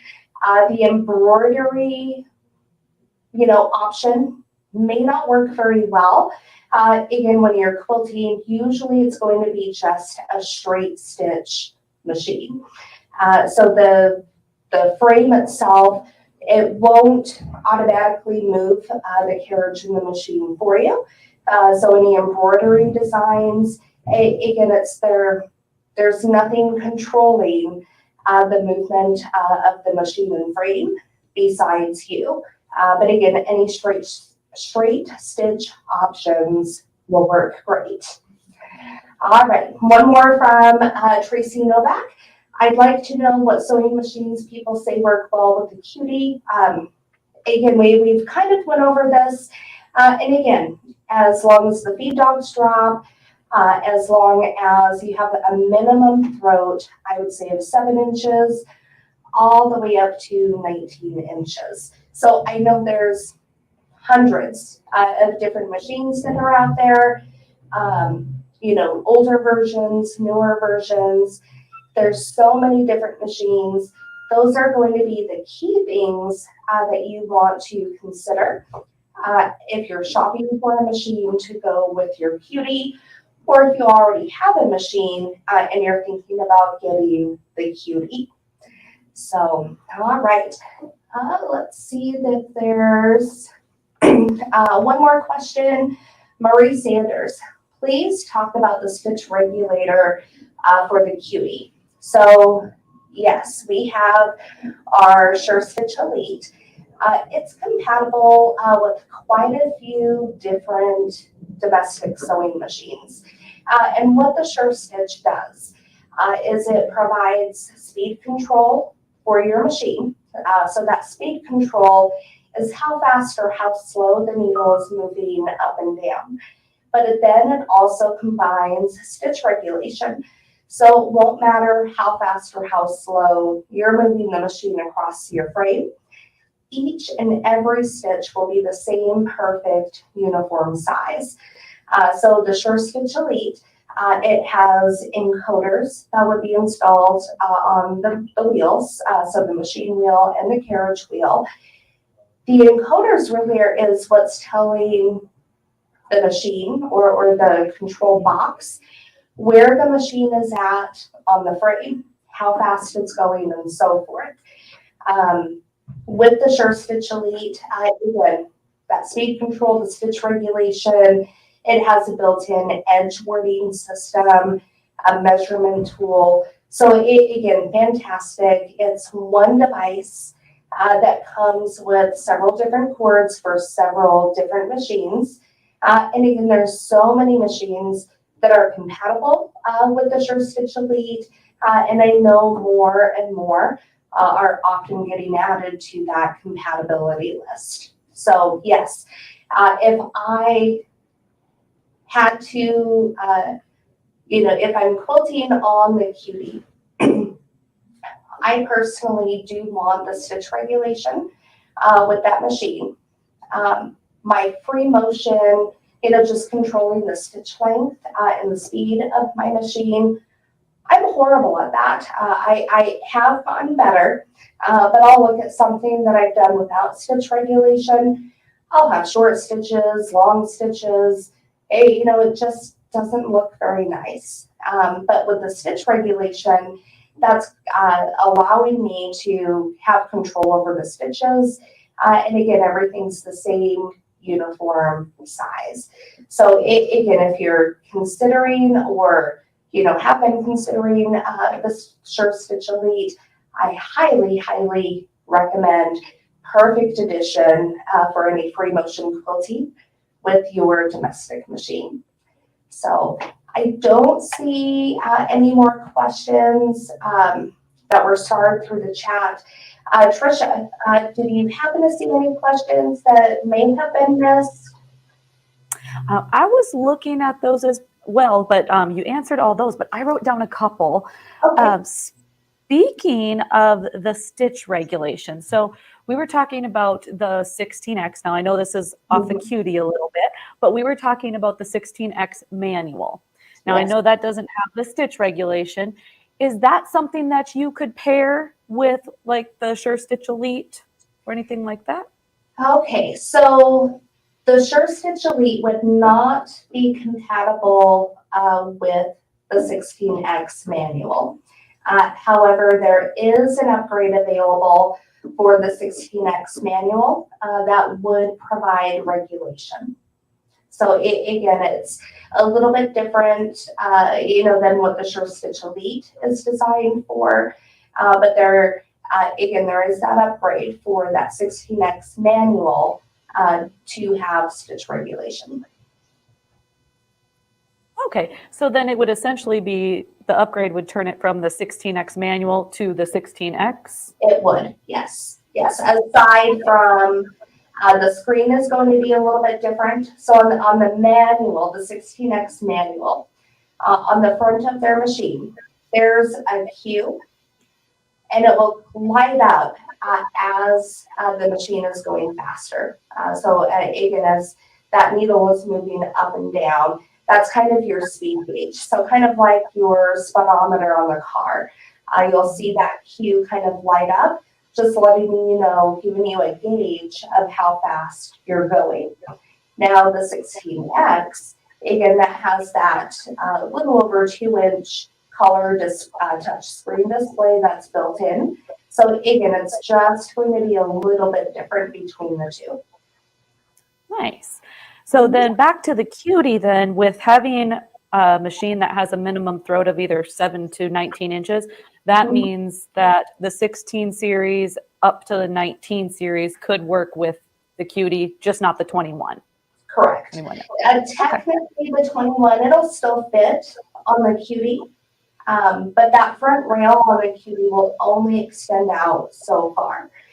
So if you have a 21, yes, it can still fit on the Cutie, but you're going to lose a few inches of quilting space just because that front rail won't extend out far enough. Gotcha. All right. Well, I think that's all the questions that I have. We appreciate you answering all those wonderful questions. Oh, one thing I do want to mention. Yes. If we didn't want to put the Cutie on a table, do we have another option? We do. We do. So we have our Cutie leg accessory.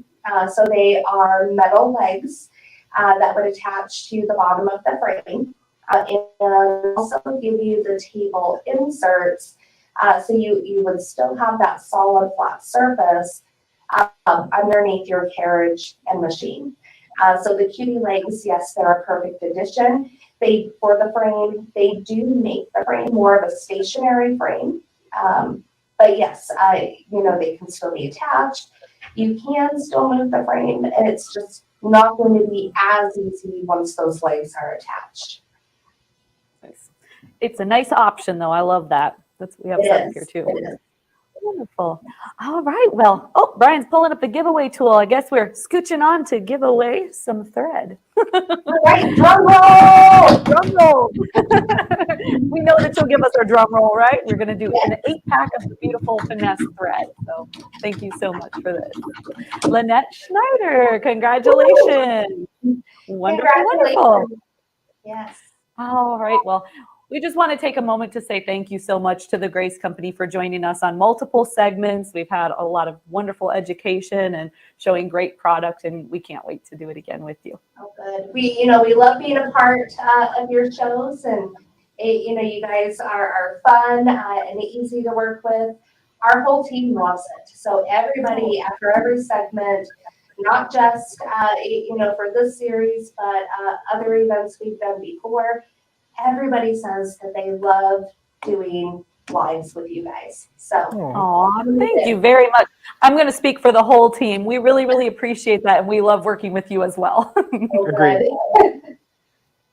Awesome. Well, thank you so much, Melinda. You have a wonderful day, and we can't wait to do it again. You too. See you, Tricia. See ya. Aw, that's awesome. Oh my goodness. Okay. Gotta gather everything here. We're going to get right into it. I'm going to show you some pricing on the amazing Cutie frame. Let's take a peek. We have got a price overlay here for the Cutie tabletop frame that has an MSRP of $1,199. It has a sale price of $589. But guess what, guys? We've got a special event pricing. You know that we can beat that. So go ahead and give us a call, and we can help you get set up with that amazing Cutie. Speaking of frames, in addition to the frame or the Cutie frame being such a great price, we also have the others. We've got the Q-Zone hoop frame. That is normally $1,699.95, and that is on sale for $989. Again, all of these have even better prices than the sale price that's displayed. We just cannot have those online. So you can give us a call and we can help you get a better price. As Melinda was saying, that Cutie tabletop frame and the Q-Zone hoop frame, those are SewCreative frames. So you can quilt any size with that. You have a table runner all the way up to a queen, or excuse me, all the way up to a king. So you can just shift the fabric and then you're quilting in zones. Whereas if you're looking at the remaining three, those are considered a rolling rail system. So the one to the right, you've got the Q-Zone queen frame. That will be able, or you'll be able to quilt up to a queen size quilt. And that normally is $1,899.95. We've got a sale price of $1,199. Then you've got your Continuum 2 frame. You can get that in 8 feet, 10 feet, or 12 feet, whatever works well for your space. That normally is $2,999.95, on sale for $2,199. And then you've got your Evolution Elite frame, and that normally is $4,299.95, on sale for $2,999. You can get that in 8 feet, 12 or 10 feet, and 12 feet as well. So. And don't forget the giveaway for the Grace. Exactly. Brian just reminded me that we are doing that extra giveaway. Just a reminder, we are doing kind of a side giveaway that we're going to announce the winner next week. So anybody that purchases a Grace frame, software, or machine during this event is going to be entered into a free giveaway for that 5-foot luminous light bar. So we're just going to keep the fun going. So next week, somebody can win that. All right. We've got a few things planned here before we do our recap and everything. Just a reminder, we have the coupon going on for Aurifil thread. All Aurifil thread is 20% off. Just use Aurifil 20 at checkout to get that. If you've been to our website, and I hope that you have, you'll see that banner at the top saying that over 34,000 items are eligible to use the coupon that we have there. That is SCLSS, which is SewCreative Live Spring Social. So 34,000 eligible items for items that haven't been featured. The other thing, you may have heard us say that we decided to open up our event pricing, our special event pricing, to all machines and the furniture. So if you've been looking at a machine that hasn't been displayed and you're just kind of like, oh shoot, I've been really looking at this machine and wanted a good deal, give our customer service a call and they're going to hook you up. So they will get you some special event pricing. Also, just a reminder, Go to our Facebook group. We are so thrilled about our Facebook group. Number one, through this event, we've had so many more people join, which is going to be a lot of fun. Hopefully everybody's going to show us pictures. We want to see pictures. We love pictures. So you could show us what you get, what projects you're working on, any questions that you have. Our group is wonderful. They're always answering questions for each other when you might have some troubleshooting or you're working on a particular project. It's just a fun community.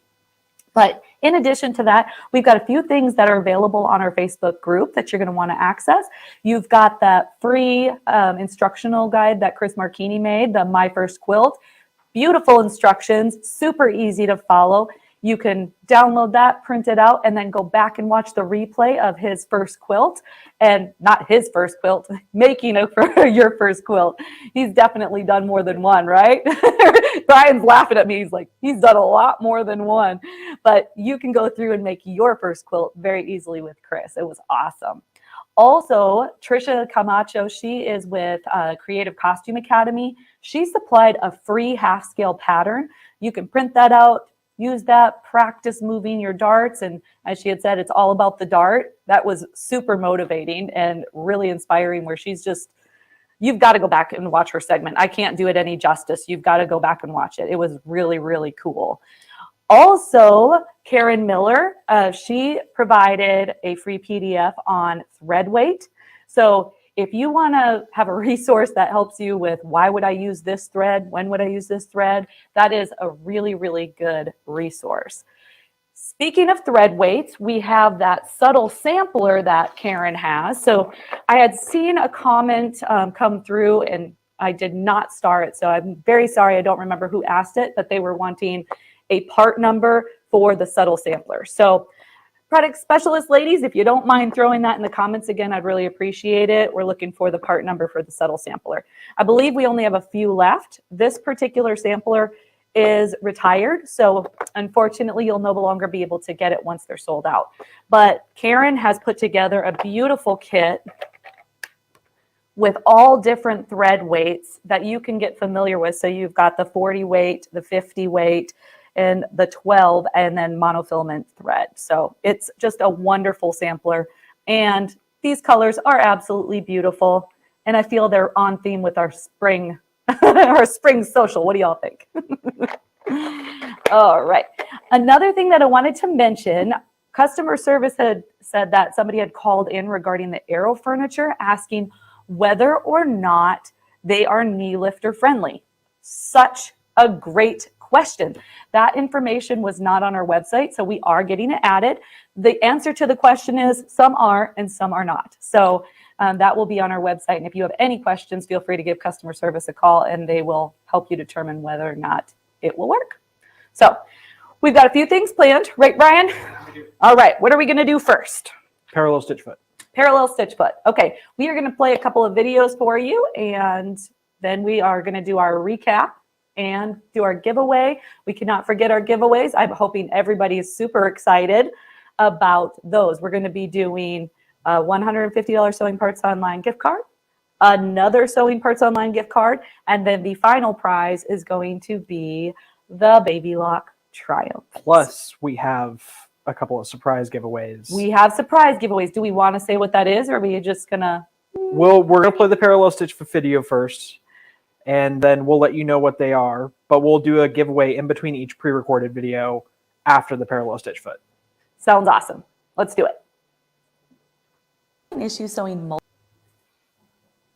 stitches straight. Today I'm going to show you how to sew parallel lines easily using a wonderful presser foot, the parallel stitch foot. Let's chat about a few things that you can make with it. That's what we're looking for, right? This foot is intended to be used with decorative stitches, but you can use a zigzag stitch as well as a straight stitch. This foot is super fun because it allows you to use different stitches to create your own fabric design. After you create your fun fabric, you can start your project. In this example, I used a straight stitch and I actually just used the edge of the parallel stitch foot. You can use this foot to spice up garments. I saw a skirt that had all these great parallel lines of these really cool decorative stitches. It not only created a beautiful design, but it also had a really neat texture. Personally, I love making zipper pouches. They're easy and they're useful and they make great gifts. The parallel stitch foot is perfect to add a little extra special touch to your zipper pouches. Decorative towels, pin cushions, putting a beautiful edge on a pillowcase. The list goes on and on.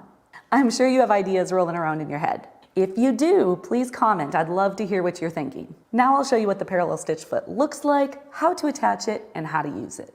First things first, what does it look like? The markings can vary by manufacturer, but they generally have a red center mark. This mark indicates the center needle position. You can use this little mark to follow your guideline, which we'll talk about here in just a moment. A red vertical line on either side of the foot. It's going to be a 1/2 inch from the center needle position.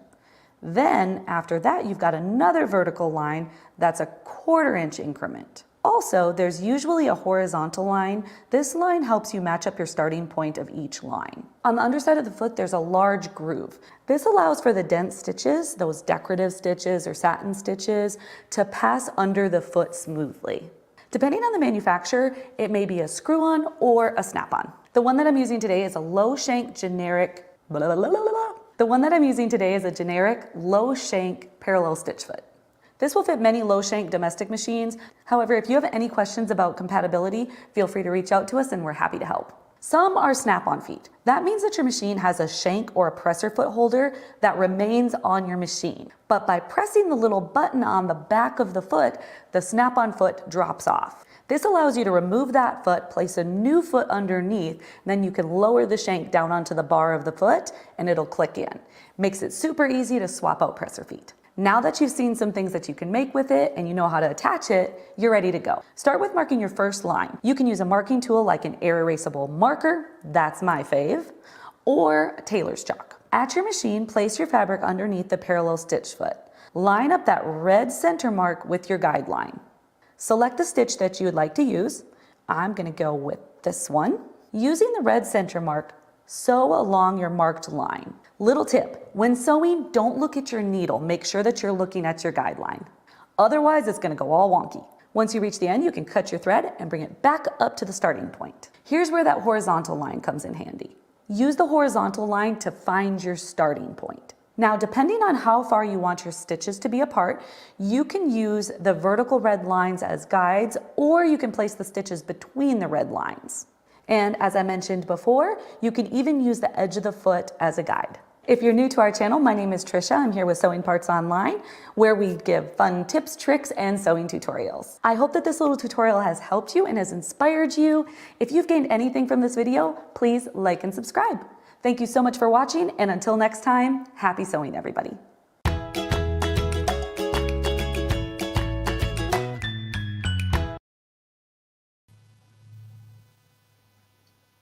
All right, I just wanted to show that particular video because I love presser feet. So here at Sewing Parts Online, we have so many different types of presser feet. So if you are looking for a particular one for your machine, give us a call. We can help you find it. Also, hit up our YouTube channel because we have a ton of YouTube videos regarding presser feet. And if we don't and you're wanting one on it, let us know in our Facebook group and we can make one. So our little surprise that we were talking about, we love giveaways, right? So we want to do more giveaways. So Brian and I each gathered a few of our favorite things and we are going to do an extra giveaway. So for mine, I'm going to have a secret word. Or it's not secret anymore. We're just going to tell it to you. Do you want to pop that word up, Brian? All right. So mine's going to be baby lock. And after we play a little video, we will pick the winner. But I want to show you a few of my favorite things. These are just stuff that I really, really like. So I'm done. I didn't take it out of the package because I wanted you to have a new one, but I do have one here as well. We've got the Alex Anderson 4-in-1 Essential Tool. This tool is so handy to have in your sewing space. So you've got a seam ripper on one side. As you can see, it pops off really easily and has a flat end. It's kind of hard to see there. I'm sorry. Whoop. Which direction? But you can use this to press open your seams if you maybe don't have an iron available. And the other end, you have an awl, which I joke about it every time. I have such a hard time saying awl, but it is such a handy tool. And then you can also use the pointed end when you turn your fabric out and poke out the corners so you're not going through the fabric. So it's a super useful tool to have in your sewing space. So all of these are going to be included in the giveaway for me. So we're doing that one. And then I absolutely love my Bitty Buddy. And I think I have one down here. Oop, I do. It's the cutest little garbage. It pops up so it collapses like this. And then you can just keep it with you. It's great for traveling if you're going to a friend's house to sew. Love, love, love. That is by Gypsy Quilter. Another fabulous item that I love. Lighting is so important, right, guys? We've got the bendable bright light here. This has a really nice long cord. It comes with the charger. You also have little mounting clips so you can neatly attach it to your machine. It also has a base that you attach, and then the light clips right in. And then there's this really nice flexible gooseneck that you're able to bring your light exactly where you want it. And it stays in position. So it's a really, really helpful little accessory. If you've watched our stuff before, I don't know if you can see this very well. Oop, there we go. You probably heard me talk about this seam gauge. I love this seam gauge. And Tricia actually did a little kit when she did her segment on Pattern Making 101. She has the full kit and it includes the seam gauge. You can get it either in the kit or individually, but it's so, so handy to have in your sewing space. It just has different seam allowances. So if you're needing to do, you know, any 1/2 inch, 5/8, 1/4, 3/8, ton of different options, easy to grab, easy to measure. This one I just love. I didn't want to take it out of the package, darn, it's reflecting, but it's the beautiful little gold stork scissors. I have them somewhere. Oh, here they are. Yeah, we've got many different options, but they're so cute. They're little stork scissors. And if you watch Chelsea Swindle, she sews seams on TikTok. She uses these all the time instead of a seam ripper. She just loves them. So these are now designated to Chelsea, which unfortunately she wasn't able to join us for this particular live due to an emergency. So if we need to show her some love, let her know that we're all thinking of her. And we have her scissors when she comes back. And last but not least, I absolutely love my bent tweezers. I use them all the time. So handy dandy little nifty notions that I enjoy. And I hope you all enjoy them as well. You know what I love? Turn my mic on. Okay. You know what I love about the fact that we have stuff for Chelsea here? It's like when you start dating someone new and then you have a toothbrush at their house and you start like having socks at their house and then you just like slowly like encroach your way in. That's Chelsea and us right now. Like she has notions here that are set aside for her whenever she wants to come use them. And I think it's the funniest thing in the world. I loved her TikTok where she was saying, I don't know why they keep letting me in this building, but I'm going to keep coming until they tell me no. Well, Chelsea, you are welcome whenever you want. All right. Well, let's play a little video. And then after the video, we will pick the winner. Just remember to comment #BabyLock. Sorry, That's okay. I need to find it. We're just going to smile. Well, the video is actually about this beautiful machine. I absolutely love the Allegro. So, oh, our little stickers too. We should mention those. I know Amanda had her machine covered with stickers and Anna had her machine covered with stickers. You can come to Sewing Parts Online and you can decorate your machine however you want. There are so many fun options. Your Very, creativity very cool. with All right. Allegro. This is a sewing and quilting machine that is absolutely perfect for both the beginner sewist and the advanced sewist alike. What's one of the first things that you notice? This large throat space, right? Why does that benefit you? Well, the larger the space you have to the right of the needle, the larger project your sewing machine can handle. A large throat space is handy with garment sewing with all that room to work, but imagine how much easier it would be for you to do quilting or free motion sewing if you had 12 inches of space. Let's explore some of the BabyLock Allegro features. The BabyLock Allegro is a high-performance sewing machine packed with 200 built-in stitches, 7mm stitch width, a built-in needle threader, bobbin winder, of course, the amazing 12-inch throat space, push buttons, knee lifter, free arm, adjustable presser foot, whew, built-in storage, and so much more. So what does all that mean and why do you need it? One of the standout features of the Baby Lock Allegro is its 200 built-in stitches. Whether you're a beginner or an experienced sewist, this machine has the right stitch for you. With so many options, you'll be able to create a variety of designs from very simple hems to intricate pieces. The Baby Lock Allegro boasts a 7mm stitch width. You may see a 5mm stitch width or a 9mm stitch width, but it is often argued that the 7mm stitch width provides the most beautiful balanced stitch. Sewing should be an enjoyable experience, not a struggle. That's why the Baby Lock Allegro comes with a built-in needle threader, making it effortless to thread your machine. This feature saves you time and eliminates the frustration of trying to thread the needle yourself. Bobbin winder. The Baby Lock Allegro also includes a built-in bobbin winder. This makes it easy to fill your bobbins and start sewing right away. Fill up several bobbins before you begin your project and you'll be ready to go. I just have to mention that wonderful throat space again, 12 inches. Curtains, quilts, garments, crafts, so many options that you can do with this large space. The large throat space gives you plenty of room to maneuver your fabric, and it makes it so easy to see what you're doing. Push button features. The Baby Lock Allegro is packed with convenient push button features, making it a breeze to use. The buttons are strategically located for easy access. Switch your stitches, adjust your needle position, and more with just the touch of a button. The Baby Lock Allegro comes with a knee lifter. A what?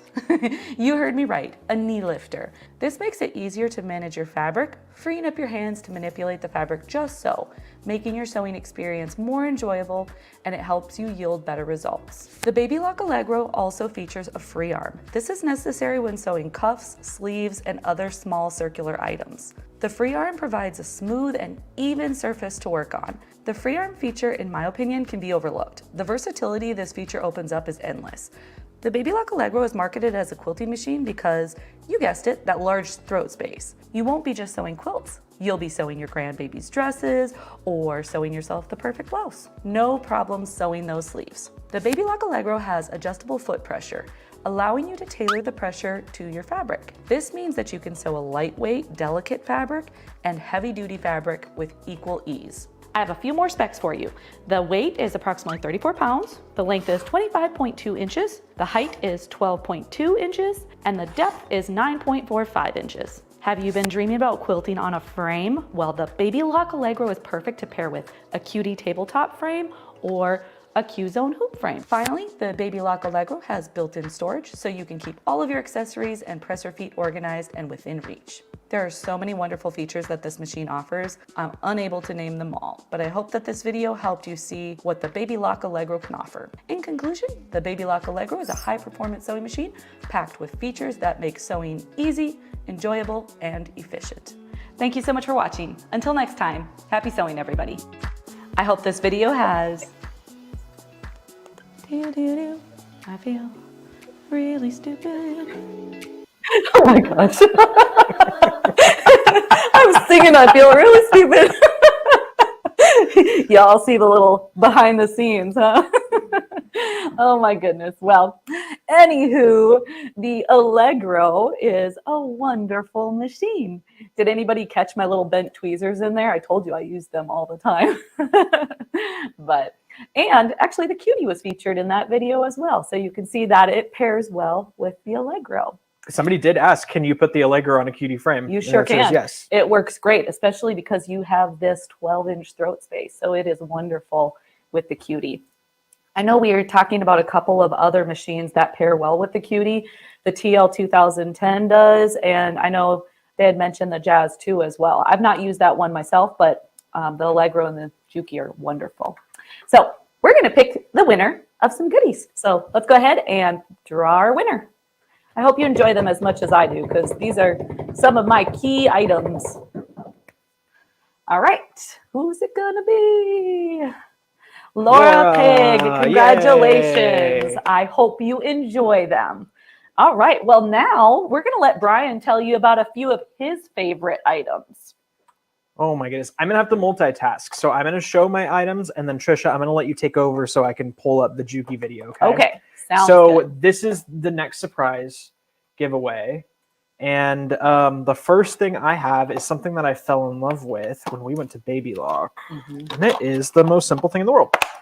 And it is the Baby Lock multi-purpose screwdriver. Sorry, my green screen is not picking it up. So I like it because I tend to lose my screwdrivers, like little silver T-shaped screwdrivers. I put them with my presser feet, and because it's silver metal, like my brain can't find it when it's sitting in my pile of presser feet. So this one comes in a plastic casing with the Baby Lock logo. And the position of the actual driver is adjustable. So you can put it vertical, you can put it horizontal, which helps if you're trying to get your needle plate out. And then there's also a position for you to put it inside, so you can use it on your embroidery hoops as well. So it's really cool. Let's see what else I got. This one I have been using all week, and it's the Creative Grids Perfect 5 ruler. I've been using it. I don't know if anybody heard earlier that I've been making my first full quilt, and I'm doing it out of half square triangles. So I've been using this to square up my half square triangles after I've sewn them together. So, and it's working really, really well. I really, really love this ruler. The next thing is Hugo's Amazing Tape. I use this to keep my thread storage organized. It adheres to itself, but it's not like sticky or anything. So you actually like stretch it and then wrap it around itself, and it stays forever. So I just wrap it around all of my spools of thread, and none of them unravel. And then I also use it for cord management. Oh, I was going to give you another one. I'm over here going, ooh, ooh, ooh, but that's great. Yeah, I use it for cord management for my sewing machine power cord when I'm ready to put it away, because I live in a small apartment, so I have to put my sewing machine away pretty often. So I just wrap it around my power cord. It keeps it nice and organized. But I also use it for my my router and my TVs and all that stuff. It's super cool stuff. So you know what I was thinking?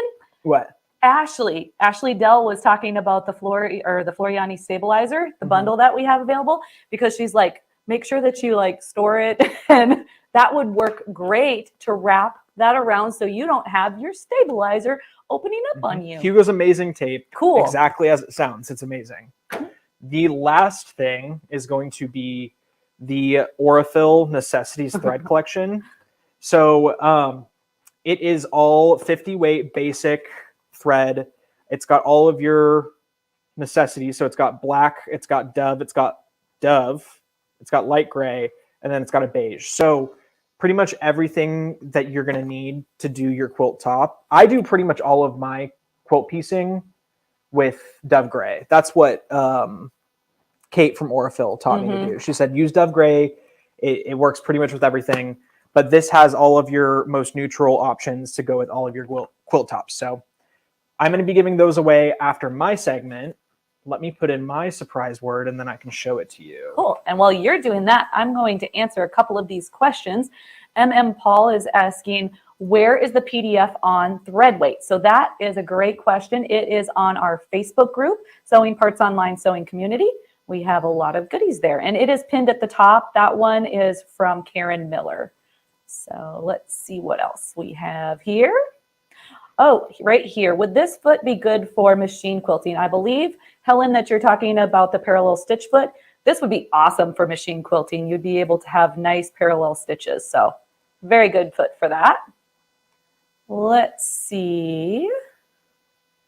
I know we had another one. How long is SCLSS code good for? It is good until 5 p.m. Central Standard Time today for the event. So I hope that you get your shopping in. This may have already been answered. Will the schedule of your upcoming events be posted to your Facebook page? That is great. That's a great idea. We will definitely do that. We're going to be posting a few things on our Facebook page. We're going to be doing handles for people that have joined us. We're going to be posting the winners. And then now that's a great idea. We will also post our upcoming events on our Facebook page. Tricia? Yes? So I'm ready to play the Juki video. Perfect. But I was just informed that SCLSS is going to go through next week. The code for 15% off. That's awesome. Okay. We were just informed that the SCLSS coupon code is going to go through next week. So yay. That is awesome. Very, very cool. So now the word that you're going to want to put in the comments is #Juki. And we're going to let Brian's video play, and then we're going to give away Brian's favorite items.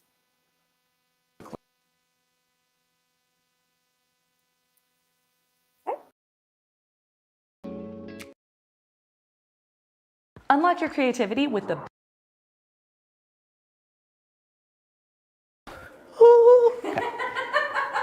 Hey sewing friends, welcome back to our channel. In today's video, we are unboxing and reviewing the Juki HCL F400, a computerized quilting and sewing machine that's designed to make professional quilts, home decor, garments, crafts, anything a diehard sewist wants to make. It can sew through the thickest denim and the thinnest silk chiffon. It's a truly versatile sewing machine. And for the price point, it's a really good bang for your buck. We're excited to show you all of the features and the capabilities that the Juki HCL F400 has to offer. So let's get started.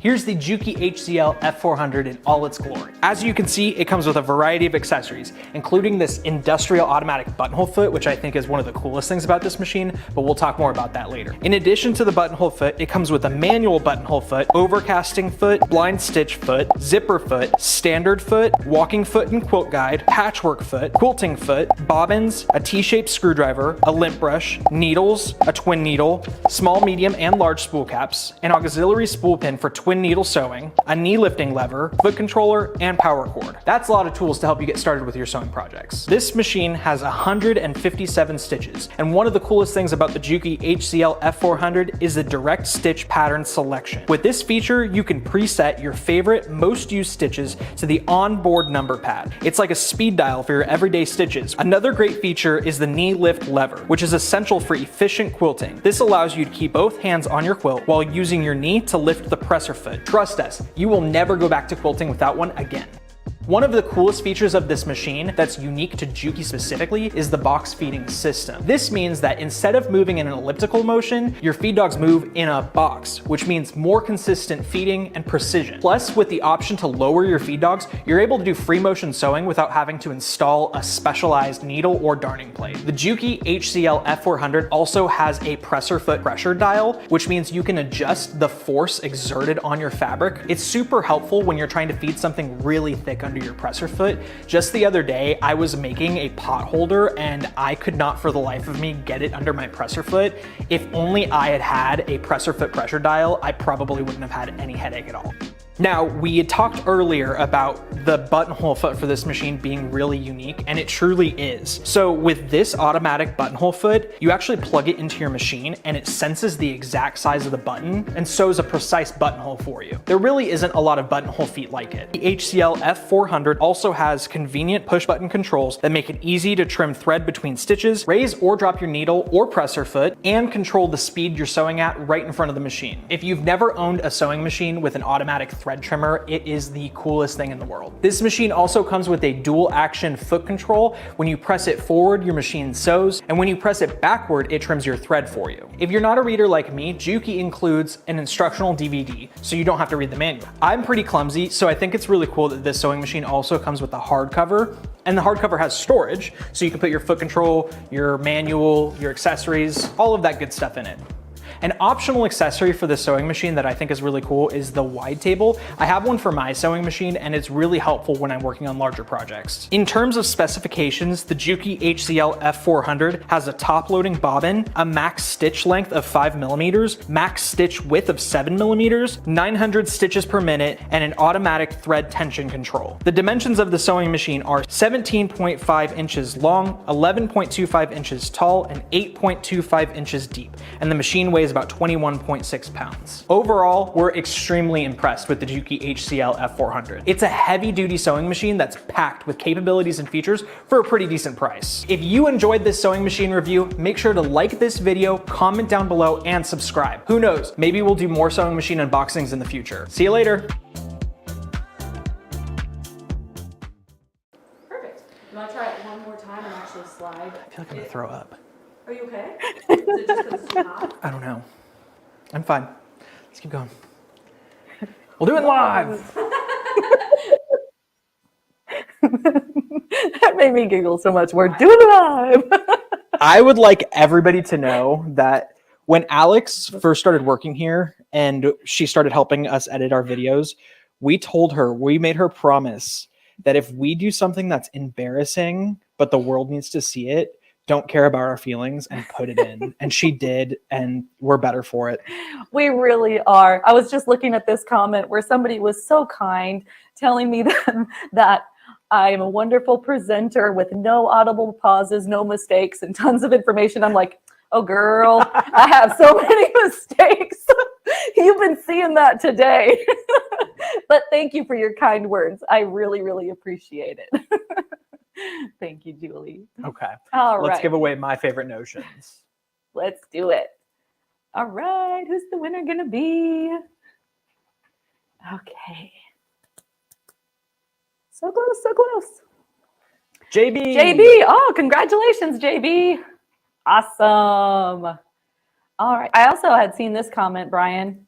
John says, hey, Brian, check out the accordion half square triangle tutorial on YouTube. It'll blow you away. Okay. You're going to have to give that one a try. Yeah, challenge accepted. Love it. All right. So we going to start doing some recaps? Yes, I but think we need to so. give them another word for a gift card. So you want to explain that really quickly? Yes. So we are going to be breaking up the final giveaways into 3 different giveaways. We are going to give you a special word here in just a moment. And then that way you can start commenting it. So at the end of a recap of day 1, we'll pick the winner for that. So let me just back up here. I'm going to give the word before you do the overlays, okay? Yep. Go for it. I'm just So can we take clicking that one out of down? here. That one just popped up. Sorry about that. There we go. So there's our word for the first one. That's going to be the $150 Sewing Parts Online gift card. So I hope that will help get some of the stuff that you have been seeing throughout the last 4 days, right? All right. So go ahead and comment hashtag Sewing Parts Online. And then after I do this recap for day 1, we will pick our winner. Okay, so let's get started. I know I'm long-winded when we do this, but we want to recap just for everybody that's just tuning in that maybe didn't get a chance to join us for the last how long. So let's start with Richard Tharp. Oops, wrong one. Not a good start. All right, so let's do the Baby Lock Regent long arm quilting machine. This is paired with an adjustable table. It has an MSRP of $7,999 on sale for $6,399. As I mentioned, this is an adjustable height table, so you can adjust it between 26.6 inches and 39.6 inches. It takes up a very small footprint, so if you don't have a lot of space, this is a wonderful way to get into long arm quilting. You've got 36 by 31 3/4 inches. And again, you can do this sitting or standing. Few things about this machine. You've got 2,200 stitches per minute, a huge 18-inch throat space. You've got an M-class bobbin, which holds more threads, so your fewer bobbin changes. And it has, of course, the friendly interface that Baby Lock always has. Has great lighting. And my absolute favorite thing about this particular machine is it has stitch harmony, stitch regulation, which means it's not necessary to purchase the stitch regulator separately. So that is pretty darn cool. Again, that sale price is not the lowest we can go. You're going to hear me say this a lot. Give us a call. We can get you special event pricing for SewCreative Live. We are enjoying this.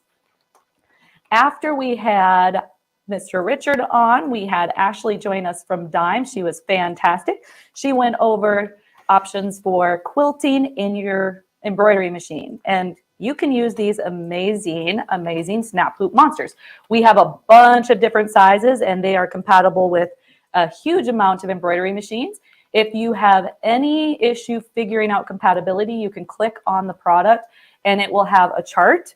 You can just click into it and it'll show you whether or not your machine is compatible. If you have any questions about compatibility, give our customer service a call and they will help you out. She also showed us how to use this great print and stick target paper. You can print out your template and then you peel it off just like a sticker. You can place your project perfectly and it'll stitch out nice and straight. So that is normally $24.99 on sale for $19.99. We want to support our quilt. That heavy weight pulling off to the side is going to pull your needle, give you skip stitches, make a mess. You could even break your needle. So it's important to support your quilt. We've got a couple of different sizes of the weightless quilter. First one here is the tabletop weightless quilter. that attaches to your table. You've got $70.99 is the MSRP, on sale for $59.99. We also have the regular weightless quilter that has an MSRP of $399.99, on sale for $299.99. And again, that is going to support your quilt, so it's not pulling the stitches. You can also get the hoop guards. This is going to prevent your fabric from falling into the embroiderable area. You don't want to accidentally switch or stitch that down. We've got a couple of different sizes available, so you can check those out on our website as well. We had the surprise special event pricing on the TL 2010Q straight stitch machine. I love this machine. If you watched Courtney's segment, she's named her Juki Jolene. So you've been introduced to Jolene. The MSRP on this straight stitch machine is $1,699, on sale for $999. But remember, that's not the best price that we can get you. This has the speed control, those awesome thread trimmers. You've got your reverse lever.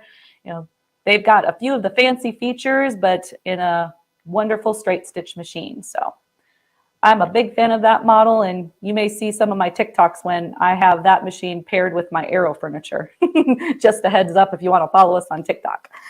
Next up, Grace was showing us automation. This was so fun to see. So automation, simply put, allows you to quilt or have your quilting machine sew on its own. So it is pretty cool. Now, a couple of things to note. The tablet is not included with the software. However, they were recommending the Surface Pro 7.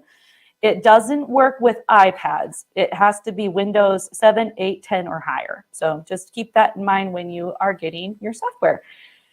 Right now, there is a fabulous sale on automation. You've got the 25% off, but that's not the special event pricing. So that sale price of $3,749.96 is not as low as we can go. Software people, I'm just going to tell you right now, between this software as well as the embroidery software from Floriani, they are a significant savings. So if you have been interested in either the automation or embroidery software, now is definitely the time to get it. This is the beginnings. We also have the pro option. So if you're looking for some more features with your software, you can get that for a fabulous price as well. So the MSRP is $7,499.95, on sale for $5,624.96. I always think that price is super funny, but it's not what it's going to be anyway, right? You can give us a call and we'll get you an even better price. So let's say that you did the beginnings, but you need to upgrade to the pro. You can get a good deal on that as well.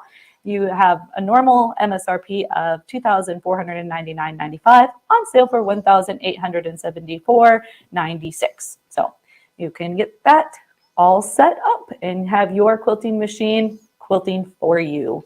And a reminder, again, does not work with iPads and must be running Windows 7, 8, 10, or higher. If you didn't catch it before, we were talking about doing an extra little giveaway. I'm going to be talking about some Grace machines here, but just a little reminder that with any purchase of the software, frames, or machine, and that's the Grace software, frames, machine, you're going to be entered into a side giveaway that we're going to do next week for a 5-foot luminous light bar. So that, or light station, I should say. That means that we're just going to keep the fun going, but just a little incentive to help you get even more set up with your fun Grace goodies. So let's talk about the machines. So we've got the 16X manual machine. That is the mid-arm quilting machine. It has the 16-inch throat space, and it normally is $3,999, on sale for $3,499. But that is definitely not the lowest price that we can go. If you want to give us a call, we can help you get a special event pricing. Also, keep in mind that with any Unique machine, you get a free accessory pack worth $1,000. So let's talk about what's in that accessory pack. We have either a 5 or 10 foot luminous light bar, whichever you would like, the 10 pack of needles, 3 Leah Day rulers. You get a hopping foot kit, 10 bobbins, a ruler base, and mini clips. So somebody had asked about ruler work. That ruler base right there allows you to use those awesome rulers. And over on the hopping foot kit, that third one, the one on the right, you can pair those up and do some really fun ruler work. So the 16X manual machine is 1,700 stitches per minute. And if you were tuning into Melinda's segment, we touched on it at the end. She was saying that has that light up speed gauge, so it'll determine how fast you're going, kind of like a speedometer on a car.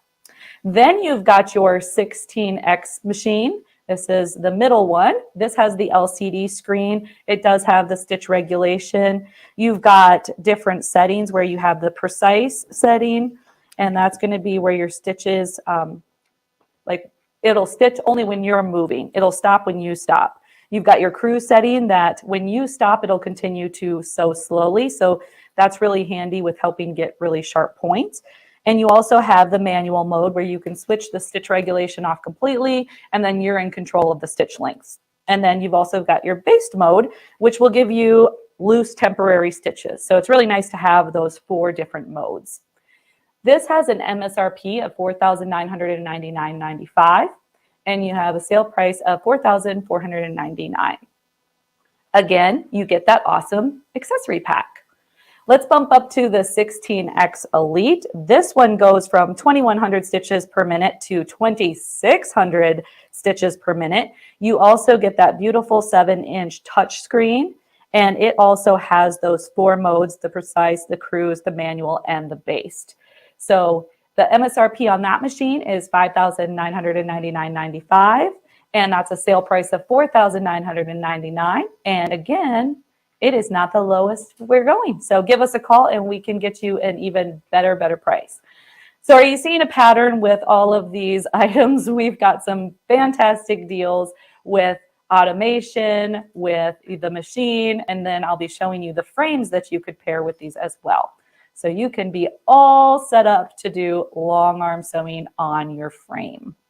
Next up, we're going to look at the 19X long arm quilting machine. So what we just looked at had a 16-inch throat space. The 19X machines, they have 19 inches of throat space. And that is going to bump up to 20. Oh, you know what? I just misspoke. I am so sorry. On the 16X Elite, that is a 2,100 stitches per minute. With the 19X, that is going to be 2,000 stitches per minute. So that has an MSRP of $7,299 on sale for $6,499. And you get that free accessory pack. With the 19X Elite, that one has the 2,600 stitches per minute, and it does have the beautiful 7-inch touch screen. And that one has an MSRP of $8,499.95 and a sale price of $7,699. And then lastly, we have the Unique 21X Elite, and that also is has 2,600 stitches per minute, has those 4 settings, and has the beautiful 7-inch LCD screen. That has an MSRP of $9,499.95 on sale for $8,499. And this particular machine bumps up to 21 inches of throat space. And this also comes with that free accessory pack worth $1,000. So let's take a peek at some frames. We have the wonderful Cutie tabletop frame that Melinda showed us. That is normally $1,199.95 on sale for $589. None of these sale prices are as low as we're going. Remember, keep in mind, you can give our customer service a call and they are going to get you hooked up. You've got the Q-Zone hoop frame. Normally it is $1,699.95 on sale for $989. Again, we can beat that price. Keep in mind that everything has financing available. If that is an option that you would like to go, we have affordable financing for all these wonderful products. The Q-Zone Queen frame is available normally at $1,899.95 on sale for $1,199.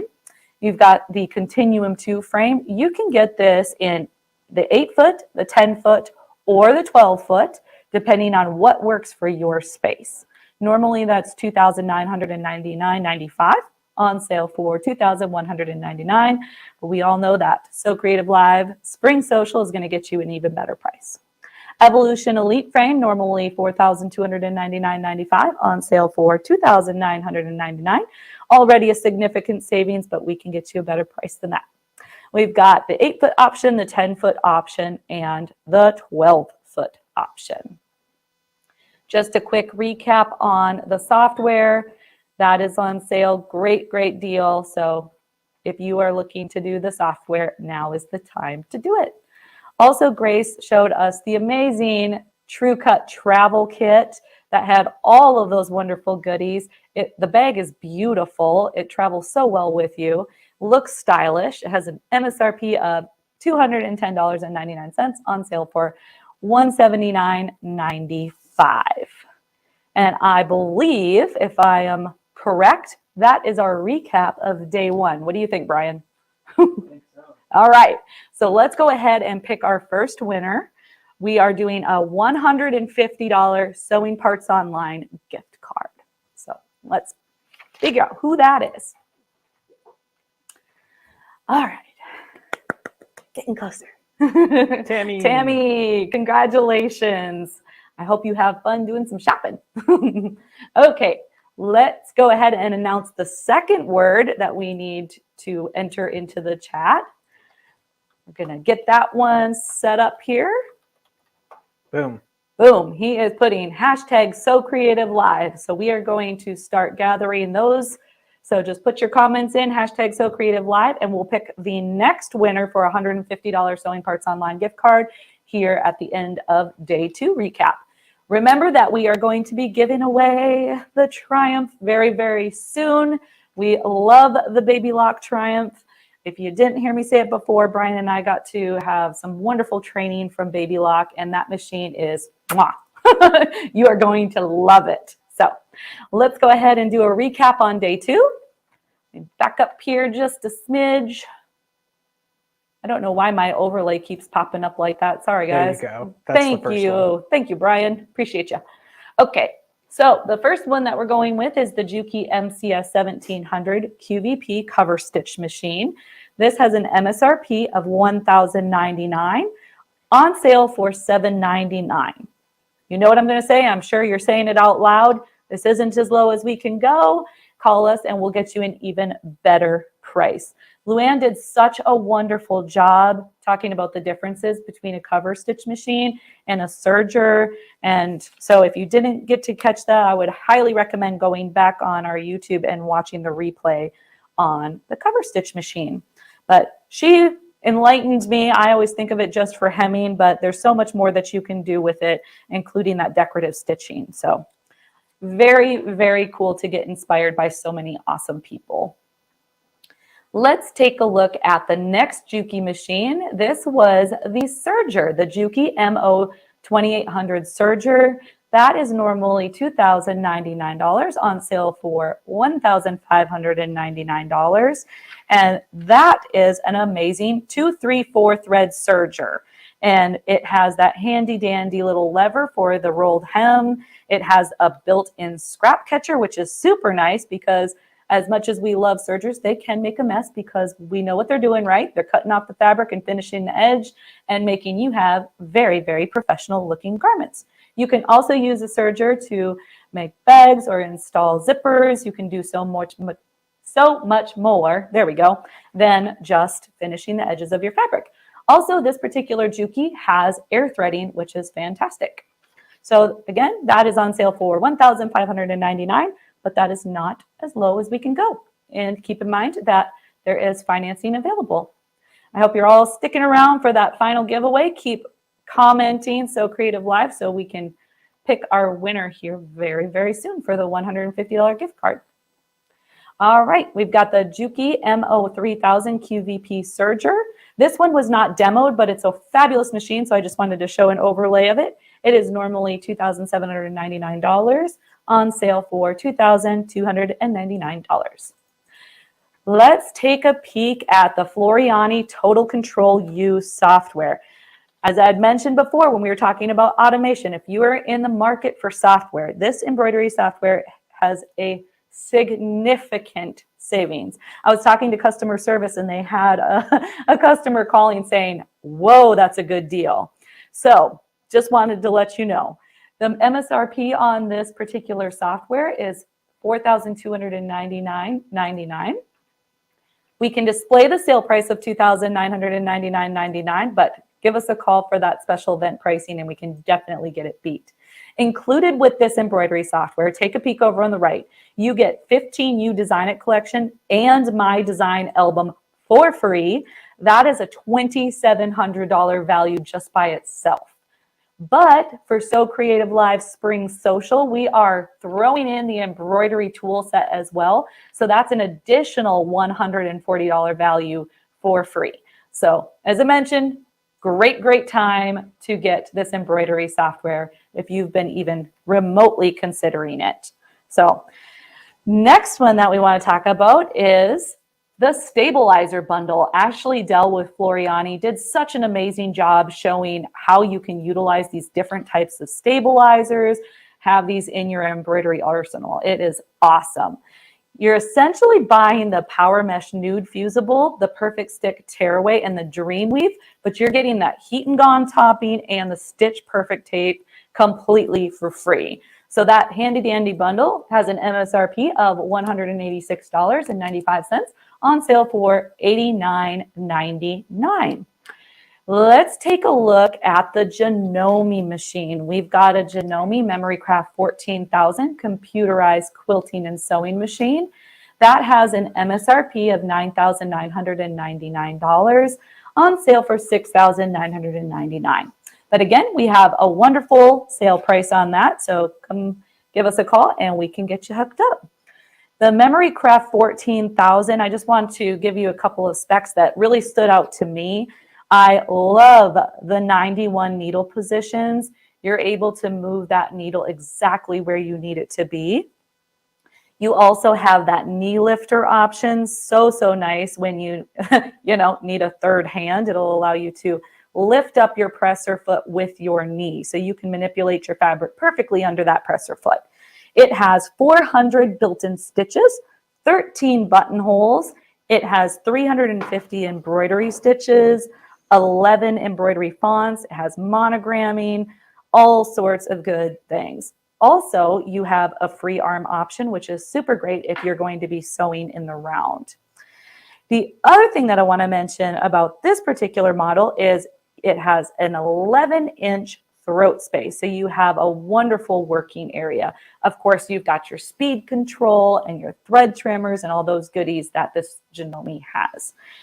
In addition to having the wonderful sale price of $6,999, you're going to get it lower. Remember, you can call for the special event pricing, but you can also get the free bonus bundle that's worth another $706. So if you've been looking at this machine, it is a perfect time to get it. I see that little ticker on the bottom of our screen right now. Just a reminder that all Aurifil thread is 20% off. So use coupon code Aurifil20 at checkout and you can get all stuffed up on your Aurifil thread. And if you were watching Harley with the arrow segment, we know that this Aurifil large thread will fit perfectly in the base of the hydraulic chair, which I'll be showing you here momentarily. Next up, we have the Janome 1600P QC. This is a sewing and quilting machine. Great straight stitch machine. It sews 1600 stitches per minute. It has a throat space of 8 inches, 8 7/8 inch. It has the knee lifter. It also has a speed control. Now, as I mentioned, this is a straight stitch machine, but it does it very, very well. You've got piecing, quilting, bag making, home deck. You can do all sorts of fun stuff with a straight stitch machine. It too has the scissors function. And let's take a look at some arrow furniture. Absolutely love the arrow furniture. I said it's easy to love this stuff.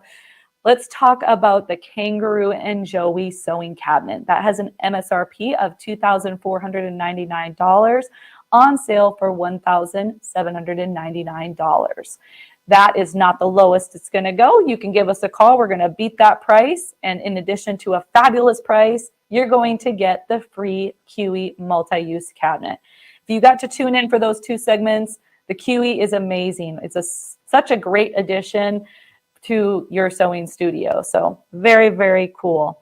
The Kangaroo and Joey is fabulous for storage. Take a look at those drawers on the left-hand side. You can remove Joey, which is the name of the cabinet, altogether if you would like. You could have it set at a different spot in your sewing studio. You can turn it a little bit so your workspace flows exactly how you want it to be. You also have the leaf on the back to extend your sewing space, or you can keep it down if you are just quickly putting your studio up. So very, very cool. Just a reminder that you do have financing available if that's an option that you would like to do.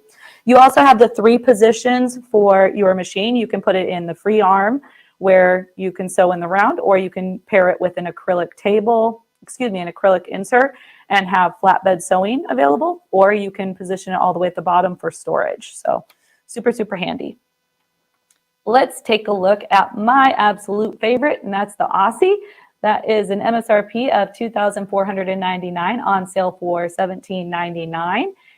Once again, you get to get a free kiwi with the purchase of your sewing studio.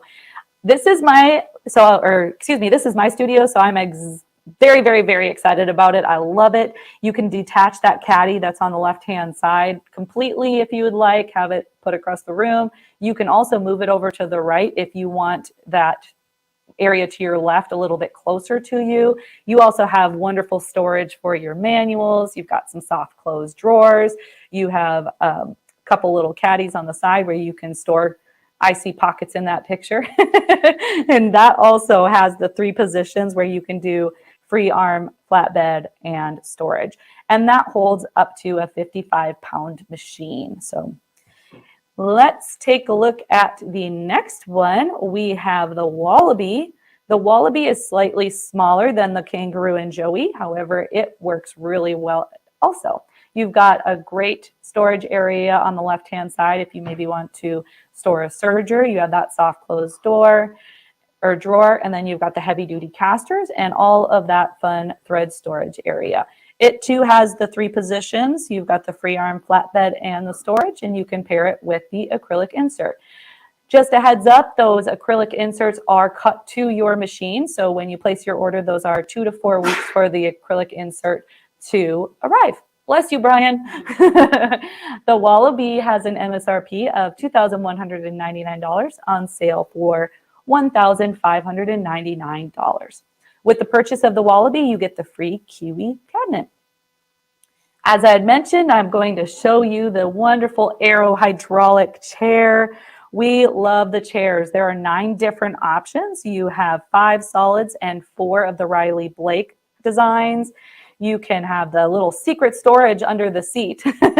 Lift that up and you can put your thread in there, your manual, whatever you need to store. Harley likes to put his candy bar, so that works out wonderful. You've got 5 wheels. There is no tipping with this chair. It's very, very stable. It has a plush cushion. It holds 300 pounds. It has an adjustable height of 18 to 22 inches, and you have a 360-degree swivel. So you can move all about your sewing room as much as you'd like. You've got an MSRP of $449, on sale for $329, but we have a great special event price on this. I'd seen comments coming through on people that already purchased their chair. They're like, give us a call, give them a call. It's great pricing. So I am going to take a really, really brief break and once again show my cute puppies because they're so darn cute. And there's my Aussie. I just have to do that every time. I love my puppies. They sew with me all the time. All right. So I think that is a recap of day 2. Let's go ahead and pick our winner of the second $150 Sewing Parts Online gift card. Here we go. Come on. Who's it going to be? Jean McLeod. Yay. Congratulations. Awesome. So we are going to go into the final recap here. And just a reminder that we are going to be doing our giveaway for the Baby Lock Triumph here at the end, as soon as I recap just a little bit more. That has a value of $7,500. So, so great. Wonderful machine. You can do so much with it. And the nice thing about the Triumph, it's not only a serger, but you can convert it to a cover stitch machine as well. So you have tons of options with it. All right, so let's scooch to day 3 and we will start recapping. Well, we got to give them the word. Oh, we have to give them the word. End So of day. I went back to day 4, just so you know, so I can put up the Perfect. I have to let everybody know that the last 2 words obviously weren't spring themed, but we're going to go back to our little spring flower theme for the final. So let me put up the final word. Sounds like a plan. If I can find it. Did I lose it? There we go. You ready? 3, 2, 1. Boom. There it is, everybody. Start putting that in the comments, and we are going to select our winner here very, very soon. All right, so let's take a peek at day 3 recap. Okie dokie, back up here, there we go. We're going to start with the wonderful Baby Lock Soprano. So let's take a look at the Soprano. It is showing as a quilting machine, but it is a sewing and quilting machine. You can do so much with it. It has an MSRP of $2,924.99. On sale for $2,499.99. The Baby Lock Soprano has a knee lifter. It has 8.3-inch throat space. One thing that I absolutely love about this machine is it comes with the extension table, so you don't even have to purchase that separately. And a couple of my favorite features, it has that pivot function. So when you take your foot off the foot control, that presser foot's going to lift up and you'll leave your needle down. So it is great for turning corners, for piecing, and it's super easy to turn on if you want to use it and super easy to turn it off if you don't. It's just one little button. Can I interrupt you really quickly, Tricia? You sure can.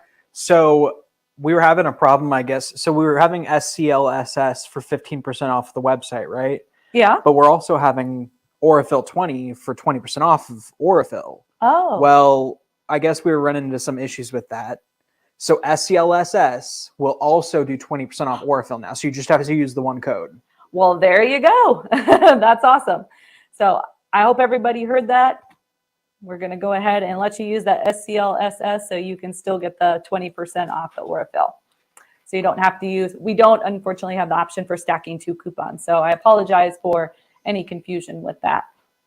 All right, so the next machine that we have is the Baby Lock Flare. The Baby Lock Flare is an embroidery only machine. So you could have your Soprano set up on one side and your Flare doing some embroidery on the other. You got an MSRP of $3,999 on sale for $1,999.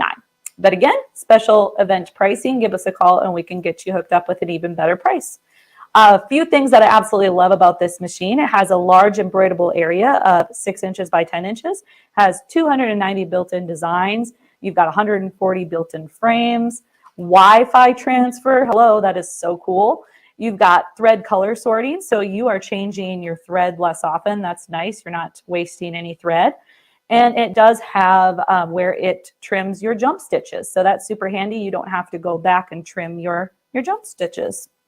This machine has a bonus accessory pack as well. So you have that option, which is an additional $215 value. You've got 60 days of Sew-Ed online classes. And as I mentioned yesterday, my goodness, Baby Lock does such a wonderful job with their education. So you will want to take advantage of those Sew-Ed classes. It also comes with the free 6x6 embroidery hoop and 8 spools of the beautiful Madeira rayon thread. So let's take a peek at the other things from day 3. Oh, so we were just recapping on the Arrow furniture again. We've got that Kangaroo and Joey cabinet set on sale for $17.99. With the purchase of the Kangaroo and the Joey, you have the Cutie for free. As with the Wallaby, so let's just back up. You've got the Kangaroo and Joey, the Wallaby, and the Aussie. With the purchase of any one of those, you get that free Kiwi. So great time to get you set up on your studio. Let's take a look at the Judy. The Judy is such a sweet little cabinet.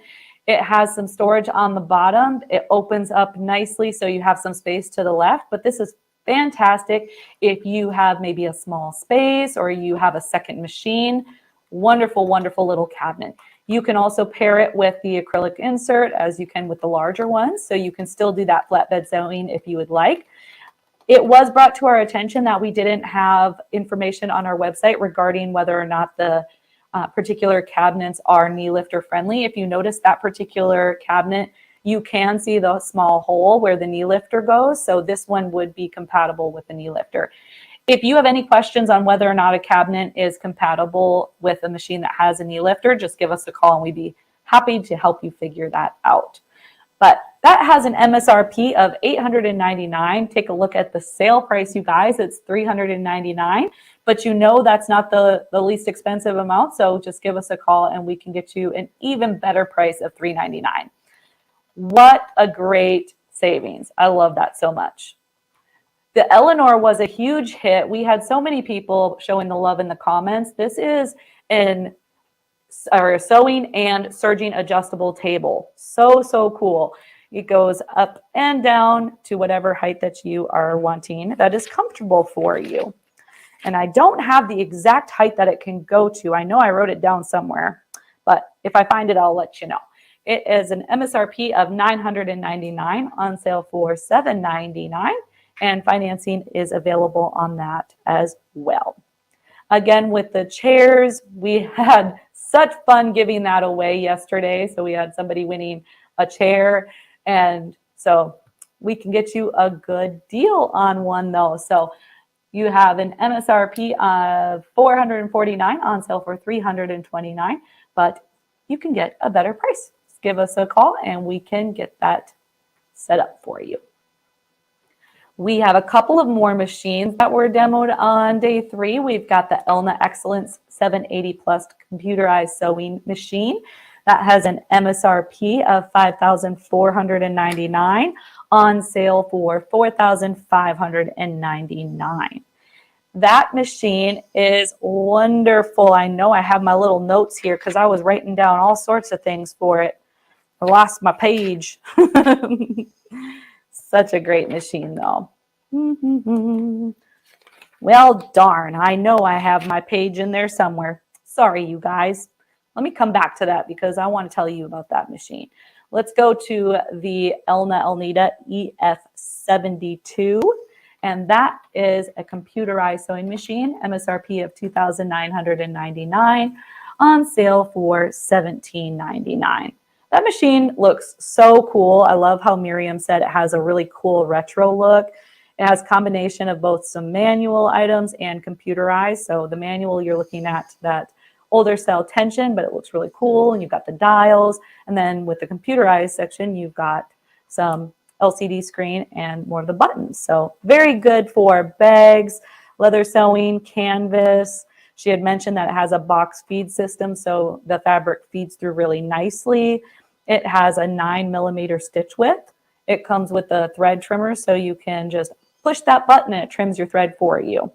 You've got a 10-inch throat space and 1,000 stitches per minute. So super, super handy. And it is on sale for $1,799. And again, you can call for that special event pricing. I found my notes for the 780 Plus. There we go. So this particular machine has an MSRP of $5,499, on sale for $4,599. And I knew I loved this machine because this one had one of my favorite features, which is a one-step needle plate conversion. You don't have to mess with any screws. You can easily pop off that needle plate and swap it out for the correct one that you're needing. Speaking of needle plates, this particular machine comes with 3 needle plates. You've got your zigzag needle plate, your straight stitch needle plate, and that HP and foot. So you're going to get some beautiful, beautiful straight stitches. It too has the 91 needle position, so you can get the very fine adjustments, and it also has Stitch Composer where you can pretty much create your beautiful stitches. So very, very cool. Oh, and it does have the dual feed, so you've got some wonderful feeding with that as well. All right, we also had, I don't have an overlay for it, but I wanted to mention some of the items that you can get for English paper piecing. Kayla did such a great job telling us all about English paper piecing, but she used that diamond set, so you can get that on our website. Same thing with that magic mirror. That was really cool. And I know people were asking what rotating rotary mat she was using, and that is the Sew Daily rotary mat. And then she was using Milner size 10 needles. So let's take a peek at, I think we've got a couple more from day 3. Oh, I just wanted to recap on the Floriani Total U embroidery software again. So just a reminder, guys, great time to get the embroidery software. It normally is $4,299.99 on sale for $2,999.99. But then you also get the 15U Design It collection and the My Design album, which is a $2,700 value. And you also, for this event, only get the embroidery tool set, which is $140 value. Okay, so I think that recaps day 3. And then we have a couple from today that I just want to touch on before we just kind of wrap it up and do our final giveaway. So it's going to be a whole lot of fun. Very soon. Keep coming with the red bud. We want lots of comments. We want lots of people in the giveaway. This is going to be super exciting. All right, so we already recapped on the Grace machines, but just a reminder that with the purchase of any Grace machine, frame, or software, you're going to get automatically entered into our side giveaway for a 5-foot luminous light station that we're going to give away next week. So that's going to be a whole lot of fun. But all of the Grace products have amazing pricing right now, as with all of the Aero furniture. It was really fun to have Stacy on. She was doing such a great job showing us the acrylic tables. I'm trying to find all my overlays here. I don't know why I've got them all messed up. They're out of order for me today. Okay, so starting on day 4, we had Bernie and Shelly. They were showing their brand new e-sprayer. I know a lot of people were saying, I need to get that. That has an MSRP of $100.99, and that is on sale for $85.99. Also, we didn't have time to touch on it, but Bernie and Shelly are both authors. They have some great books available on our website. You've got Easy Precision Piecing. That one is by Shelly. And then you've got You and Your Sewing Machine, a field guide. And that one is by Bernie. We have a few of Bernie's books on our website. These are wonderful books. The field guide, You and Your Sewing Machine, has so many troubleshooting, maintenance tips that it's such a great resource to have in your sewing space. Also, they had used the Precision Piecing Starter Kit with the seam-align glue and the pen. Awesome. The MSRP on that kit is $34.99, on sale for $26.99. Over on the right with my happy face right there, I did a great screenshot. Sorry, guys. But we do have a YouTube video on how to use that product as well. So if you want to check out our YouTube videos, they are available. Let's talk a little bit about Sew Steady. We have a few different wonderful options. If you buy the Wish 2.0 table, you get the circles and straight tool for free. Now, Stacy did a surprise on that one. So let me find my notes really quick. She said anybody that purchases one of the bundles that have the circles and straight tool, they're going to throw in that bonus class with the mat. So with the circle tools, or circle projects. Wow, there we go. 3rd time's a charm. So fun little addition where you'll be able to learn some projects that you can use with that circle tool. So that has an MSRP of $269.99, on sale for $199. Let's take a look at the other option. We've got the large table. So the large table is 18 by 24. And with the purchase of the large table, you get the light stick for just $10. So you can turn your Sew Steady table into a light box. You have an MSRP of $163.99, on sale for $119. And you know the drill. Give us a call and we'll get you an even better price. We were also very excited to show that these tables are not just for a sewing machine. You can pair it with a serger. So if you buy the 18 by 18 serger table, you get the circles and straights tool free. And so that means it'll come with the bonus class as well. So that has an MSRP of $154.99 and it is on sale for $99. And as Rhonda had mentioned, we carry a ton of Schmetz needles. So if you are in the market for some needles, just hit us up. If they aren't even for your domestic machine, we've got some for industrial machines and just all sorts of brands as well. So just give us a call. We can help you with those too. But the ones that she had specifically talked about was that quilting and piecing bundle. That one is part number SCHPCG. And you also have the knits needle bundle, which is SCHKNIT. And they do come with those amazing ABC pocket guide and that luggage tag with the color code chart. So they're super handy. Another great resource for your sewing space. Speaking of resources, before we pick the winner of our triumph, our Facebook group. There we go. Our Facebook group. We have Sewing Parts Online Sewing Community. Please join us. You're also going to see a few of those free items that we had talked about. Chris Marchini's instructional guide for sewing your first quilt. It is also a free half-scale pattern so you can practice moving your darts as Tricia Camacho showed you. And then also a wonderful thread reference on thread weight from Karen Miller. So I hope that you do join us and you come have some fun chats with us, show us some pictures of what you're sewing, share all the goodies with us because we absolutely love it. Plus, our Facebook community is wonderful. Speaking of community, we also have an awesome community on our YouTube. It is under our YouTube community, so we share some pictures there. We also have just a little bit of chatting going on, so you can always join us there as well. All right, and then I do want to also mention that for our special event pricing, we opened it up for all machines, all furniture. So if you have seen something on our website that we did not feature during this event, give us a call. We are going to help you get an awesome price for our SewCreative Live Spring Social. I think I got it all. Did I get it all? I think so. Everybody's probably going, whoo! Sorry about the tongue twister. It's the end of the day, right? So we are ending a little bit earlier than we have been because we want to give you guys plenty of time to give our customer service a call. They are going to be open until 5 p.m. Central Standard Time. So you'll be able to give them a call. Are we going to pick a winner? I think it's time. I think it's time. You're going to pick a winner? So All right. excited. We for sure need to do a drum roll on this one. Yes, all of us. Come on, guys. Whole ready? team, we're doing a drum roll. 3, 2, Here we 1. go. $7,500 value. This is the beautiful Baby Lock Triumph. Who's it gonna be? Who's it gonna Elaine be? Gibson. Elaine Gibson. Yay. Congratulations. We hope that you enjoy your machine.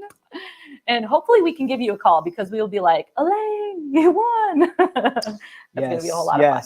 Really quickly before we go, I just want to thank a couple of people that have helped us put this together. First of all, thank you to all of our suppliers, to all the educators that have joined. But also, I want to make sure that we do not forget to thank everybody at Sewing Parts Online that has supported everything that we in our department have done. So thank you very much to customer service for answering all the calls. Thank you for the warehouse for shipping out all of the orders as fast as possible. Thank you for IT and web dev for keeping us up and running. Thank you for Ops and Jeremy for making all of this possible. Thank you to Haley and Alex, our marketing assistants, for supporting us while doing all this stuff. I just wanted to make sure that everybody at SPO had a hand in making this happen, just like every single time, and we appreciate you so very much. Could not say it better. Thank you, Brian. Well, in addition to that, I need to give an extra thank you to Brian. He's been fabulous with prepping for this event and working in the back end, so could not do it without him. And thank you to Tricia, because Tricia has worked very hard as well. And I can't imagine being under those hot lights all. You saw the video of the Juki. I almost threw up at the end of that video, and I was only under the lights for like an hour and a half. So I don't know how she does it.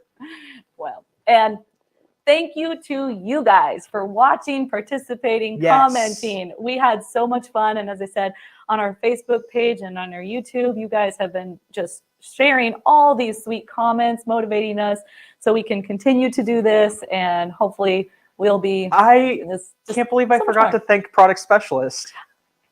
Oh. What's wrong with me? It's the end of the day. They were rock stars. They were putting all the comments in and they were adding products. Oh my goodness gracious. They're Now I feel messaging me bad. in the private chat. They're going to have pitchforks outside for us when we go off. Please still love us. Thank you We so love very you. much to all our product specialists. You guys did such an amazing job answering all the questions. We appreciate you so very much. Yes, we really do. Tricia, do you have anything else to say?